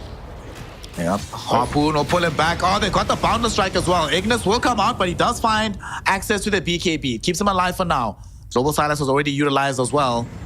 Rolling Thunder was committed to by NTS without finding too much. Okay, a rare sequence of events that do not go in LGD's favor here, as they blow all these spells but don't actually find a target just yet. Okay, yeah, they managed to get the Alchemist out. Inkswell with the charge. They're going for the charge forward, but at the same time, they got the call on the back end onto Emo. Global Silence comes again because, of course, he has Refresher. Shiro dropped down the Wukong's command that enables him to kill off the Visage. Die back on both of them. So now they have to defend this 3 versus 5. What can they do? PYW trying to charge to the edge there, but can't even reach the support Coddle. Just dead and down to rights. Does that buyback though? Ignis popped in by the Coddle, calling up onto the Grimstroke, stunning up the Alchemist as well. And as Dust loses his life, he'll be followed into the grave by the Spirit Breaker to make it not just a full team wipe, but a game wipe. GG, well played is called. Ultra kill for Shiro, and 2-0 victory for PSG LGD. 2-0 victory, but not a close one. I wouldn't say this was a stomp by any stretch. The second game as well, very close. At times it looked like IG were in complete control. This last fight, by the way, you could see that Axe got stipped for a reason. Like, he was winning the last 4 fights, more or less, from my perspective at least. Like, his calls definitely make the difference. On the other side, you have this Visage, who is also doing work, and he was pressuring in the early game, but he's more of like slow, methodical, brings the firepower, brings the utility, but doesn't necessarily have these flashy plays that Axe does, right? And that's what he did. That's why they were tipping him in that last fight. The last fight that was kind of difficult for Dire to take, because once Alchemist escaped, he doesn't have a BKB, he doesn't have a Chemical Rage to play with, right? So all they had, and he has to defend versus Mega Creeps, so they just needed just the right angle to catch the Void Spirit, and obviously Axe did it. Yeah, I love how you say obviously, like it's just, oh, of course New's gonna do it. But when you have these kind of performances, it sort of feels automatic at that point in time, how well he was doing. Some really clutch calls from him. There's half this highlight reel is just going to be some really sick Axe calls. Be like, oh, wow, that was game-changing. That was really good. Obviously, it's not going to happen here until he buys back. And then they're like, well, we need to leave, boys. We shouldn't be here. And this was the only time where he was 100% ineffective because the buyback did nothing. But in subsequent fights, things went really well. I do feel this fight, though, if this fight had gone better for them, had they been there a little bit sooner, or if they arrived before Shiro could pop Wukongs, this could have changed the game if they could use Emo with all this damage properly, but sadly they just never panned out for them. Yeah, maybe waiting out the Wukongs would have been a better play. wait it out and then play as they're retreating. Fight the Aegis, sure, but they don't have Wukongs. Because look at this fight. This happened immediately after, and they won it easily. And they just wiped them. So maybe this was so sick. Yeah, and nothing changed, right? Like you still have the same amount of items, you still have the same amount of spells. So if you could do it 1 minute after it, you definitely could have done it around the pit too, if you engaged properly. This is the call though that genuinely just turned everything around. After this, the game just felt impossible to play for them. Gold lead never went back in their favor on the side of IG. No other fight after this seemed even possible for them to take favorably. And now PSG LGD still showing that, yeah, we've got a new person in the books. You know, it's so interesting to watch Xiaowei teams, right? Because as well as New did here, he wasn't playing like the New as he played on Vici Gaming. He felt like an LGD offlaner. And I think you made the point once that no matter who gets put into the team, you just get forced into playing an LGD style. And if you learn it properly, it just feels like the whole team is working on all cylinders again. Yeah, I think there are teams that have a certain identity, and LGD is definitely that team, because even though you have changed a couple of players, you haven't changed the why and you haven't changed nothing to say. So these two can, you know, just be the torchbearers. They can, yeah, new guys, here you go. This is how you're supposed to play. Welcome to the team. Now let's dominate. Yep. This time, IG unable to get the victory over PSG LGD, which got them into the major last time around, which does mean that this is their first loss suffered, and they will be going down into the bottom half of the table, with LGD being ascendant with this 2-0 victory. You mentioned New as being a MVP candidate for both games. I will give it to him. I'm fully down with this. Yes, Shiro has a phenomenal score. Yes, he did 43,000 damage on the Monkey King. Yes, he had a bajillion items at all the net worth on Earth, but it would not have been possible without how well this Axe was playing to set him up, create the space for him, and also just to soak up the damage. Across both games, we saw that New was also, he's happy to do both. Happy to start fights for you, but if a fight is coming, he's happy to put his life on the line to break up that fight so that you can escape. Yeah, give it to the new guy. You know, he gets some more confidence off of the MVP vote. Obviously, these players care so much about the MVPs that we dish out, right? So he's going to feel much better after receiving such a prominent award from you and me. It's what? It's Oscar, then it's Emmys, Grammys, and then it's MVP and awarded by Snare. There we go. Yeah. Those are the most important things in our life. And then a distant last place is like a Nobel Peace Prize or something. Who cares about that? Yeah, of course. This does give them the 2-0 victory on the side of PSG LGD. I was hoping that IG would make this a 3-game series, but like you mentioned at the end of this game, this was a very competitive 2-0. It wasn't a stomp by any stretch of imagination. They really had to work hard to get this victory. Yeah, the games were long. It was competitive. At the same time, all three series today 2-0. What's happening? Oh, no. Oh, no. It was going so well. Yesterday, we didn't have that many 2-0s. But still, it's still better than last season. As long as we don't have 5 BO3s like last season, I'll still be okay. Yes, it's all 2-0s, but some fairly mismatches, you know. XG a lot stronger than the side of Team Bright.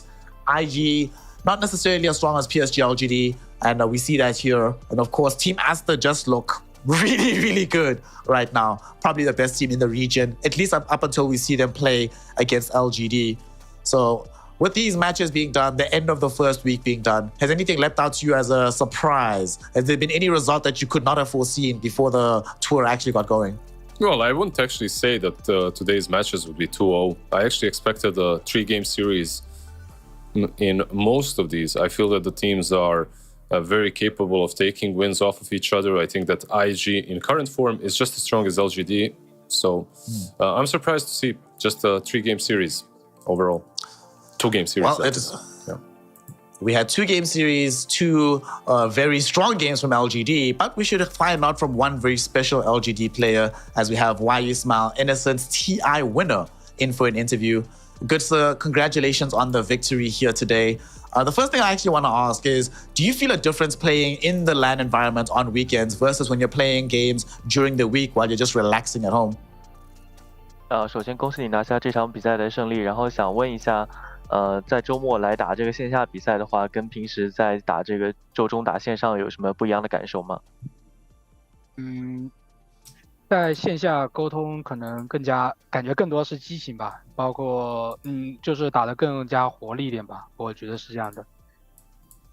Yeah, I feel like playing offlane definitely bring more passion to us. The communication, the way we can communicate is different than we playing online, and we are more energetic.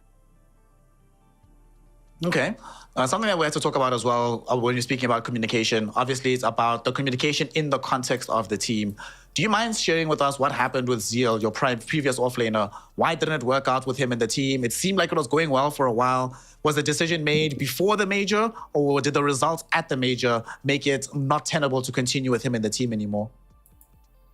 那你提到了这个沟通问题的话，我相信队内的话肯定有自己的考虑。然后之前的话，Major 上的话 ，Zeo 之前也是跟你们打过一段时间，但是 Major 之后的话，你们还是选择了换人。就从你的角度来说的话，你觉得他跟队伍是哪些方面可能你觉得不太合适？感觉永汉可能更多是没有把他更多的想法在团队中更多的表达出来吧，然后团队也没有找到更好的，不够契合让他进步的方式吧，我觉得是这样。Yeah, I feel like Zero Yonghan didn't really share with the team too much of his own idea. At least it didn't work out, and us as a team, we didn't really allow him to bring his idea and give him room for improvements. So I just think it's a mismatch for both of us. Okay, definitely makes sense. Brother Liz, we have a TI winner on the line. Hit him with some hard stuff. Yeah, hard stuff. No hard stuff from me. Congrats on the win. So it was a mismatch before. How do you feel about New right now? Because you guys, I believe there was a tip in this last game coming from you towards your offlane axe. What was that about? Was he playing really well or? 那我想问一下，就是之前你说跟永汉可能不是很合适的话，那新的3号位牛，你觉得跟目前的队伍沟通的，就是一起打的感觉怎么样？而且我注意到第2场比赛的话，好像是你还是他，就是互相打赏了一下，你记得这个互动吗？互动我倒是记得不太清楚，因为场上当时比较投入吧。然后我们新来的3号位，我们综合都觉得大家挺好的。Yeah, I wasn't really aware of the tips, and because the game was going so intense, but including me, our team just feel like he's a really good player. Okay, yeah, everyone thinks that after the last series, if nothing else. Do you guys do you at least have like a favorite matchup in the upcoming games in the league? Is there someone that you're really looking forward to playing against? 那你们队的话，在之后的赛程里有没有特别想要去打的对手？肯定就是后面几支都比较想吧，包括 AR、XG， 还有就是刚来国内的素妙的线下集合的 Aster 吧。Yeah, I'm looking forward to face against all those stronger teams. ARs, Aster with Smile, and XG, they're all very good. Okay, thank you. And one more thing before I let you go here, Innocence. Obviously, this is the last tour, and we're going to be finding ourselves, no matter what, after this next tour, we're going to know who's going towards TI. Has the team been thinking specifically about what happens at the international? You still have to qualify, obviously, at this point in time, but have you started having those conversations about when to peak, how to practice for later in the year? Or are you just keeping the focus one game at a time, and then you'll worry about TI when you get to the event itself? 那就是其实已经慢慢的来到了 DPC 的赛季尾声了嘛，然后现在的话，可能打完这个赛季之后的话，很快就会决定哪些队能够去到 TI， 哪些队去不了。想问一下，就是老干爹现在队内的话，有没有开始考虑过一些更长远的一些可能针对到 TI 的一些战术啊，或者这方面的计划，包括什么时候队伍可能要把这个状态调整过来，然后不能状态出得太早，然后在 TI 的时候去让队伍达到这种更好的一个状态发挥。我们现在可能更着重于当下吧，就一步一步来嘛。因为其实按分不管怎么说来，中国区现在是比较严峻的，所以我们要首先打好这一次 Major，这次 DPC，然后到 Major 之后，然后再拿分，然后再去想 TI 的事情。我们只知道这次如果 DPC 打得不好，或者 Major 没有进的话，我们将会很严峻吧。Yeah, we take a slowly approach. We don't really think too far ahead of us, because you look at the DPC points for CN teams. It's gonna be a tough battle, and the only thing we realize is that if we didn't perform good at this DPC season and we didn't get a good placement on Major, it's actually gonna be rough for us to qualify. So we just want to focus on the game right now.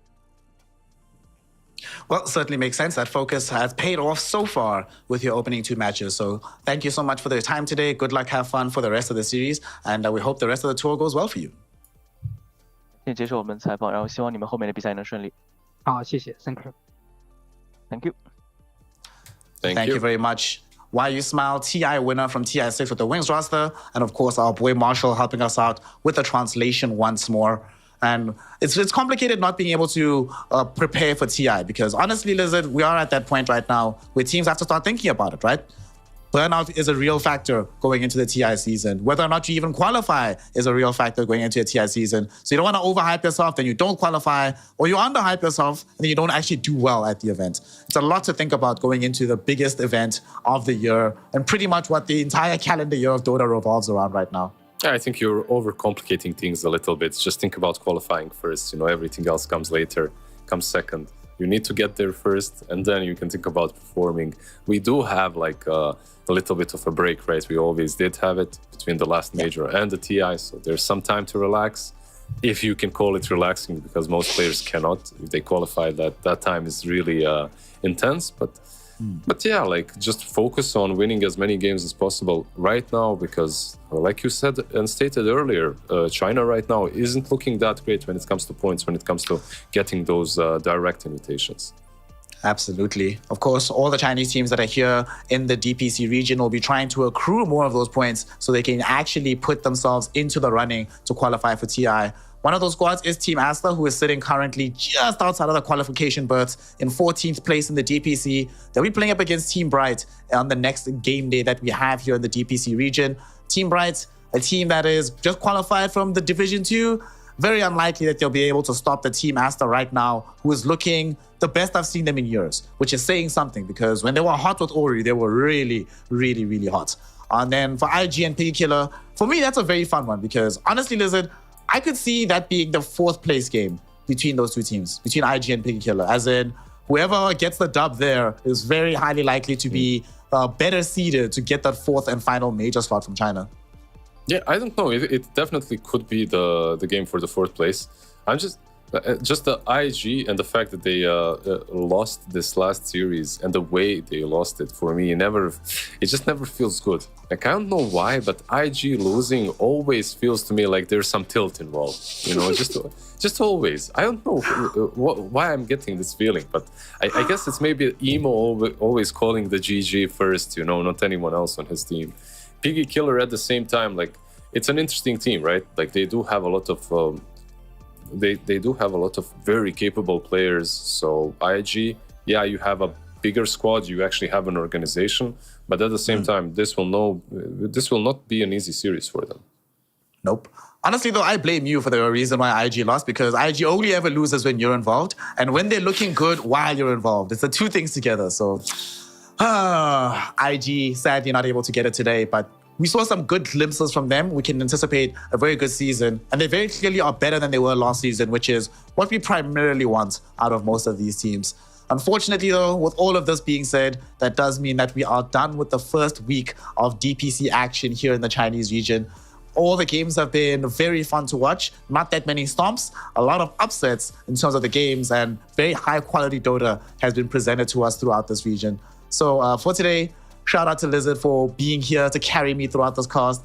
Shout out to earlier when we had our boy Kizu and B-Cop on the mic. And of course, Lacoste has been holding it down throughout the whole week. John X Fire came in for a cameo appearance earlier on. And then we've had the wonderful Marshall today helping us to get the thoughts of the Chinese players directly. So shout out to him for his translation. More importantly, though, shout out to all of you at home for giving us your time and attention over the course of these several last hours. Make sure that you are hydrated before the next set of games. Make sure that you're following at Lizard Dota, and then make sure that you are loving yourself, loving the people around you, and loving the game of Dota and sharing that love in 2 days. We'll see you then for some more hype. Peace out.